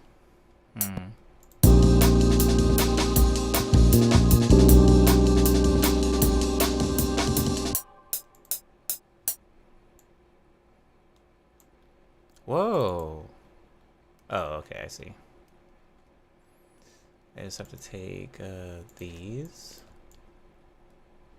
Should fix that, and then...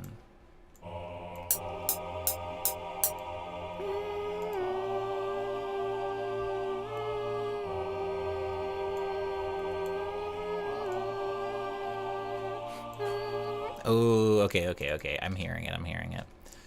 Bomb. What is that? What are you doing? Or you introduced the sticker brush symphony? Oh, you're talking about Donkey Kong. Oh, what is that?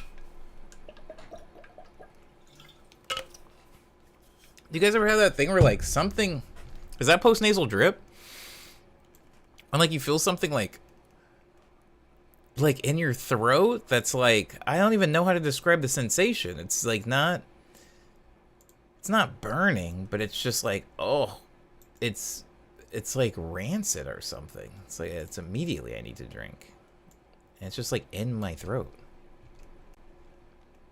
All I'm doing right now is like extending these MIDI notes, because if you can see, they're not exactly lined up and they're overlapping. And whereas like I love that when I'm doing like, when I'm going for that sound, you know, when I'm going for like, oh, I want it to be very human, I want it to sound very real, I want it to sound very imperfect, like that kind of can go hard when that's what you're looking for. But like I'm super not right now. Like I just want this to be very like on the line, on the beat for all of them.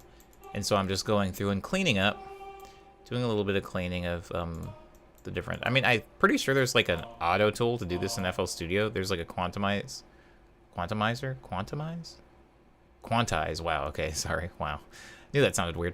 Anyways, there's like a quantize tool that I'm pretty sure does this, but there's a few things in FL Studio that even though I know there's hotkeys to do them, for whatever reason, it's just part of my workflow to do them by hand. If I was like a speed producer, that wouldn't be great, but since, you know, whatever, there is no rush, I do... Some of those things are like really useful and therapeutic to me.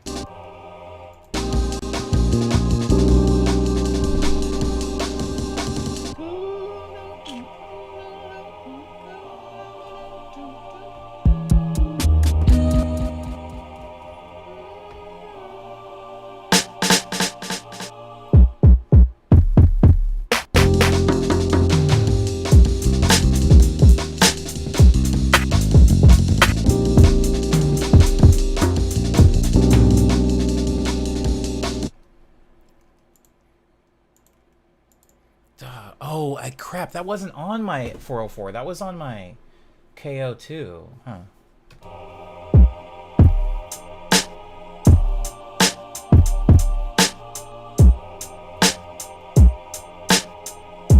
God, that's so slow. Give me a metronome. That's so much slower than I thought it was.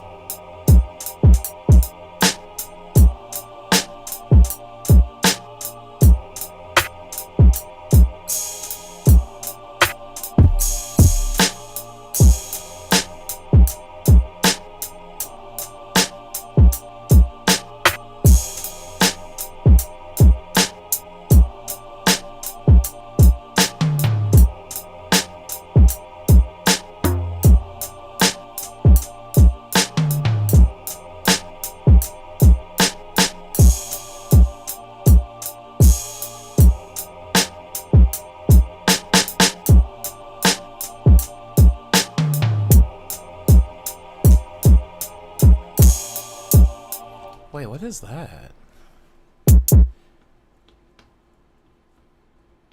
I guess that was the one that I was using. But that sounds wrong.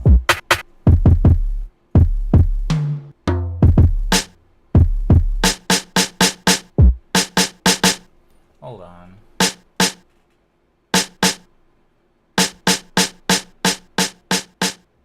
Snare's so loud.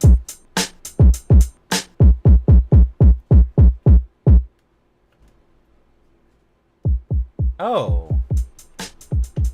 I'm stupid.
Let me try it without it.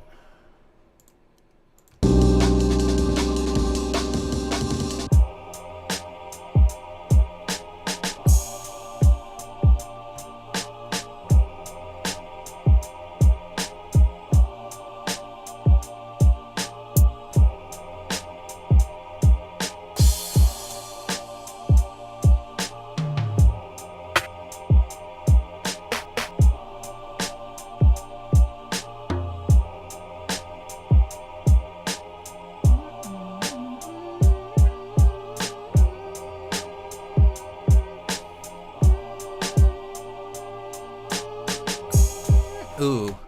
Okay, that's gonna be my backing. That's gonna be my backing for sure. And then I'll do the drums in I'm gonna do the drums on the grid actually. Well, not on the grid, but I'm gonna do them on the not in here. On the playlist.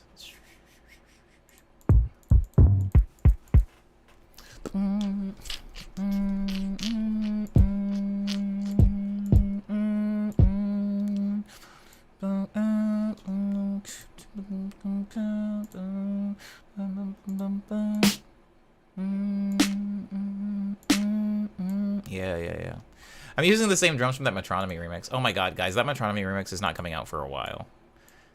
And I'm making my peace with it. I'm making my peace currently, live on stream. I'm making my peace with the fact that that thing is not coming out for a while. Yeah, and then I just need a hi-hat.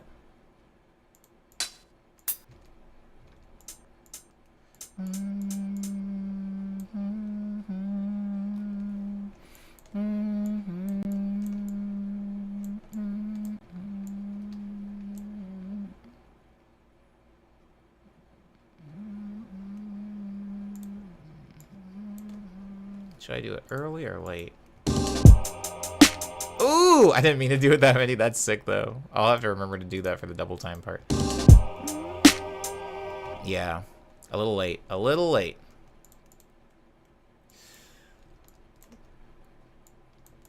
Marvelous.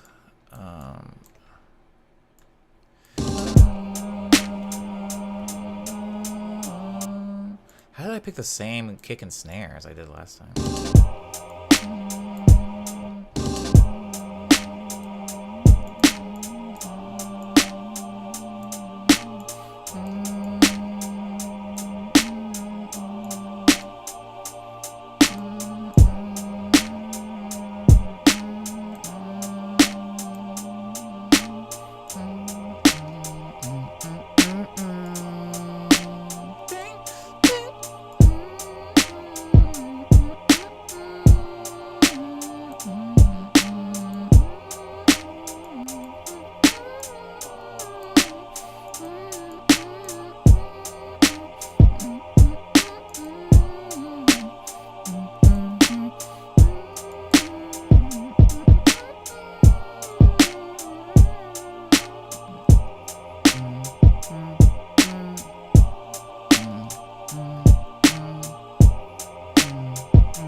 And then we're just going to run that and do like a bunch of alterations on this.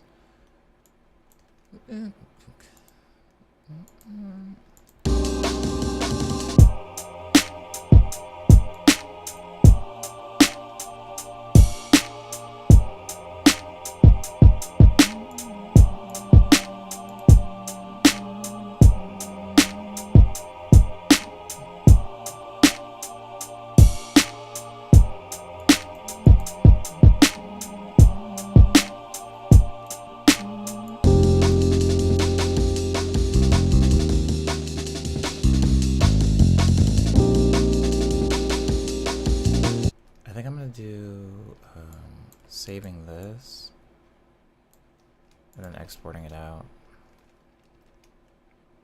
Oh, be careful. How do I do this again? I do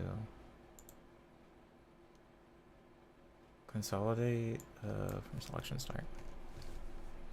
Dang, I would tear up some freaking Japanese style curry right now. That's exactly what I need.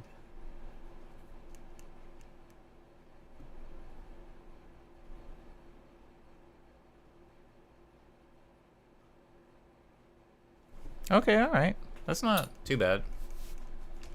It's not too bad.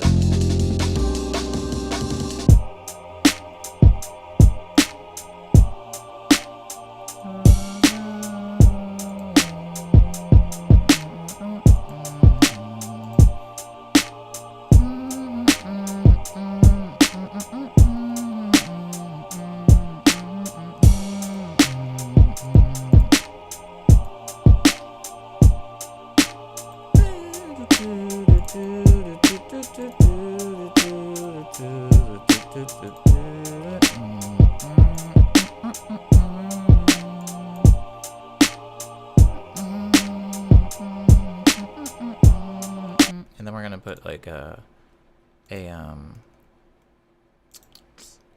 Poison. Poison's usually what I use for my ARPs. Just because you can like put any like chords on them and they'll auto arpeggiate. I usually will try to go in and then like mess around with the arpeggiator so that it's a little bit more custom. So like the first chord is this. It's the one. That is not it.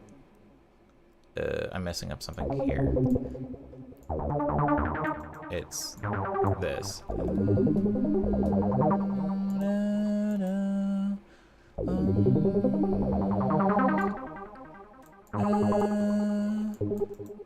And then it's the same chord again, but with this note moved down.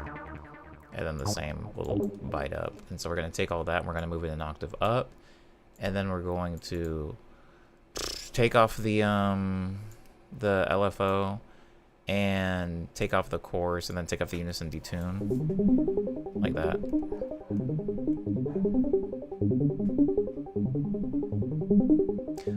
Maybe add some cutoff.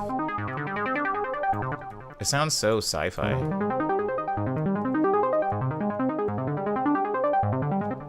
I can play into that.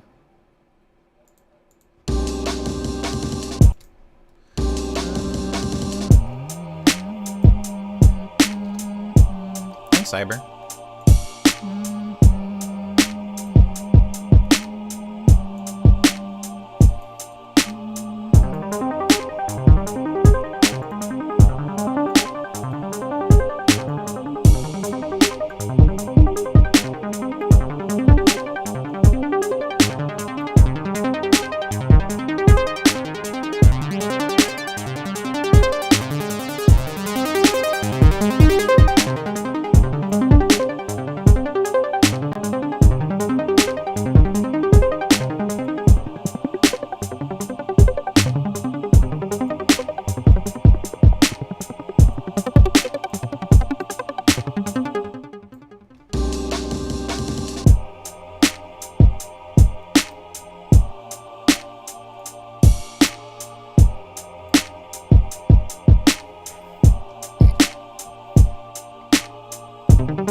The delay once it gets to the low end. Low cut, turn that up. Yeah. And then keep making it go up.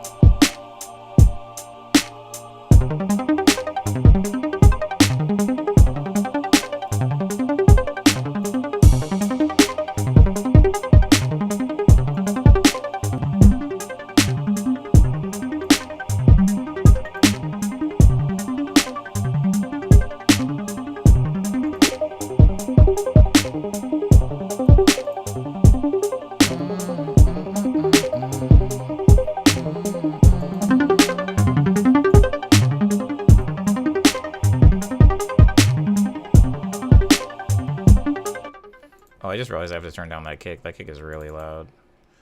And everything else, I guess, that comes with it.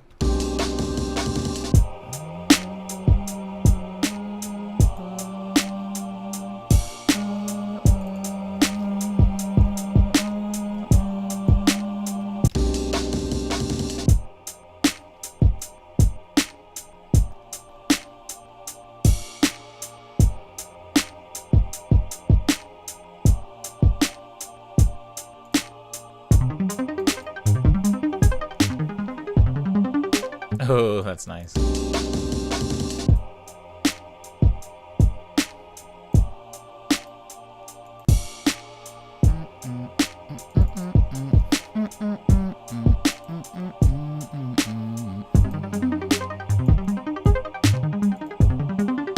Oh, crap.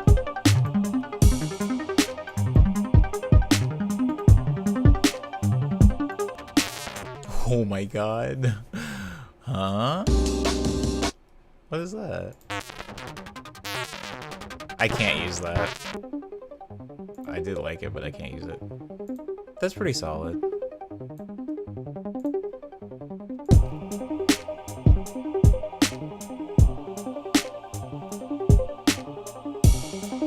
Are you allowed to say what this is commissioned for? It's for somebody's stream. Does it feel different to make dad jokes now that you have your own real kid? Or is it the same? That's actually a good question. That's a solid question. Oh, man.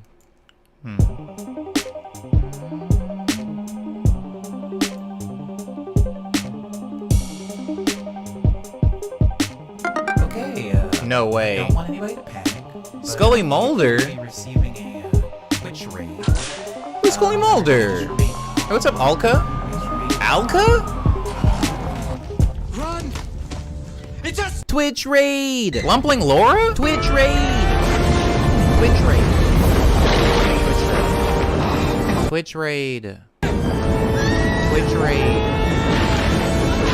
Twitch raid. Twitch raid. A Twitch raid. What? Echo? Is the echo on your end? Is everybody else hearing an echo right now? Hi, welcome. Thank you for the raid. Appreciate you for coming in. Hello, Lumping Laura. Lumpling? Sorry. Hello, Lumpling Laura. Hello, Kilmagoon. Hi, Scully Mulder. Thank you again for the raid. What were you up to on your stream? What were you getting into? Anything cool? Oh my god, why can't I see that?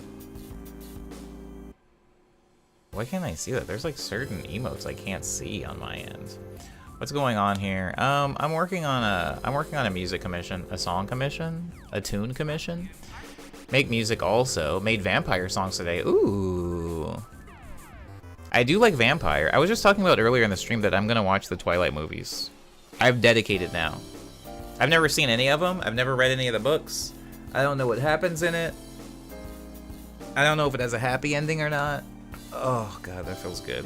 But I'm going to watch them.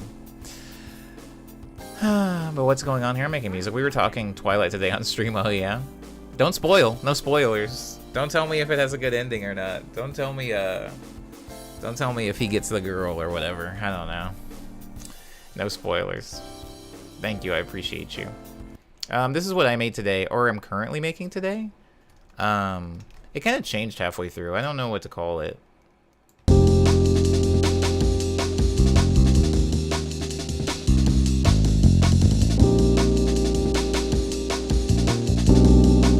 You know what, Kaiju? That actually happened to me the other day. The echo thing you're talking about? So weird.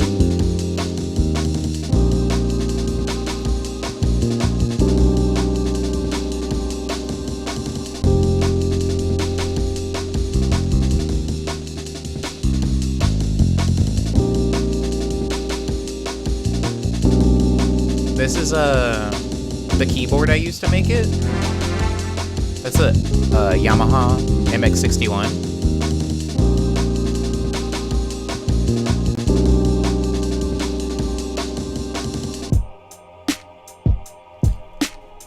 I think for this section though, I want to do like I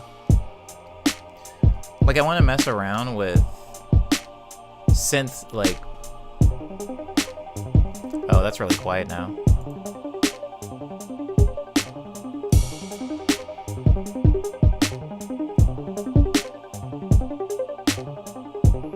I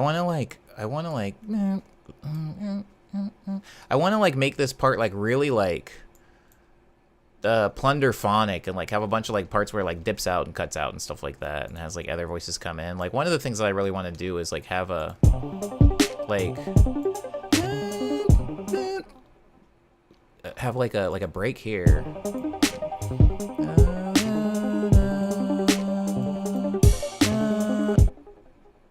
Yeah, like so have like 1 2 3 bum. Yeah, I want it to have it go like a 1 2 3, like a 3 knock with the kick. So it's like boom boom boom Like that.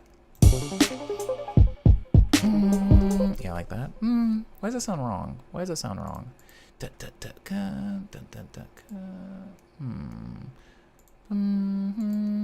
Maybe it's supposed to be like this? No, that can't be right. Here it. Oh, that is it. That is it. I was wrong. I was wrong. It was just like a 2-second delay echo, but it was all stream sounds instead of just the music or just your voice. It was bizarre. Oh. Cool vibe. Oh, yeah. The breakdown. You gotta have a breakdown. What is vampire music? Was there an organ there?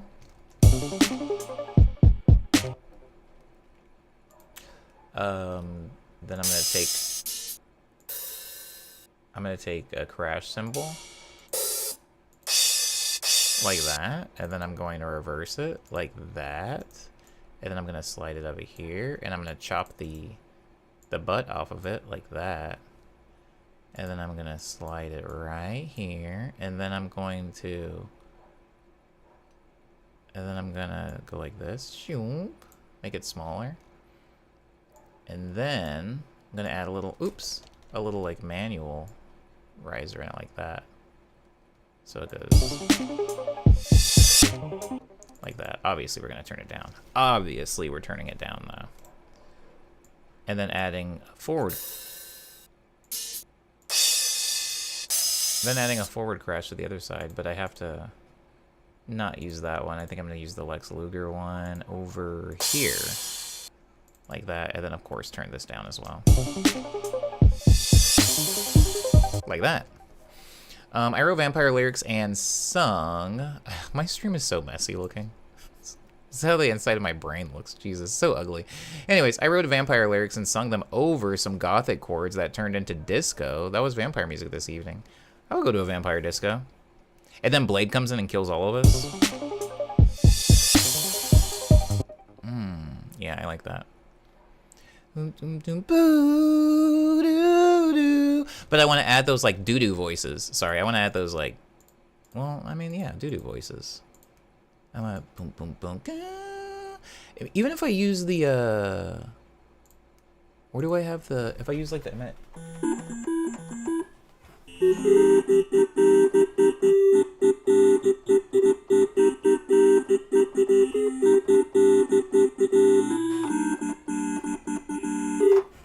that's not it, but like,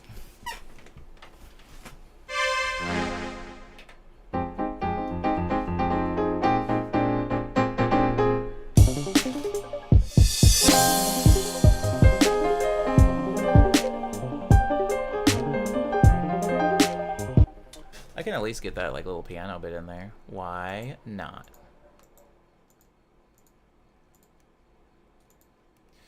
Like way over here, maybe.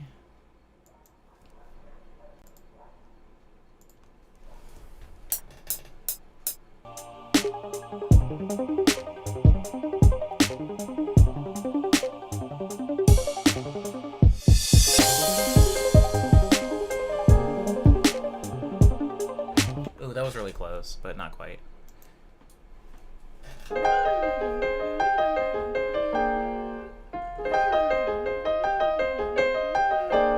Like that.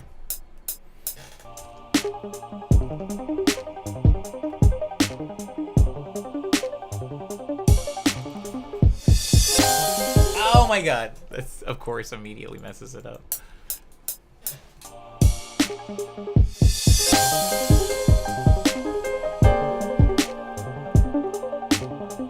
I can do better. I can do better.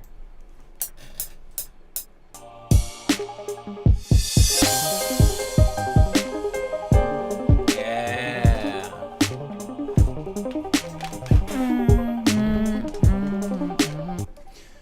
Have a little bit of that. I gotta go post stream, deal with myself. Have a great night. Bless your song. Oh, thank you. I really do appreciate the raid too. Really. Thank you for coming in here.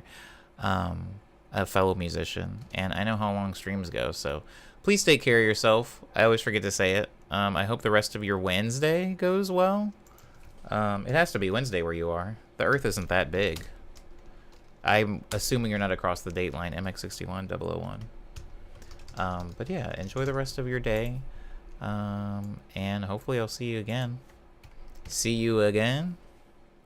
Ha! See you again! Does anybody know that reference? I only get that reference because of another streamer who put that in their stream. See you again. Ha! See you again! Oh my god, what is that from? No, what is that from? Is it real? Hey, what's up, Dar? Came in early, but you were asleep. No, I was here. I saw your message, and then I said, aloud, I said, what's wrong with Dar? What's Dar talking about? But you were already gone. See you again. Dang, I'm never gonna find it. It's so not a thing. It's like not a... If you type "see you again," it just brings up that freaking, like, Wiz Khalifa Charlie Puth. Even if I type in anime, it just brings up AMVs to that song. Oh my god. I give up. I give up. I'll find it for next stream for sure.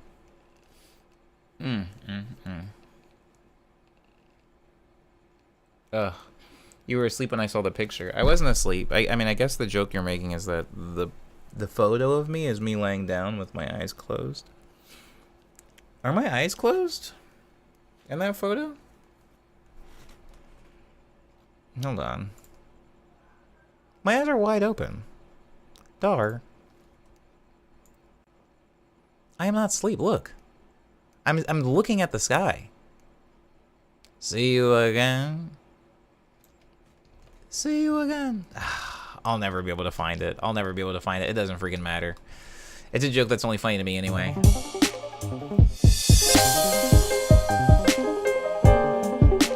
See how hard and harsh that piano is? We're gonna soften it.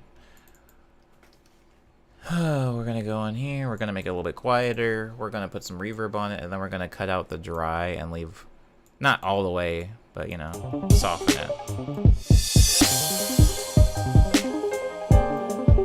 See, I went overboard.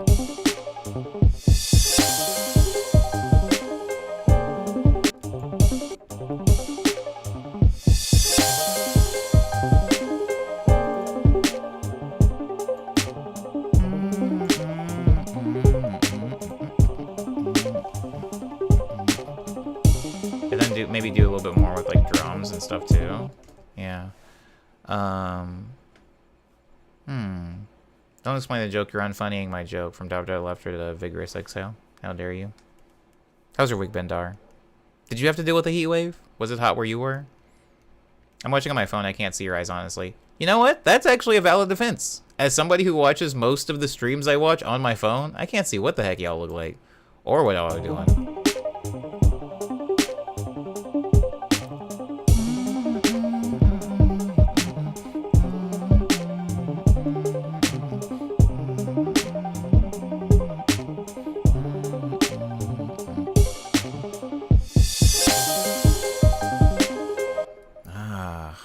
I'm gonna make a second arrangement. He's making a second arrangement, folks. I'm gonna call it try to. It's always hot where I am, says Dar. Amen. Amen. It's always hot where I am.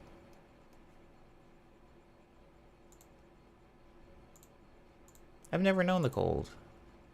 The cold ain't got nothing to do with me. Because it's always hot where I am. Hold on. Ah, but do I really want to keep it at 160 then? If I'm going to be doing that, does it make sense to keep it at 160? Oh, crap. Oh, hey, what's up, Jack?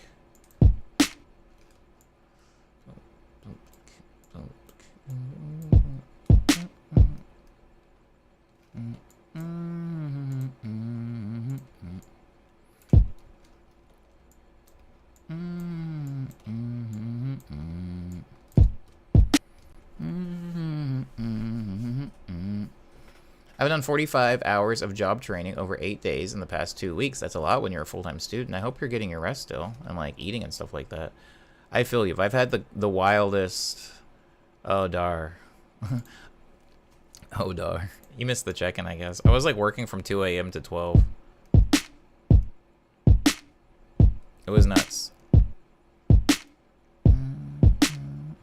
Oh, we should just make it stop there, actually, because it'll just do a clean loop. And boy, let me tell you. Okay, I missed it too. Why?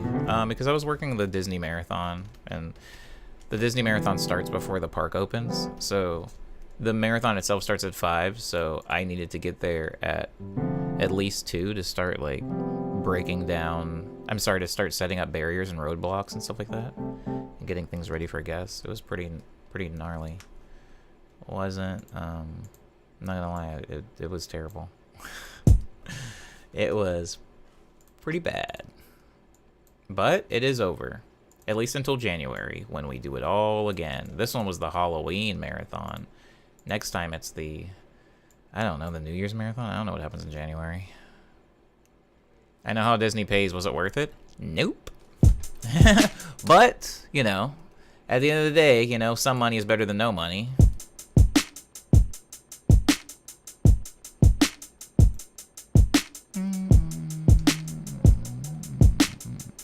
I want to, like, mess around with the chords with that thing, but I can't because it's, like, in a keyboard that's, like, kind of hard to access right now. Access? Hard to access right now.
it's just a vamp, but I'm not even working on the commission anymore. Now I'm just like freaking having fun. Okay, hold on. I want to make this really, really long.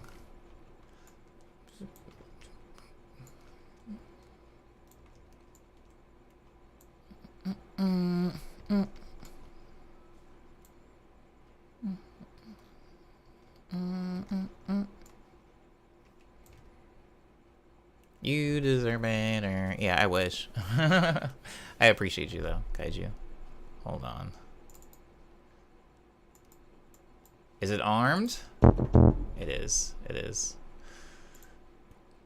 Let's just have some fun with this one.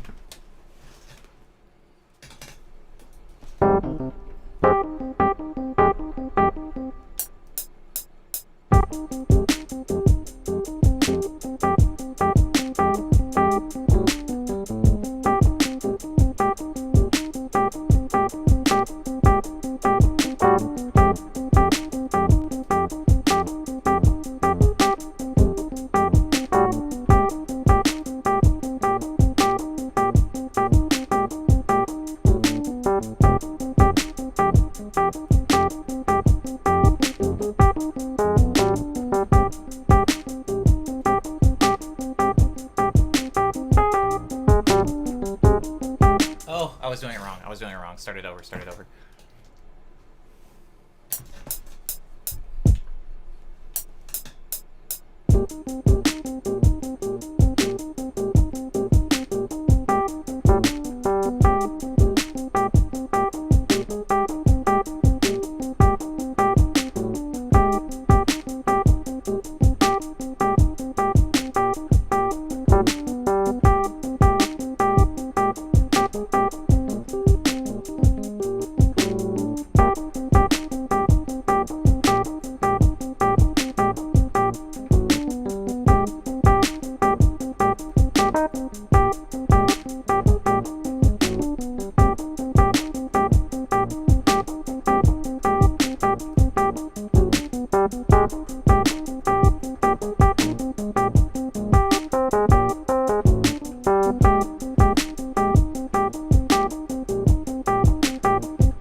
Hi, username Bree.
The second half of that, when it was low, was like the one. That was the ticket once it came in here.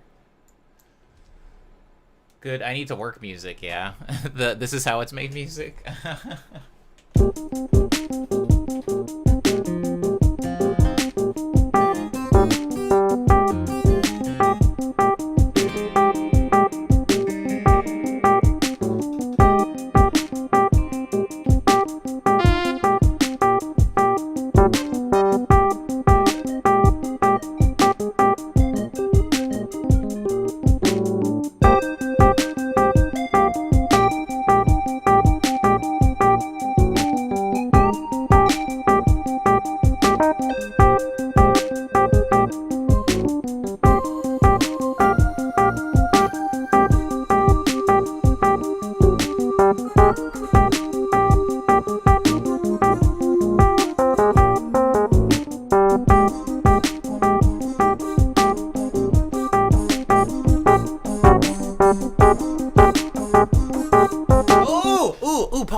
Polyrhythm. Hold on.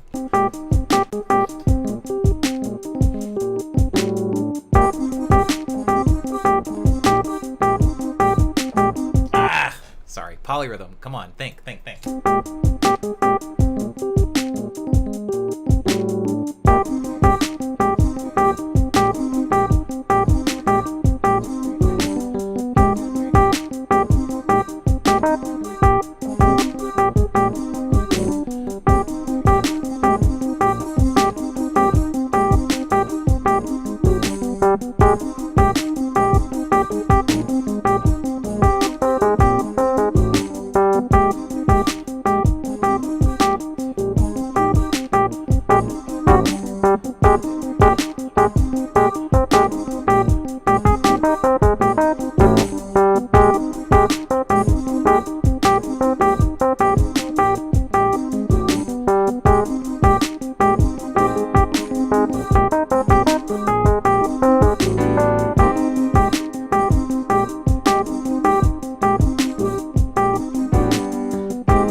Sick. Take him down. And then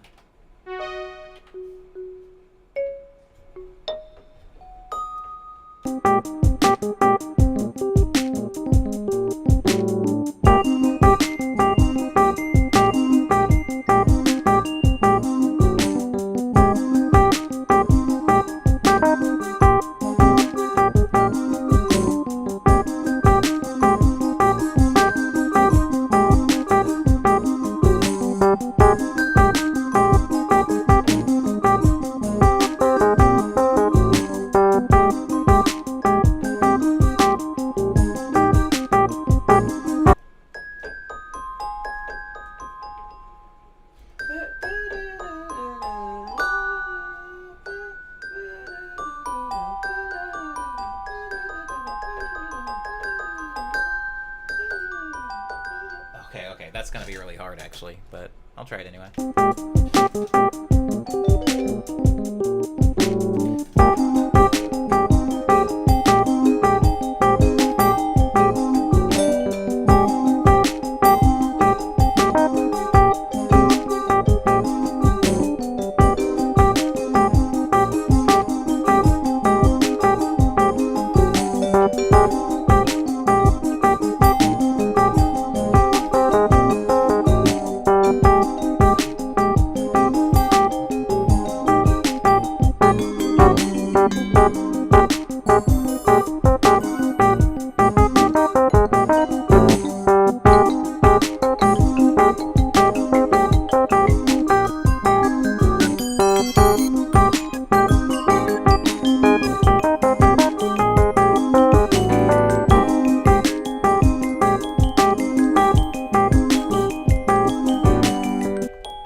so close. Hold on.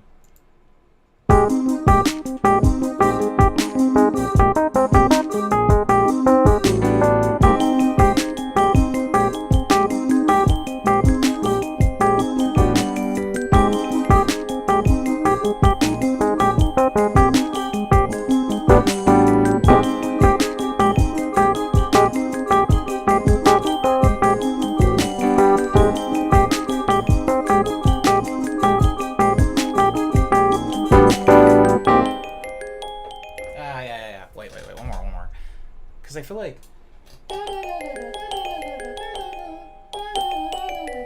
That's it.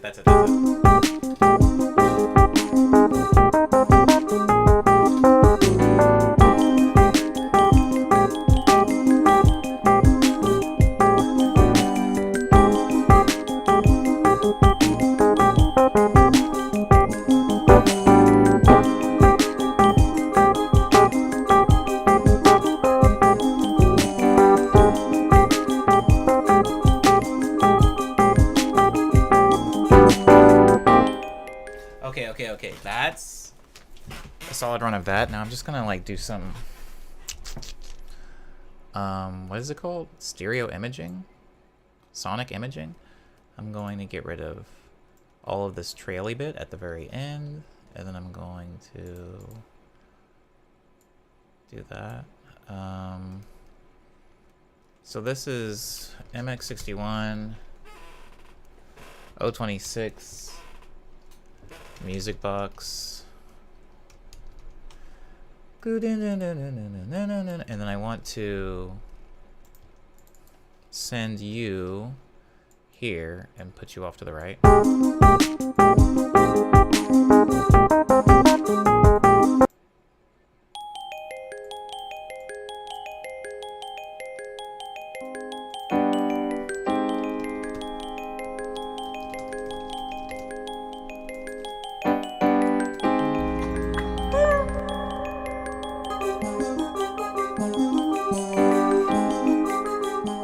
Send voice lead, MX61. Voice lead.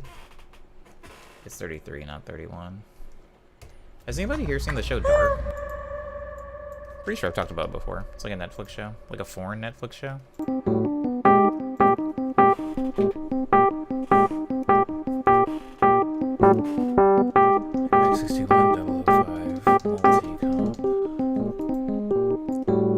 That show was really inspiring to me in a way that I don't really want to get too into to like spoil something that I'm trying to do. Not in this song, but just in general. That song is, I mean, that show is really good. I would argue that maybe it was a little bit too complicated for its own good, but like if you really stick with it, I guess it's kind of rewarding. I guess. I honestly don't remember how the show ends.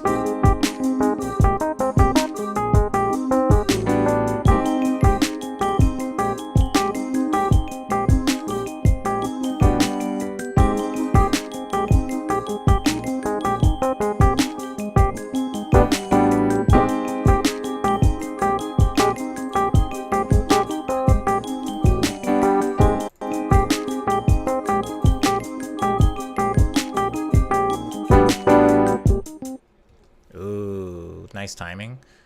Wingo was his name. Oh, hey, what's up? Why nice timing? Have you seen Dark?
Yeah, yeah. Wait.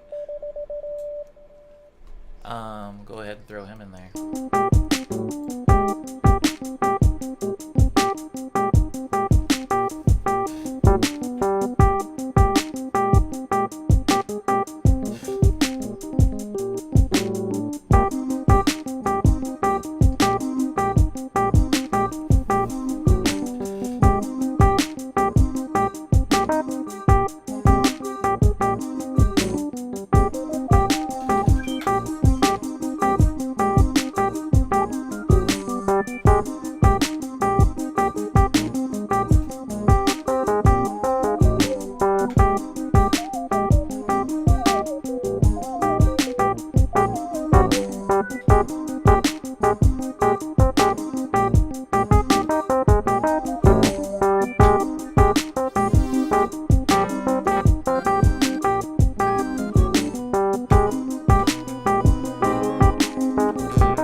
That's an MK microquark. Oh, whoa! Oh my god, it wasn't armed. Maybe that's for the best. Because I did a lot of goofing around on that one. I believe it's 6. It is. Oh, but I didn't arm the right track.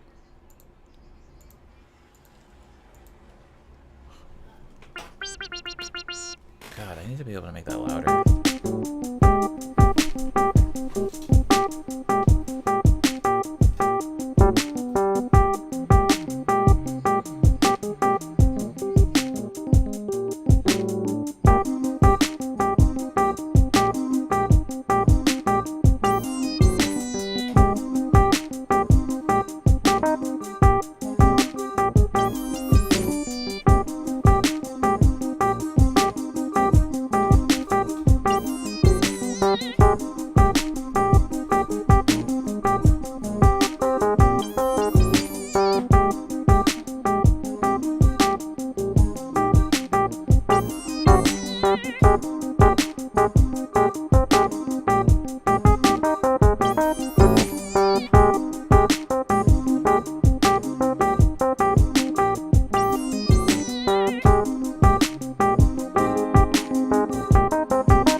I want to do like a little pause when the first piano chord comes in.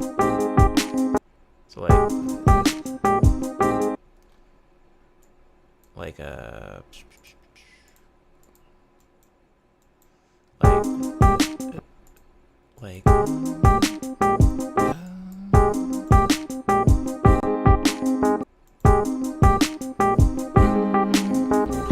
then like maybe cut out everything else, or just everything but one.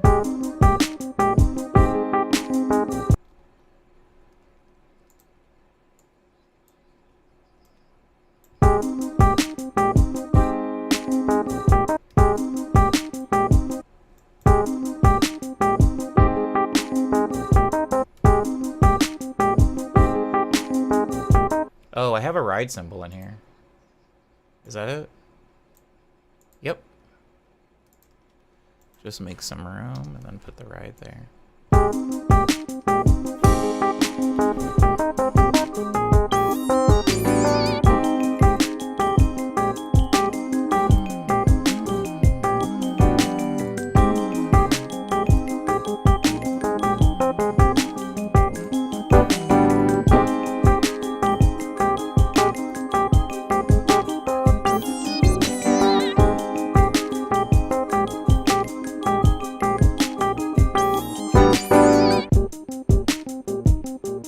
Catch that. Yeah, catch that with the kick. So it's like.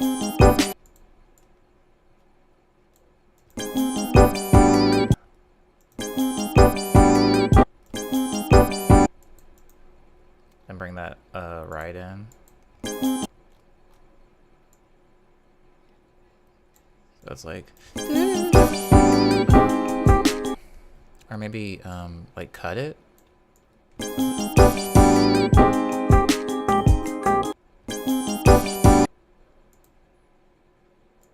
Then cut out these, so it's like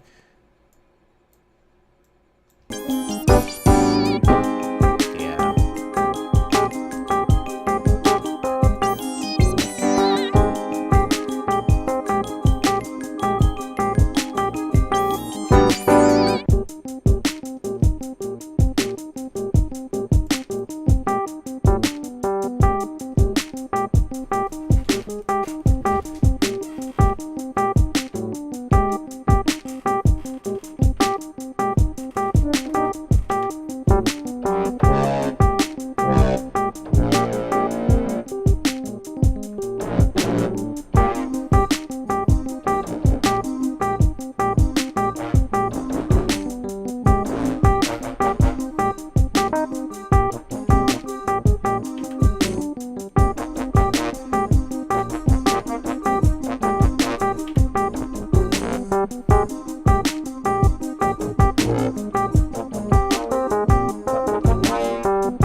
Where are you?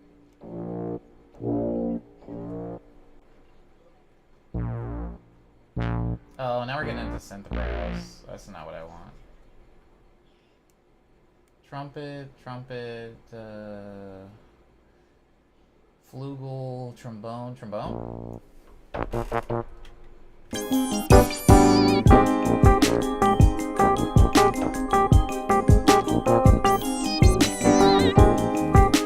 Thanks, Cyber.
Oh, crap. Wait, was I not recording any of that? Oh, my God. I sure wasn't. It's okay.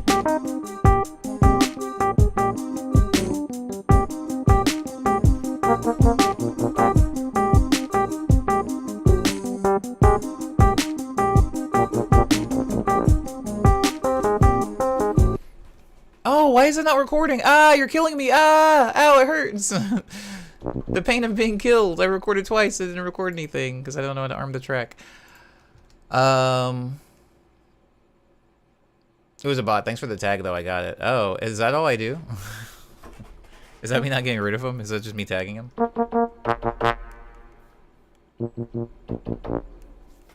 From my perspective, I make it go away. Where does it go when I make it go away for me? Everybody can still see it. Hold on.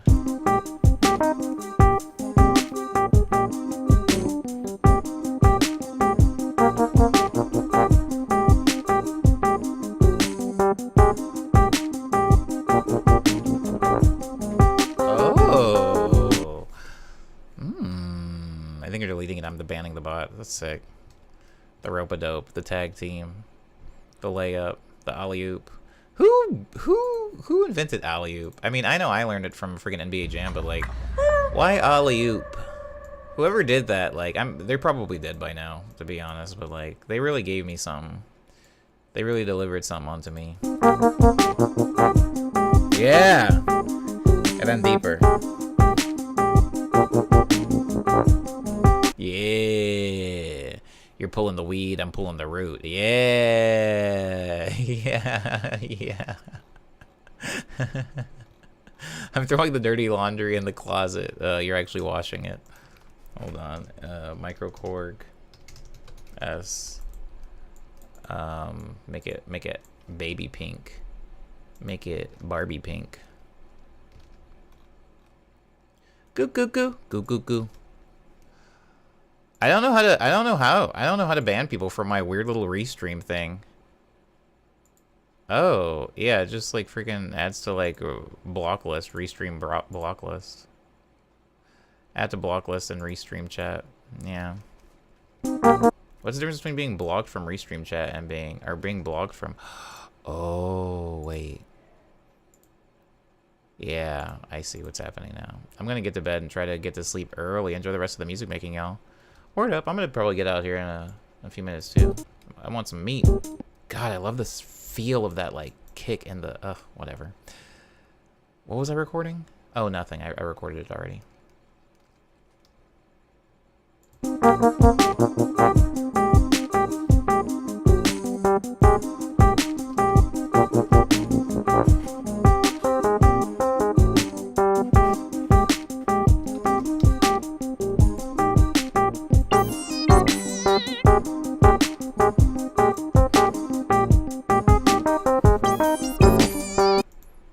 Maybe like when I go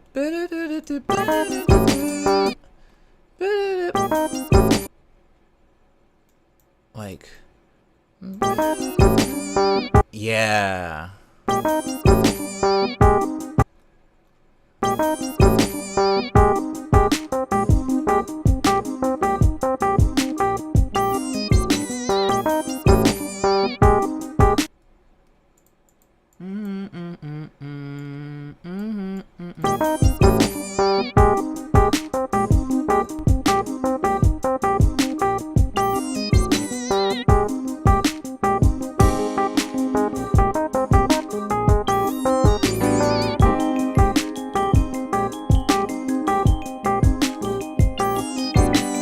Maybe right here I can do something like kind of weird, like rhythm-wise, like.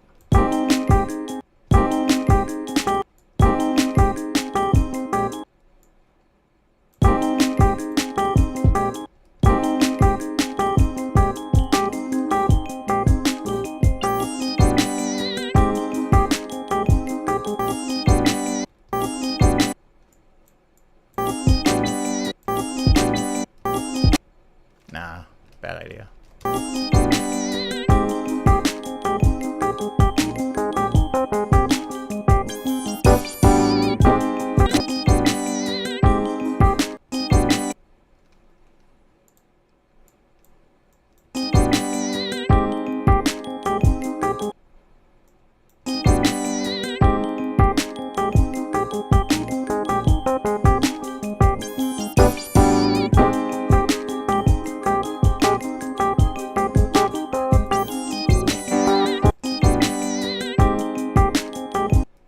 What if I took out this and this?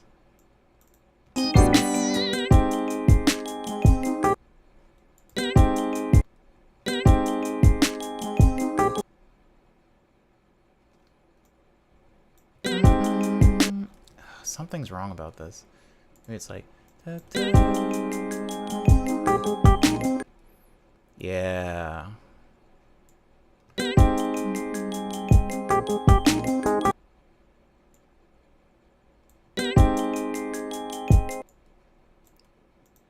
Bump, bump, bump, bump, bump. 1, 2, 3, 1, 2, 1, 2, 3. So it's like 1, 2, 3, 4, 5, pop. Like that.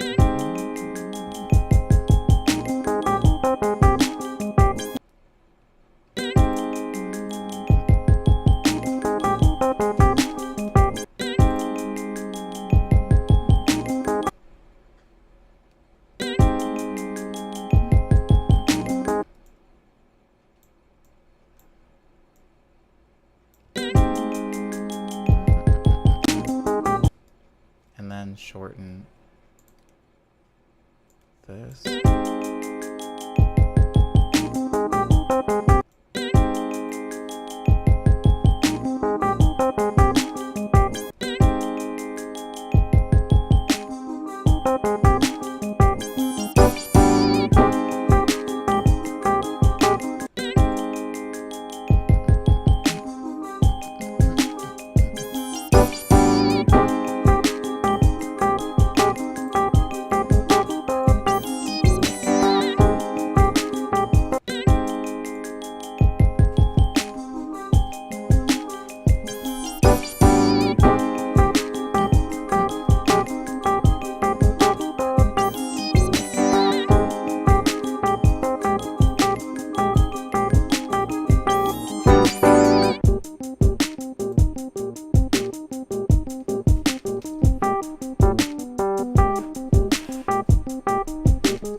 We should stop it there, so it's like...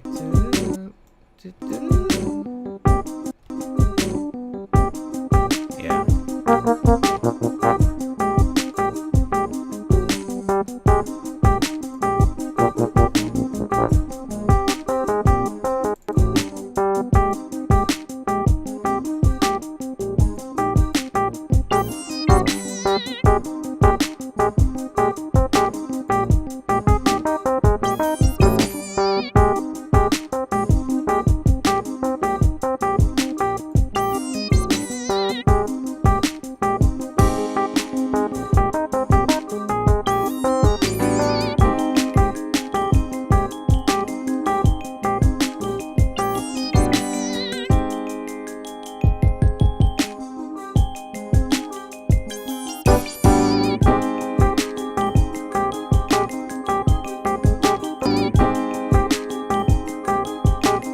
That's kind of funny. Of course it's late.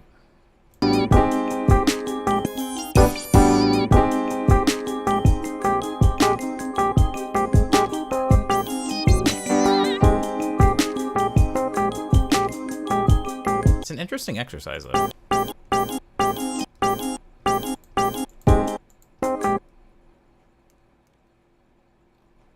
Just for fun, I'm gonna do something really quick.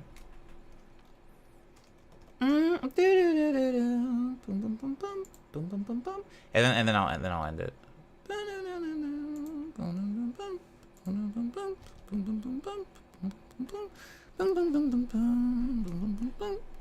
Oh, I shouldn't have done that with the drums. Oh, that was a bad move. Oh, that was a dumb thing I just did. But oh well.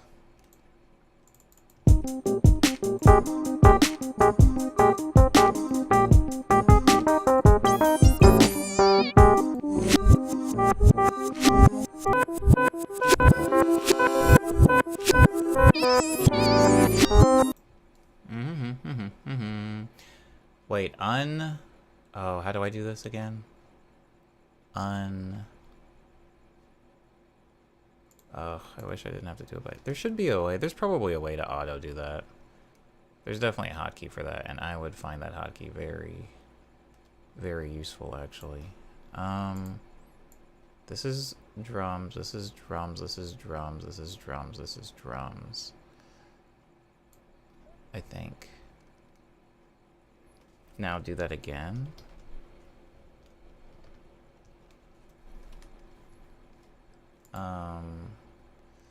Let's do tools. I need to like from song start. I need to redo my hotkeys because one of my hotkeys is the Kelpis redeem, but it's like a very important hotkey that I need in FL Studio, but I can't do it when I'm live or it'll like trigger the freaking Kelpis song. Oh. There we go.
There's a specific spot where I do like it.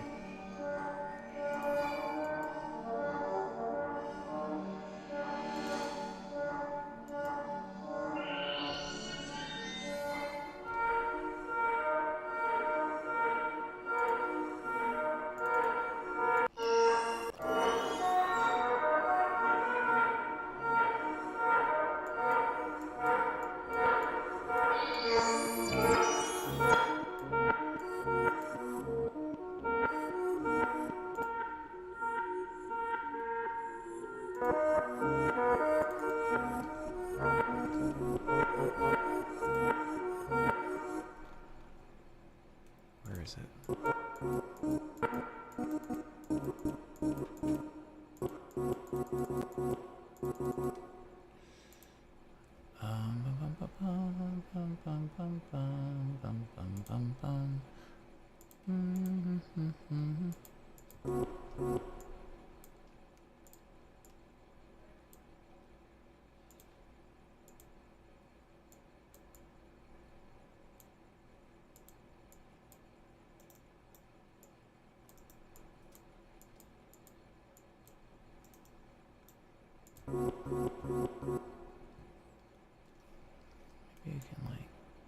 Ooh.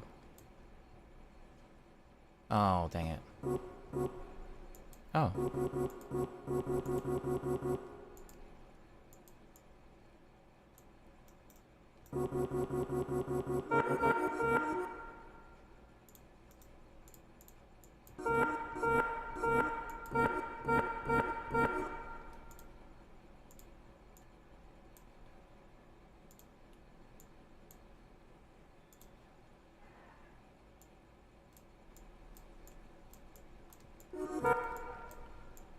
Oops. Oops.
Do like a climb down into that. I definitely lost the plot, but I like it.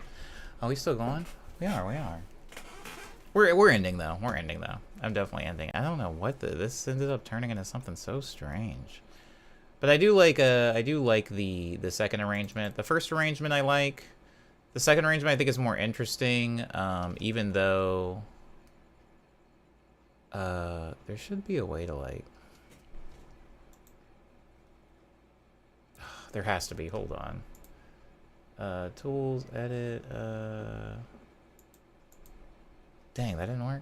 All right, well, old-fashioned way, I guess. I like the second. I like the second one. However, this is not. You know, this cannot be used for this commission. This was like the most meditative, weird, polyrhythmic thing. I don't know. Well, let me see who's on.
Oh, the freaking drums are muted. I'm so stupid. I just realized, I was like, things are supposed to be happening right now.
Cyber says, do people actually prefer Bloodborne over other Souls-likes, or are they crazy about it because it's stuck on the PS4 and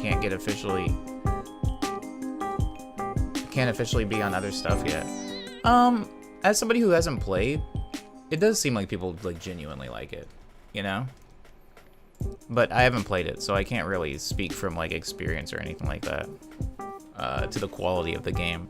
As far as Souls-likes go, I frankly just didn't want to play them until Sekiro came out. I didn't want to play a game where I was like not gonna be able to.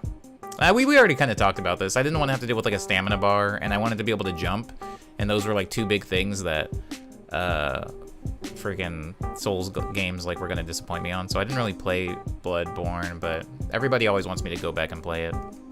Anywho, that's gonna do it, folks. Thank you for being here. I appreciate you. We're gonna go ahead and raid out now. Enjoy the rest of your Wednesday. I'll see you here eventually. I'm sure. I don't know exactly when. I'm planning on Wednesday, but we'll see. Abo, everyone. Where is it?